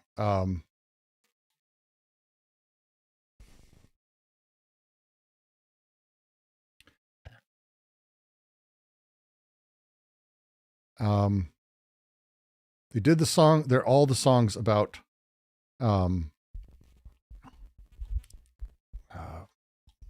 Warhorse is one of it's Mongolian throat singing death metal. God damn, my brain is not working right now. It's been too long of a day. This is too long of a fucking day.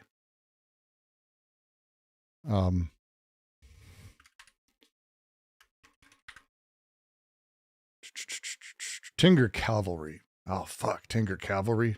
Fuck me. That's good stuff. If you haven't listened to them. A friend of mine got me into really weird versions of metal that exist out there.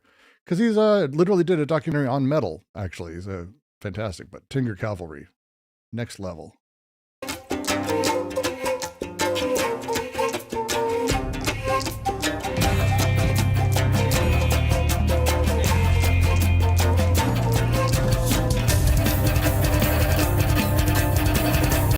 They're phenomenal.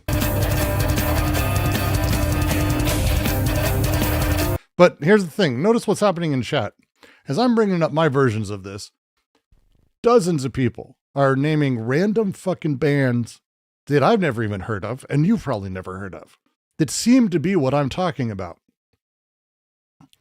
Because, despite what this guy is saying, that's not how it works.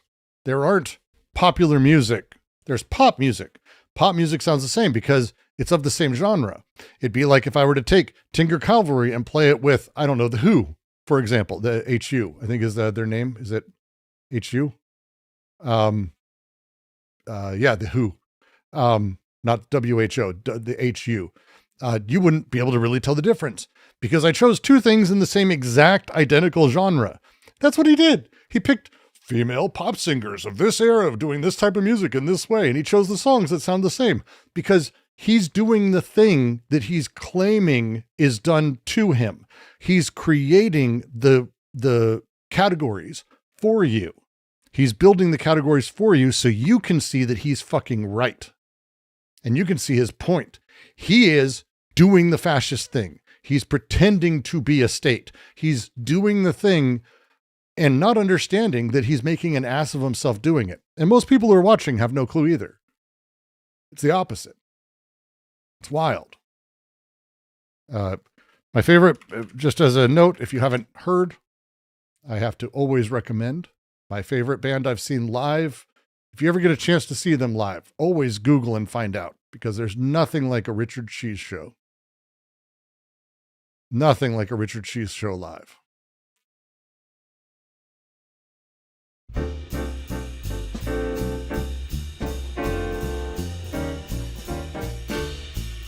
He's amazing live.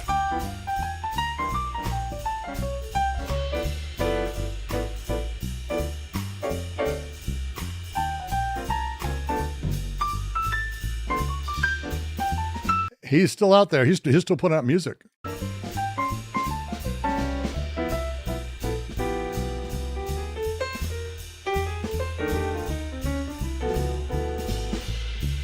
It's just such a good time.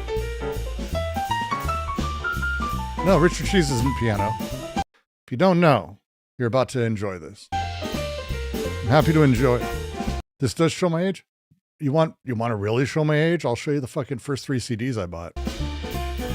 And that I can say the first 3 CDs I bought shows my age.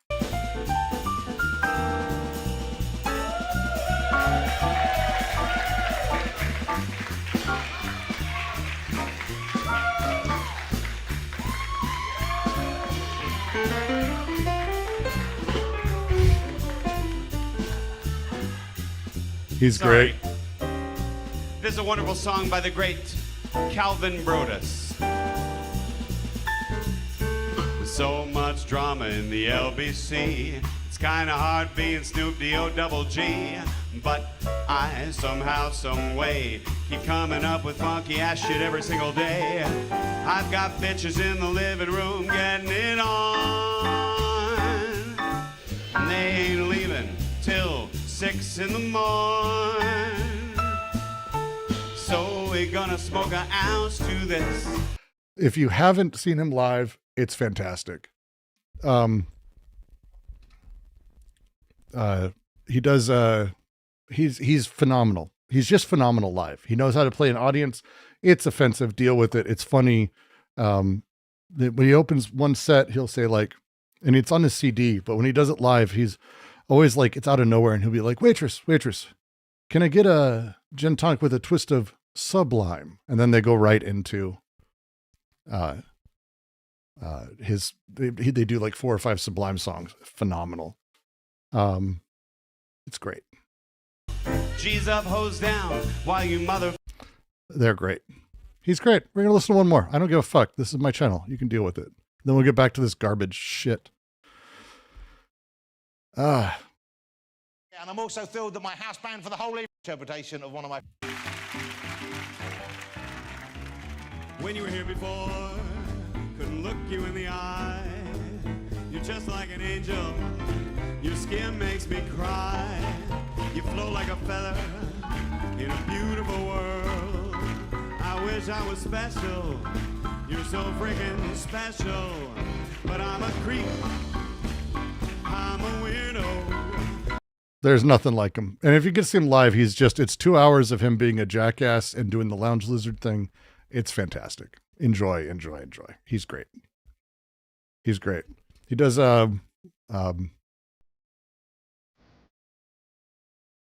this came out, Wet Ass Pussy. It's solid.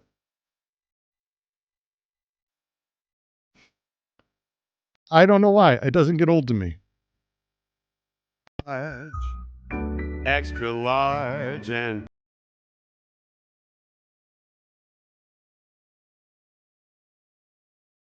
I love the shtick. I get it. We want the comfort of an old rhyme sung to us when we were kids. Smelly cat, smelly cat. But also the shock of experimental electronic music.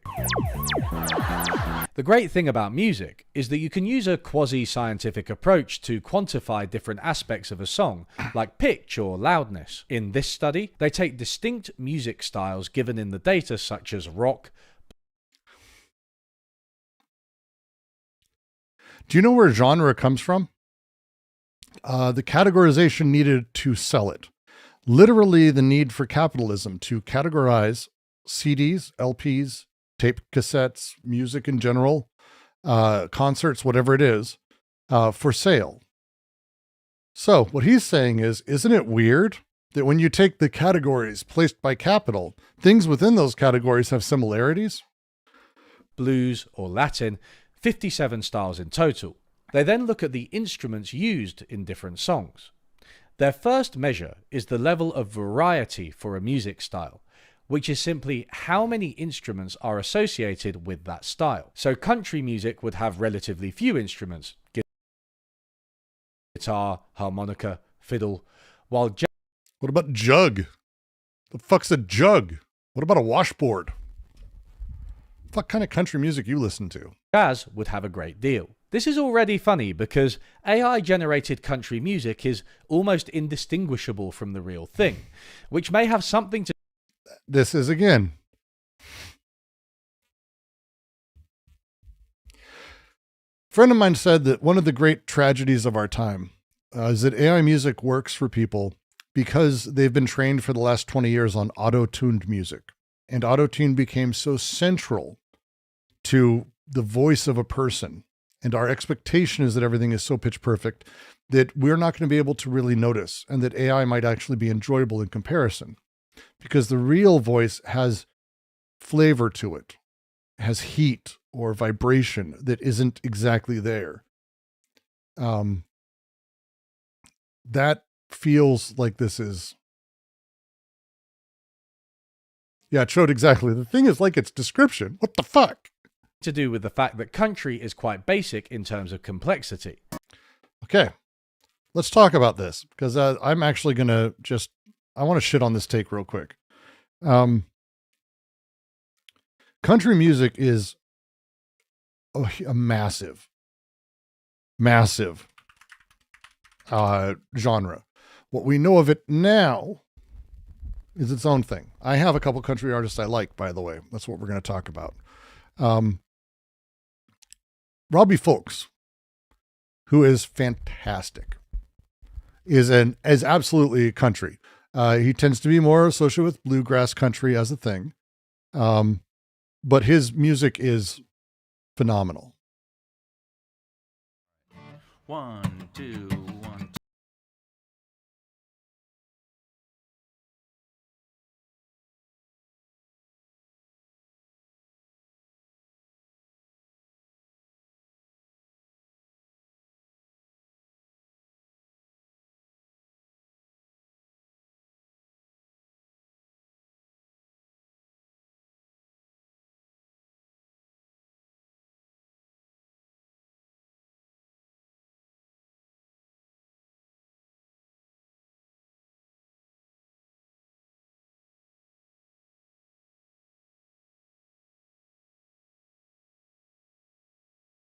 He's amazing. And he's not the normal country artist. Here's a song that I like. This is one from about, I think I wrote in 1994, and it's a tune about this actress. It's sort of based on Dorothy Dandridge, could be almost anybody, and he's not normal, and he's great. it's in the key of A, sing along if you know it and you love it and you want some more of it. She took a lot of pills and died. Well, with her drop dead looks and her little girl charm, everybody thought she'd go far. And at 20 years old, she was rich as could be and a world-famed Hollywood star. With the big parts coming and the sweethearts too, life was a hell of a ride. Yeah, but her star soon fell and her body got old, so she took a lot of pills and died. Well, she took a lot of pills and died. Took a lot of pills and died. Her star soon fell and her body got old, so she took a lot of pills and died. He's great. He did the he went viral a little while ago for this song. When I wrote this one, and I was thinking one day, like, there aren't really any atheist country ballads, like in existence. There aren't any atheist country ballads. That I know of. I mean, there might be one somewhere. We'll play the cleaner version.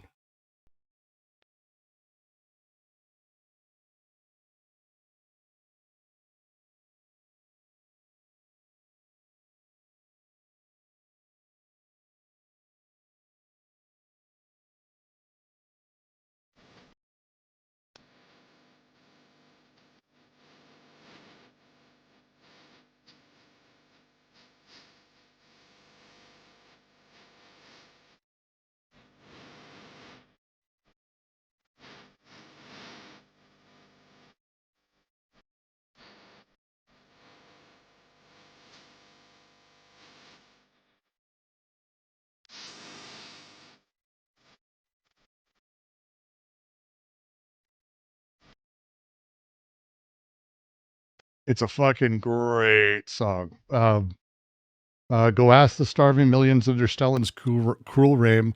Go ask the child with cancer who eases her pain. Then go to your sermons if that's how you feel, but don't bother me with it because God isn't real. Fucking killer. Bury the Bottle with Me is one of my favorite country ballads. Robbie Fulks is great, but he's not alone. Country as a genre is incredibly massive. It's incredibly massive. So for him to say, oh, this is this, it's because his experience of music is basically, oh, country, here's something, I'm a Brit. I have no fucking clue what that is. So let me just look at country music television. Oh, look, these are the same 5 songs. And it's like, so are you going to not mention like, one sec. Let me try to remember who did that.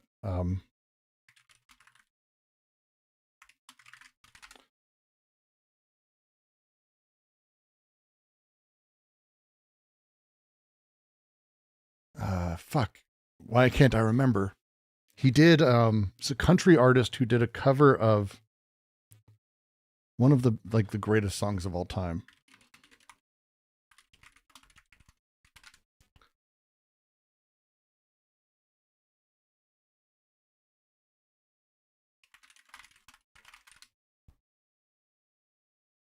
Two seconds.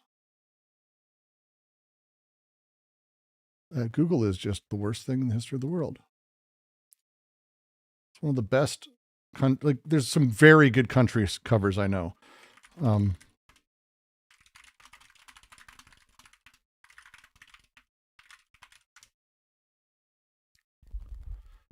But I can't remember the title off the top of my head for some reason. This has just been a lot. It's Tracy Chapman. Fast Car. Fast Car was covered by a country guy, Luke Combs. And this is the kind of thing that if you don't know the song Fast Car, yeah, see, everyone kind of knew what I was pointing at eventually. Tracy Chapman wrote Fast Car, and it's one of the most phenomenal song. It's just horrifying song, but good. Luke Combs did it and performed it, and Tracy Chapman does not, one, allow people to do this, but two, doesn't ever perform with anyone. And she performed live with him because that's how different country can be in the variety. And it's just beautiful. He just nailed it. I think he did really good.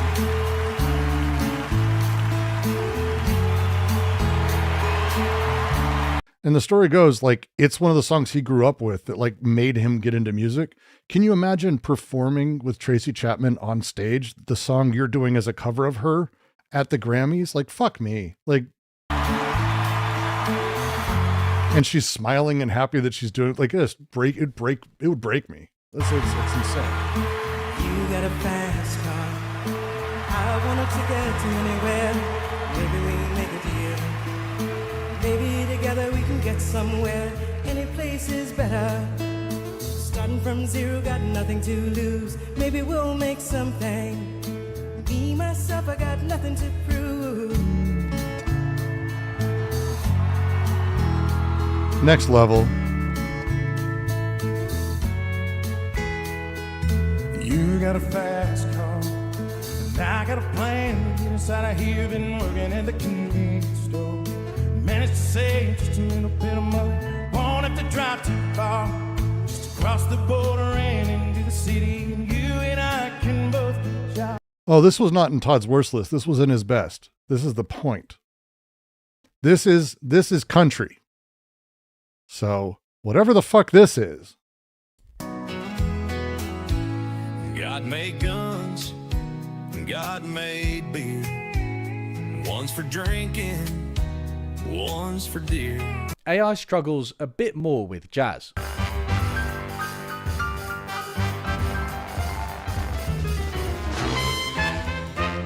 Do you see where I'm going with this? Back to the paper. How did it struggle with jazz there? The video? Was it the video that it struggled with? Because, do you want to listen to some acid jazz? Want to listen to some acid jazz? Fucking,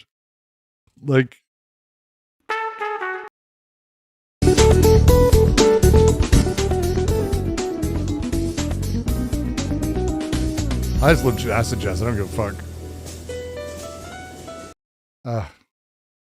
Ladies and gentlemen, I'm a sucker for S3. You want to date me? There you go. So fun. But again, what the fuck is he talking about? It struggles with jazz. I don't understand what's happening here. A second measure is the level of uniformity. AI does fine with jazz, by the way. How common are the instruments used by a given style? So if a style uses a guitar, which appears in most styles, it's more uniform. If it uses it will be less uniform. The study combines the variety and uniformity measures to give an I the crazy piano guy. It's worth watching more of that. I don't know why that's the thing he's not playing. Like that would be the. What is that guy's name? Index of overall complexity of music by style, which they can relate to that style's commercial success. What this graph shows is how the change in the complexity of a style on the x-axis relates to its sales on the y-axis. And there is a clear negative relationship, a rise... Oh shit, Bob Weir died. Well, that's, you know, Grateful Dead, eventually.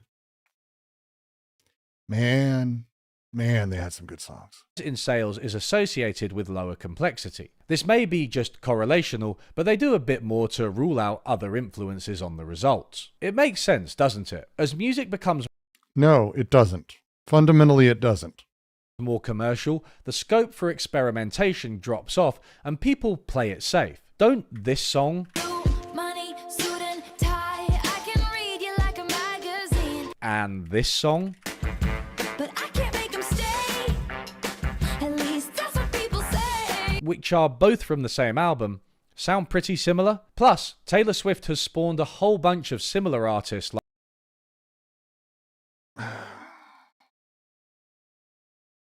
Stick to music, dude.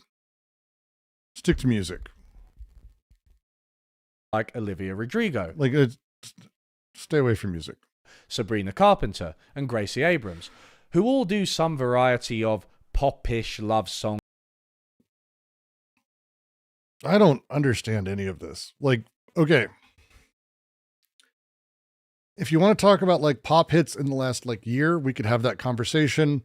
I would argue that we could also fight the opposite, but like, is this a thing that's only been recent? Because Paranoid Android was a top hit in the 90s. Nirvana was a top hit in the 90s, beat all pop music, just destroyed the pop music scene fundamentally. Beck, fundamentally. Are we going to do then in the 90s it was real music, but not now? Is that what you're going to do? Because I got to tell you, we can start getting really close and I can start talking to you about how this is just not accurate. Centering the female perspective. And before you think I'm making a normative claim, I think these artists are fantastic. Just look at my 2024 Spotify. Oh, so you have terrible taste. Your top 5 songs are from 2 albums?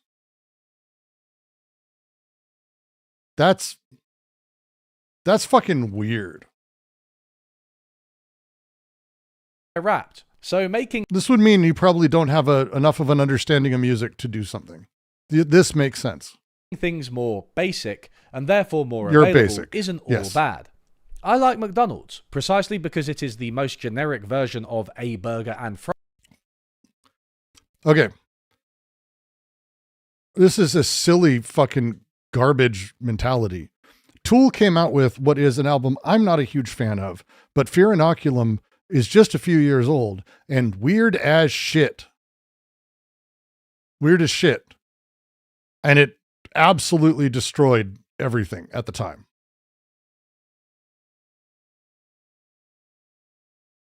I don't understand this. Fries you can get. It's just a really good product. The expansion of education has definitely reduced its quality compared to when it was just for elites and you had like one-on-one tutoring, but it's still made huge advances. The law can be unfair, yet it is far better than outright arbitrary rule by local elites who make up the rules as they go along. Cultural technologies simplify in the name of providing a wide range of goods and services and governance to large populations. And here's a viral song. And you tell me if you think this is just like everything else and very much stands out, doesn't stand out. Ready? Psst.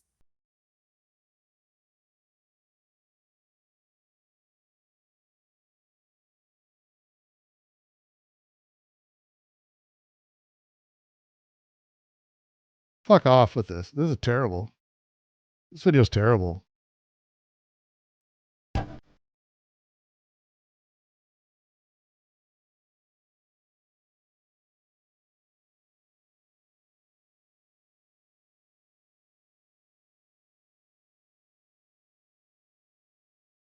Oh, what a beat. So what's funny about this guy, Unlearning Economics, is that he's a music snob who has shit taste in music. Sabrina Carpenter. Let's talk about Sabrina Carpenter. You could shit on Sabrina Carpenter. I don't care. It's not about liking music or not. She's doing something particular with her music.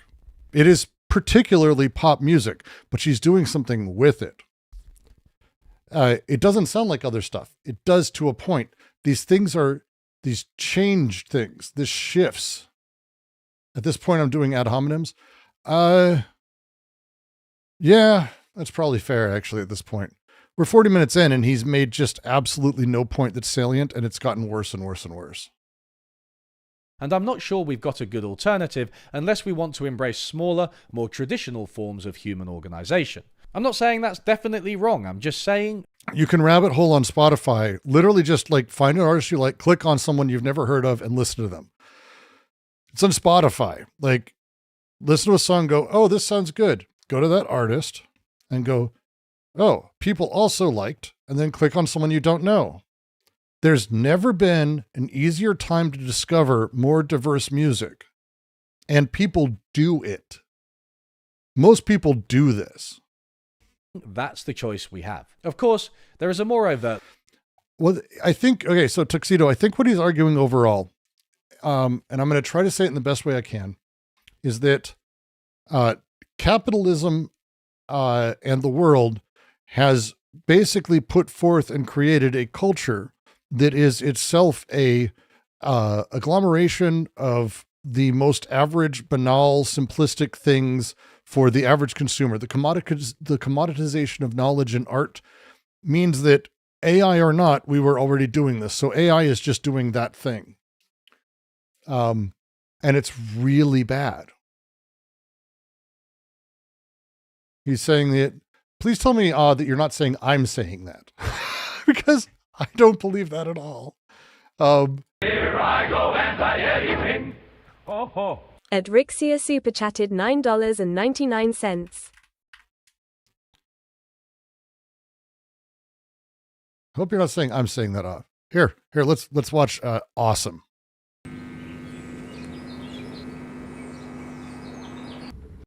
This is good music.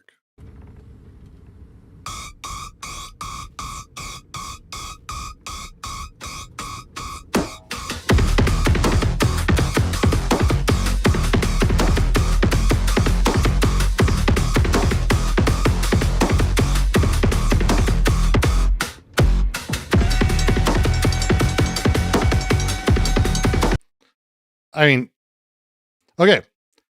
This literally 3 million views, which is insane on its own. This is, as far as I understand, this is also someone who I love. Hint, hint. If you don't know Lewis Cole, he's one of the best fucking drummers of our time. I adore him. And he and Knower, which is a band he's in, jazz music, he does with Genevieve here. They tour and do things together. They're all amazing. I own all of their LPs. I love them very, very much. But Lewis is great. This is the same, if you don't know it.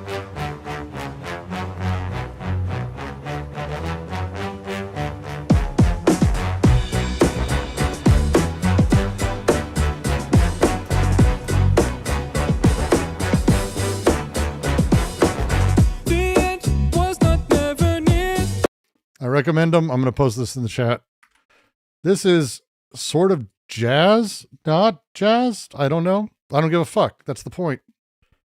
This is like some other thing. Go enjoy things. Nefarious side to all of Go enjoy things. Mass production and marketing can cater to certain human impulses, leading to outcomes that we might not like on further reflection. Human beings crave familiarity. Numerous psychological studies show that people choose songs they're familiar with over songs that more closely match their reported music taste.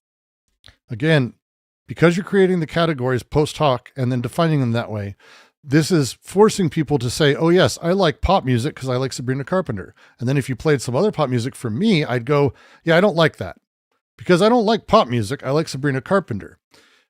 You are creating the categories and fucking things up. Stop doing that. I'm gonna just fucking skip ahead. This fucking whole video is just gonna be me reporting the same shit. Someone said he shits on The Simpsons. Of ourselves that will appeal to the wide technologies to simplify things. I'm skipping ahead. I don't Add care. some dodgy actors, tyrants, profit-seeking corporations, wankers of various kinds, and you've got some bad outcomes for sure. until finally we land on the most perfect versions of ourselves that will appeal to the widest possible audience and offend no one. That is how you make great art. The irony of showing this is It's Always Sunny has become the longest running television. It's incredibly successful. You fucking hack. What are you doing? It's Always Sunny is literally the opposite of everything you've said. You show them making a joke about this. They don't do any of those things. And it's one of the most successful it's the longest running scripted live action TV show. What the fuck is going on, dude? Why would you do that? The fuck are you doing, man? Humanity thrives from creativity. Every so often, someone comes along with an idea that changes the game. This could be an entrepreneur, a scientist, a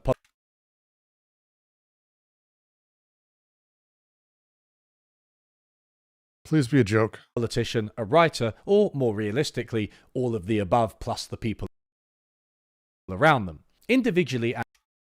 Oh, you're just going to let that go by. Just a note. Elon Musk did not found Tesla. SpaceX was brought to him as a way for him to get large tax breaks and government subsidies. This neural net chip shit is someone else's studies that he paid for and bought. He is a Nazi. Writer, and or more. He is actually a very shitty engineer and terrible human being. This is insane. Realistic. If the institutions cease to allow us to do that, then we're going to have a problem. First aired in 1989, The Simpsons started off with poor animation and characters that weren't fully fleshed out. But the early seasons had heart and excellent dark humour, which went over my head when I was younger. Watching them get Nelson back with water balloons was fun as a kid, but as an adult you notice the deeper message. Buying and filling that many water balloons would be quite tricky. Over the golden age from You're a few years late. Simpsons started on Tracy Ullman about 3 years earlier, but whatever. From seasons 3 to 8, the writers hit their stride, and The Simpsons grew into a show that will forever be regarded as one of the greatest of all time, combining humor. Have you noticed any change in Bart? New glasses? No, he looks like something might be disturbing him. Probably misses his old glasses. Heart. And satire. In a package that's not satire. It's a Star Wars reference. How's that a satire? Suited both adults and children. It may be difficult to understand in today's age of far edgier shows like Southland, Family Man, or Rock and Midi, but The Simpsons was extremely subversive when it came out. For all the boundaries these shows push, have they ever been openly condemned by the sitting president of the United States? We are going to keep on trying to strengthen the American family to make American families a lot more like the Waltons and a lot less like the Simpsons. Huh? Hey, we're just like the Waltons. We're praying for an end to the Depression, too. The Simpsons took the traditional sitcom, which painted the American family as idyllic and sanguine, and turned it on its head. The Simpsons are perennially dysfunctional when you compare them to the Waltons, for example. The show contains pointed critiques of the workplace, of gender roles, of the school system, of inequality, and of heterosexuality. The show started to decline, depending on who you ask, around season 9, with storylines becoming more Married with Children beat that out, and also this was that's very ridiculous. Frustrating. This is a misplaced history of The Simpsons. Fundamentally, like it's doing these things, but it's not. This is not it. And eventually, they were rescued by the Waltons. So the Waltons were an old shitty TV show where everything ended up fine. Just think the Bradys. The Bradys, put it in the place of the Bradys. Same kind of thing. Let's say Moe. Jokes becoming less cleverer. Well, Bart, how does it feel to be trolled, memed, jiffed, and dare I say, honed. and characters becoming parodies of themselves. That's me, Circus Homer. Still, I'm in the camp of this decline was slow, and I find the latter 10 seasons watchable, with some solid It continues to learn that you have no taste. individual jokes. I have 3 kids and no money. Why can't I have no kids and 3 money? There are even entire episodes that are good. Nowadays, though, it's a complete parody of itself. As Super Eyepatch Wolf pointed out, The Simpsons is now a brand. And no, dude, the newest seasons aren't good. Just listen to Marge's voice. We're all done. More or all done. End this now. Oh, great, they're doing another movie. One of the other things that happened to The Simpsons was that it was a victim of its own success. It subsequently spawned many copycat shows like Family Guy, which is a lot like the latter Simpsons seasons in that the jokes tend to be more on the nose and, weirdly, the show deliberately wastes your time.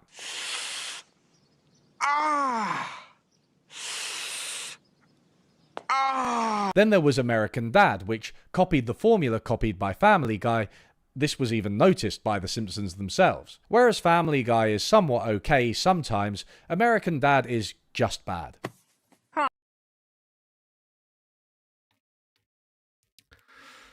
Well, now.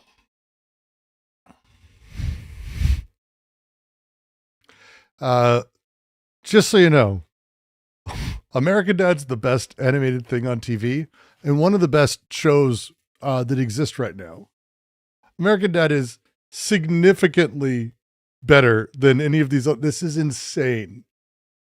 To say that The Simpsons is still watchable, but American Dad is just bad? Fuck me. Fuck me. Fuck me. Then there was the Cleveland show, which did it again. And actually failed, thank God. It was before America. It doesn't matter. Score 1 for Market Signals. But it's not just about hating on Seth MacFarlane. As with music, finding a formula that works, then milking the hell out of it, is pretty common these days. A nice video by Just an Observation noted that though Family Guy copied The Simpsons went on to copy Family Guy, with fancier animations, sillier storylines, and cruder jokes. Then they did a crossover. And one with Futurama. What the hell is this? Oh wait, this video is about artificial intelligence. Funnily enough, The Simpsons Family Guy feedback loop actually feels like an AI feeding on itself. How do you not mention the entire Family Guy Simpsons thing where Seth MacFarlane had... Never mind. There's a whole rape thing going on there, if you didn't know. Training on its own output to produce something weird and disconnected from reality. Foreshadowing is a literary device whereby... What? None of that is what you're saying it is. This is so fucking stupid. It's unbelievable. This is so... American Dad has actually done an incredible job breaking its own boundaries and not becoming itself in any way. Rape thing? Oh, why not?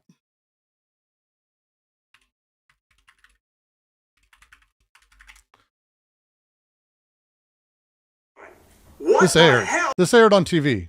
did you do? Because of what you said, Jillian wants us to move in together. Well, I think you should, Brian. She's beautiful. I don't really need audio during this. But if you haven't seen it, this is a real thing. Boop, boop, boop, boop. They're talking. Then up comes the Simpsons soon. Not Seth. No, Quagmire. Seth MacFarlane's actually apparently a wonderful person. And gives people a lot of creative room. Anyways, how do you mention the crossover and not go over this? Like this actually made like Matt Groening hate Seth. And then it ends with, let's see if they do the whole thing. They are going to do the whole thing. You could see the whole thing. If you didn't know how this ends. Ooh, I gotta say, that was fantastic. What do you say we go back to your place for round 2? Sounds good to me. Wow, 3 times in a row. You're amazing, Glenn. Oh, I just take a lot of pride in what I do. Hey, what's going on here? Ah, get off my wife! Oh my God, oh my God! You shot my homie. I'm calling the police. I can remember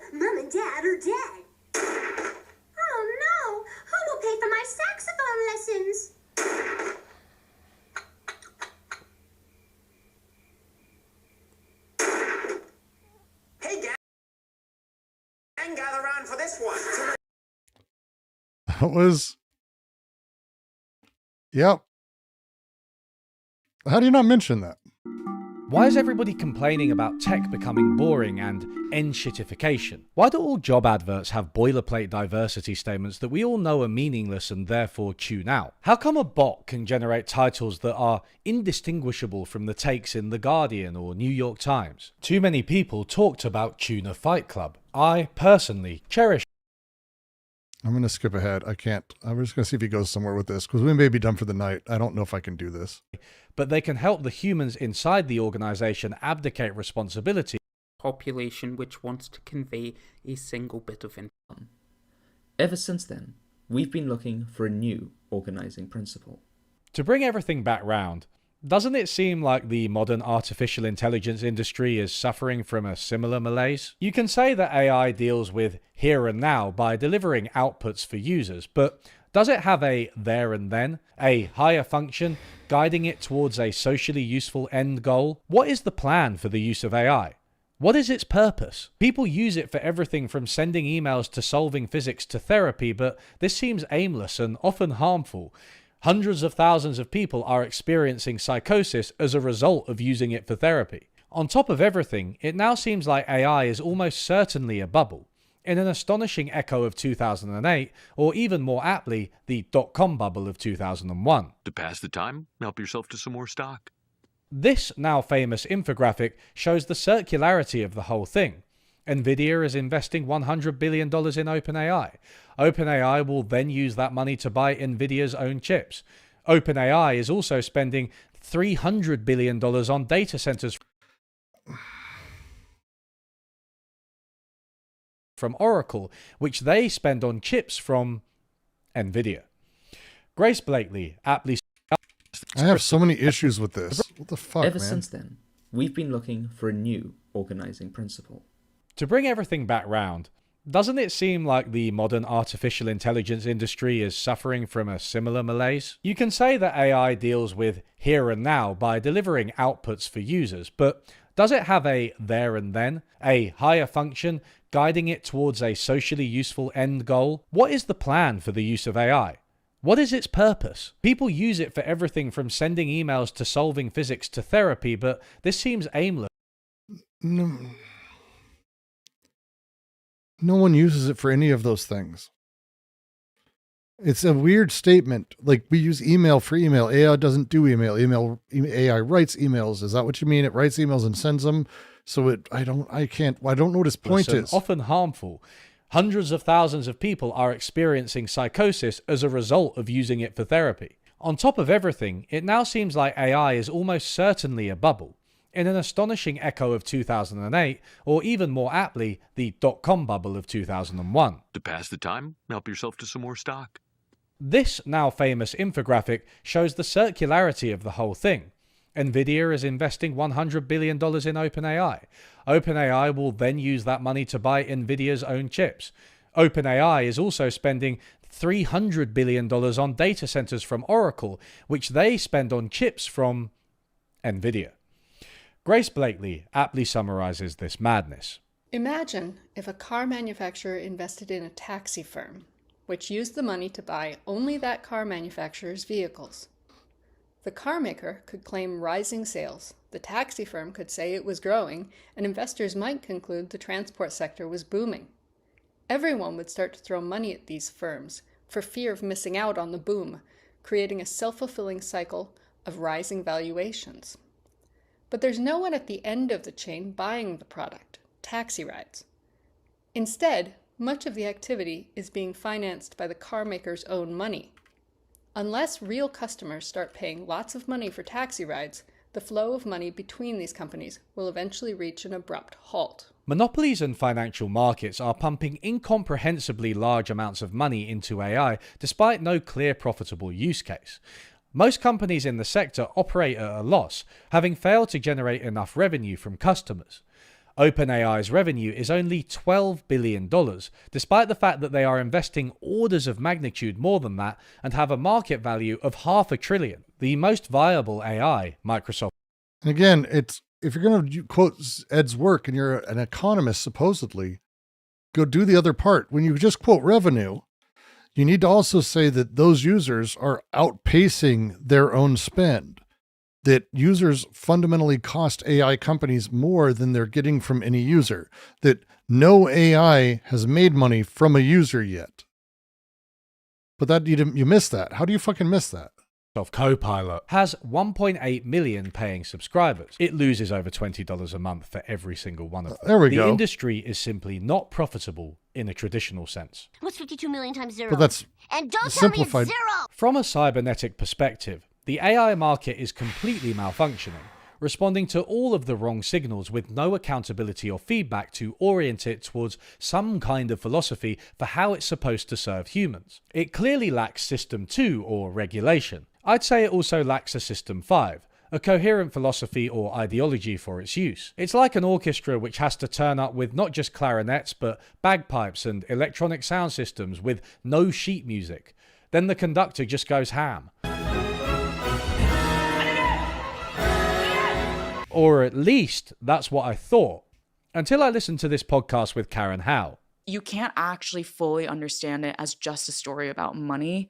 It has to also be understood as a story of ideology, because when in the absence of a business case, then you ask, why are people still doing this?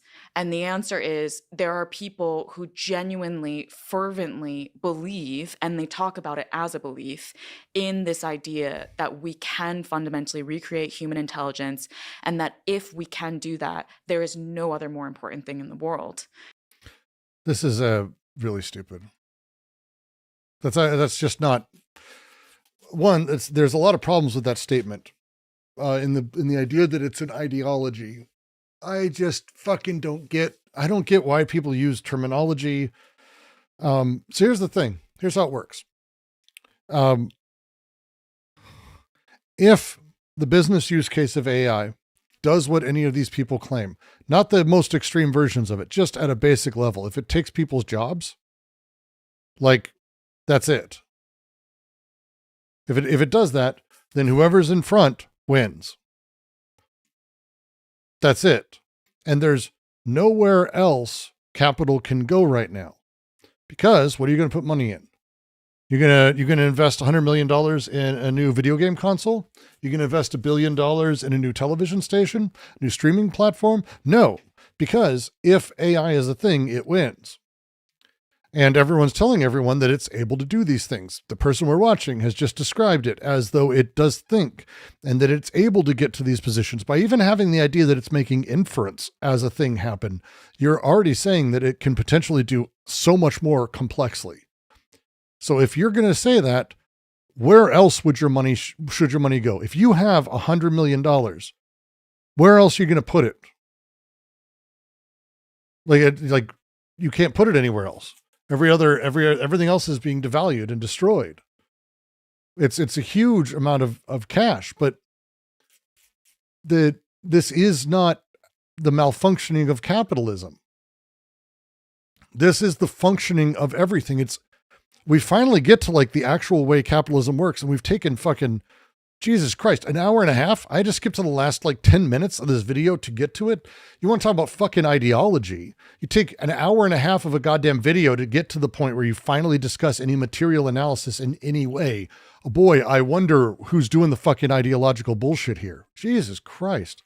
Because what else, like how else should you be dedicating your time other than to bring about this civilizationally transformative technology? Tech CEOs pour money into AI, not because it is profitable in a conventional sense, but because they firmly believe that it is the most important thing for humanity.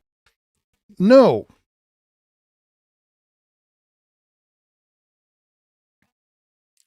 Jesus Christ. None of these people care about that.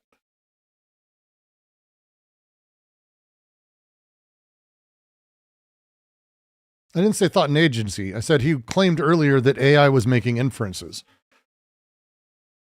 And they are able to pour money into it because of how much money they can borrow owing to their wealth, combined with the strange structure of our financial system. Right, but you're worth the money, but you don't have the money. And I understand the argument. They go like, no, you don't have it. It's just what it's worth, because it could also crash, and then you have nothing, so we can't tax you on it. Then I'm like, okay, I understand that. So you can't tax the people on a thing because they don't have it. It's just there. Okay, fine. Then Elon Musk offers to buy Twitter, all right? He offers to buy it. And then he says, in his offer, he goes, I'm putting up my Tesla stock as collateral. Then I'm like, so you do have it? So inequality gives us the wrong signals too. The economy is vastly skewed, not just towards financial markets, but towards the very rich. That's why all of the recent high US economic... It's not towards the rich. Like, again, this is the problem. This is why when people talk like this, it bleeds across everything. Capital goes where capital is. Capital coagulates. Capital concentrates. Capital goes. Rich people are ancillary. It doesn't go towards the rich. The rich are a vehicle for capital. It doesn't like go, excellent, who's the next rich person I'm going to? It goes where there's capital. That's what capital does. It's just like, does no one fucking read anything? Economic growth was in the top 20% of incomes. All of it. The bottom 80% saw their income stagnate or fall. We no longer have a say over what happens in the economy. Henry Farrell, a co-author of the paper that motivated this video, pointed out that in such a skewed economy, one of the biggest risks of AI is that it eats everything and then itself. Ensuring the continued production of high-quality knowledge is hard. It is hard when big monopolies or wannabe monopolies have every incentive to batten on the knowledge production systems that they rely on, cannibalizing expensive and laborious systems for producing knowledge by flooding the market with cheaper summarizations. Social movements, activists, and policymakers should push back hard against arguments that are, in the long run, both specious and self-undermining. Any division of rights and proceeds ought surely recognize that LLMs are valuable engines of summarization, but only in conjunction with high-quality knowledge that can valuably be summarized. In other words, enough of the proceeds need to go to the actual knowledge producers for the system to be self-sustaining. LLMs are cultural technologies of summarization, whose value depends on people continuing to actually produce culture that can usefully be summarized. Absent intervention, LLMs will likely develop, as other technologies such as internet search have, in ways that benefit their makers at the expense of others. The summarizations that they produce risk supplanting the culture that they feed on. It's just like the Family Guy Simpsons crossover. Tech CEOs likely have some bizarre... Okay. I can't shit on this anymore. If I were to steelman this, I skip where he introduces cultural technologies. He said AI was a cultural technology. I watched the entire beginning. It's nonsense. It's nonsense. We watched that. It's nonsense. If we want to talk about AI that trains on its own output and how cultural forms feed back on themselves and how you end up with a re-territorialization without a deterritorialization, as you have an arrangement that closes in on itself rather than connecting to external flux or the shifting sands of things, we can have that conversation. This video just treats it as an analogy, which it is not. We could make something of this fucking dynamic he just brought up, because the nature of things doing this in this particular way is literally absolutely doable, but not as he's talking about it. Singularity approach in mind for their continued investment in the AI bubble. Plus, they have the assurance that they will do all right out of it. Investment likely have some bizarre singularity approach in mind for their continued investment in the AI bubble. Why would you need them to have this? They're making money hand over fist and taking money from everyone and gaining power politically, economically, locally, legislatively, technically, informationally, at a global level amongst multiple countries. They don't need to believe in singularity. They're getting everything. What the fuck? Plus, they have the assurance that they will do all right out of it, no matter which way things go. This is a guiding philosophy of sorts, a System 5. But who the hell asked these guys to define our philosophy? This presents us with the final paradox of cybernetics. Is it about individual? I don't want to go back, but I kind of need to know if you... Is it Raymond Rouyer, or whose cybernetics is he referring to? It can't be Rouyer. He doesn't read. I don't know. It doesn't say. Individual responsibility, or about designing systems of cybernetics? Is it about individual responsibility, or about designing systems? The answer is yes. Systems must... No. No, actually, I would just disagree. You're talking about different registers and frameworks of things. Fundamentally, they're incompatible because they function differently at different registers. If you want to talk about systems as a productive arrangement of things in the Deleuze-Guattarian sense of bullshit or whatever, or you want to maintain that individual responsibility as a liberal subject, which is the Davies cybernetics bullshit, which I think is what he's pulling from, you can pick. They don't work together. They fundamentally don't. That's not how it works. You can't have the liberal ideal of this and still have cybernetics. It's why, again, people laugh at these fucking bullshitters all the time. It's why you don't read them. If you want to read about cybernetics, Raymond Rouyer is the one to read about, and then go on from there. And there's a lot of amazing stuff, but that's really where that shit starts. If you want to actually critique this, you cannot have the individual and system dichotomy. You have to eschew that fully. You can only talk about things in terms of their arrangements, the assemblage, as some say, the machinic nature of things that produces subjects, not subjects who then voluntarily enter into a system. It does not fundamentally work and breaks all of these things. Raymond. We have readings of all of his books on the QC. If you click on me, you can go wander through and you'll see a whole bunch of his books, and they're wonderful.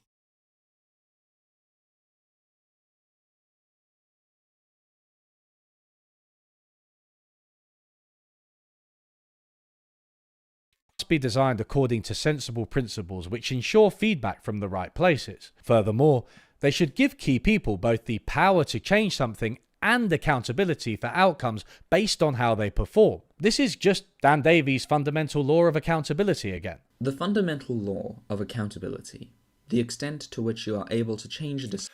Accountability is the damnability of the will being turned against itself.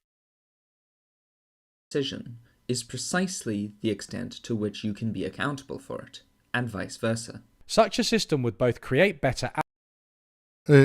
Accountability is just a retroactive blaming and does nothing for us to prevent things in the future. It doesn't work this way, fundamentally. It's a moralism that he's putting underneath all of this because it's about blame. He wants blame. Fucking liberals, man. Outputs and mean someone was responsible when things went wrong. Cybernetics is one way of doing this, with the 5 different systems being a good way to hold... That's bad cybernetics. ...people accountable for their various roles. But it's just one set of principles, and I'm sure distinct or even better ones are out there. So, that's it. Oh, I see. Then everything is wrapped up in a neat little package. It is absolutely fucking not. Well, that was a lot more than I thought it was going to be.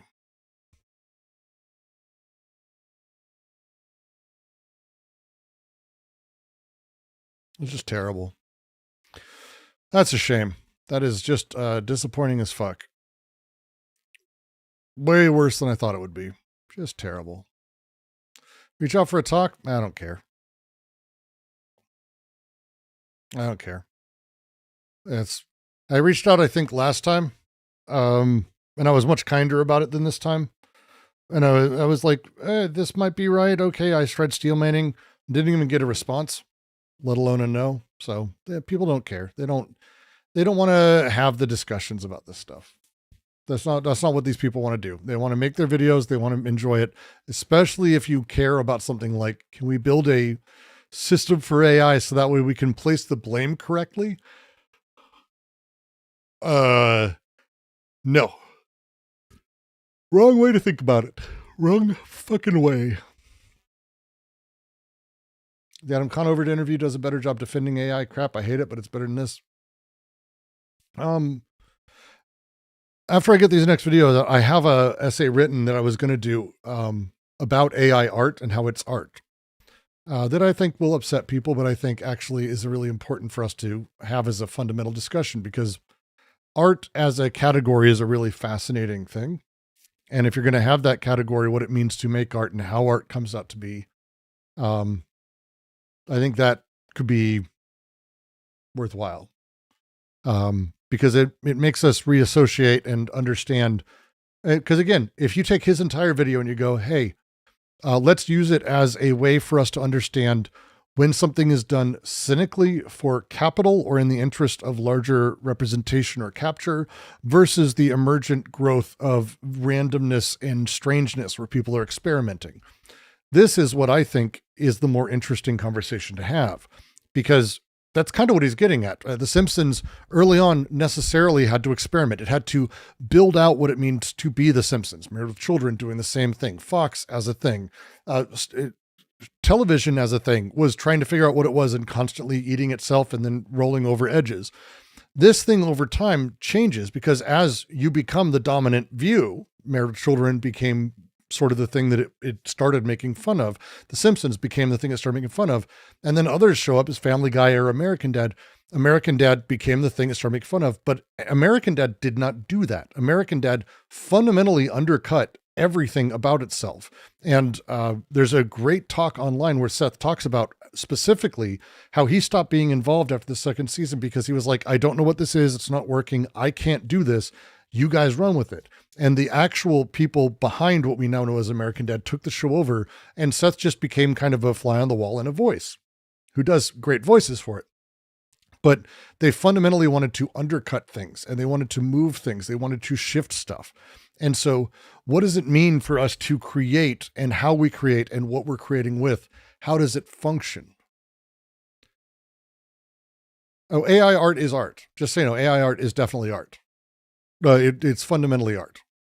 We can have conversations about everything else, but it's art. Whether or not it's good art or the process of art or how art is made and how it's produced, I think is all worthwhile as a thing. Can we watch a Roger clip of American Dad? Yes, we will watch my favorite Roger clip. Let's see, we'll go back.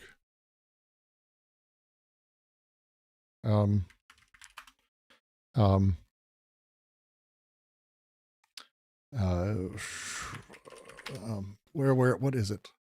Not you, not wrong, Roger. God damn it. Roger, American Dad, Nebuchadnezzar. Sorry, my brain's dying. Well, that's terrible, Brooks. Nebuchadnezzar. God damn, I do not know how to pronounce. There it is. This is the best moment, single best moment for Roger, I think, ever. This is my favorite moment. This makes me almost cry laughing. I adore it. He is a chef on an island teaching people about cooking. With food, you need a little wine. This, to me, is a little wine. This is the largest size bottle of wine that isn't legally a vet. It is called a Nebuchadnezzar. I drink 4 of these a day, just like Charlemagne did, and I'll outlive you all. What is it the poets say about wine?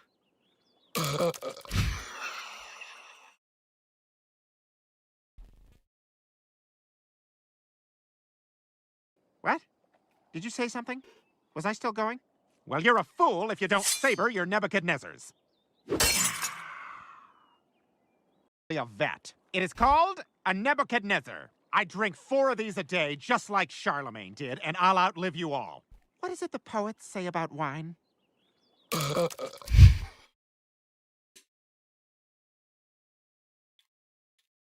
It might be my favorite line he's ever said. I adore this. I adore that line so fucking much. It's unbelievable. It's one of my favorites. I adore it. I don't know why. Just it's the line. What did the poet say about wine? Bleh. It's August. I don't care if it's not your thing. You're watching my channel. You get to watch it.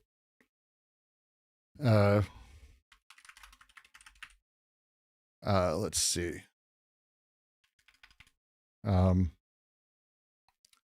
is another great one? I mean, I'm trying to think of what won't get me nailed. You never understood the alien in that show. I enjoy it. Roger's probably my favorite cartoon character as well. The iconic line. We'll go with that one. So great. The best moment is... One sec. Oh, no, they don't have it. How is that not part of the line? This is the We Are the Music Maker line is the best. Come on. Roger. Jeannie Gold. Jeannie Gold, wedding planner. Yeah, this is the moment. This is great. On the bridal runner so the breeze won't take it. I like it. It's not Seth stuff. See, if people think Seth writes this shit, he doesn't. He hasn't been involved since like season 2. It's great. Actually, a lot of the ex-Cracked guys are the ones who write it these days. Funny enough. I find them fantastic. You don't, American Dad making transphobic jokes. There are multiple, quite the other direction actually, that are about the confusing nature of sexuality that is very fantastic. It's great. I'm a big fan. They also have, there's a handful of really amazing episodes that are like, I don't know how else to describe them except like standalone sci-fi. Nighthawk's Hideaway is one, which is like Stan finds a TV and then goes inside of it and there's an alien. It's when they do these,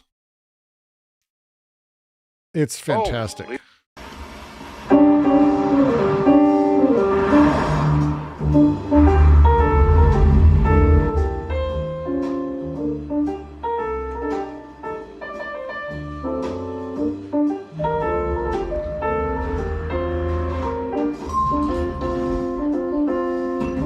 Welcome, Nighthawks. We've been...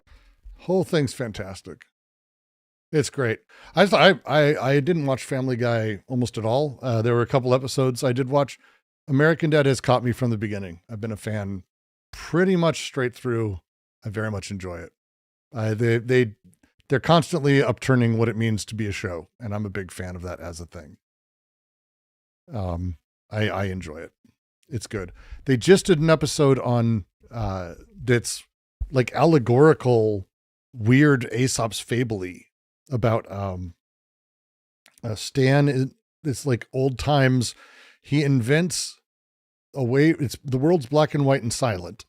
The world, not movies. And he invents the ability for people to be able to talk.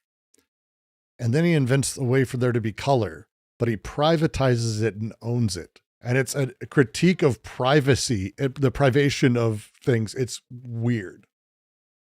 What did I think of the anorexia episode? I thought it was funny. I thought it was funny. I thought it was good. I thought it was good. What can I say? But hey, not everything can be as wild as, say, Mr. Pickles, which I also recommend. Mr. Pickles, fantastic. Pretty great. Mike Tyson's Mysteries, the single best animated show no one watches. If you haven't watched it, in case you haven't, oh God, it's so fucking great. There's a better, it's just the most insanely good. Man, that Cuban government's bad news. Fuck me. It's just so great. So great. Just wonderful. You don't see my issue with the popular media homogenizing? That's not what his argument was. You're simplifying it. His argument is very particular that it's homogenizing like how LLMs and AI work, which it fundamentally is not. And also, it's not homogenizing. That's also the other thing I disagree with wholly, especially in late stage capitalism. It blasts out in multiple ways, but the accumulation of capital inside of a very, hands of a few doesn't have to do with actually the art getting homogenized. That has nothing to do with it. So, yeah.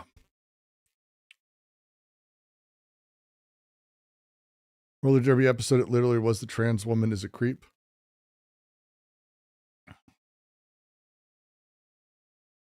I don't know. Like, I would have the roller derby episode, for those who haven't seen it, Steve gets mistaken as a girl and is really good at roller skating. And he's going around. They think he's a girl. They invite him to join the roller derby. And turns out he isn't a girl, but they don't give a shit because he is kind of in spirit. And it's this whole other thing. It's not quite as black and white, I think, as you're making it to me, at least not to me. Everyone can maybe take their own thing. But with that, I'm done. This has been a long enough stream. I am tired. Not sure I can name a mainstream show with a wholly positive depiction of trans women. Let's see. Ooh, that would be fun. Let me think if I can think of any.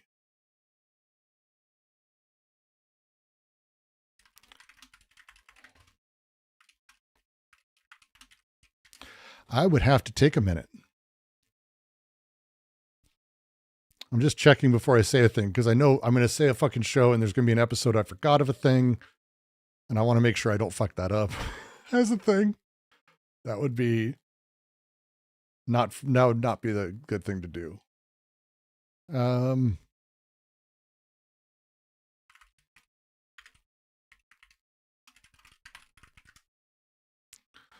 Twin Peaks, maybe. I think there could be arguments made the other way as well. Gen V could be Gen V's interesting. Gen V's interesting, I'd argue. I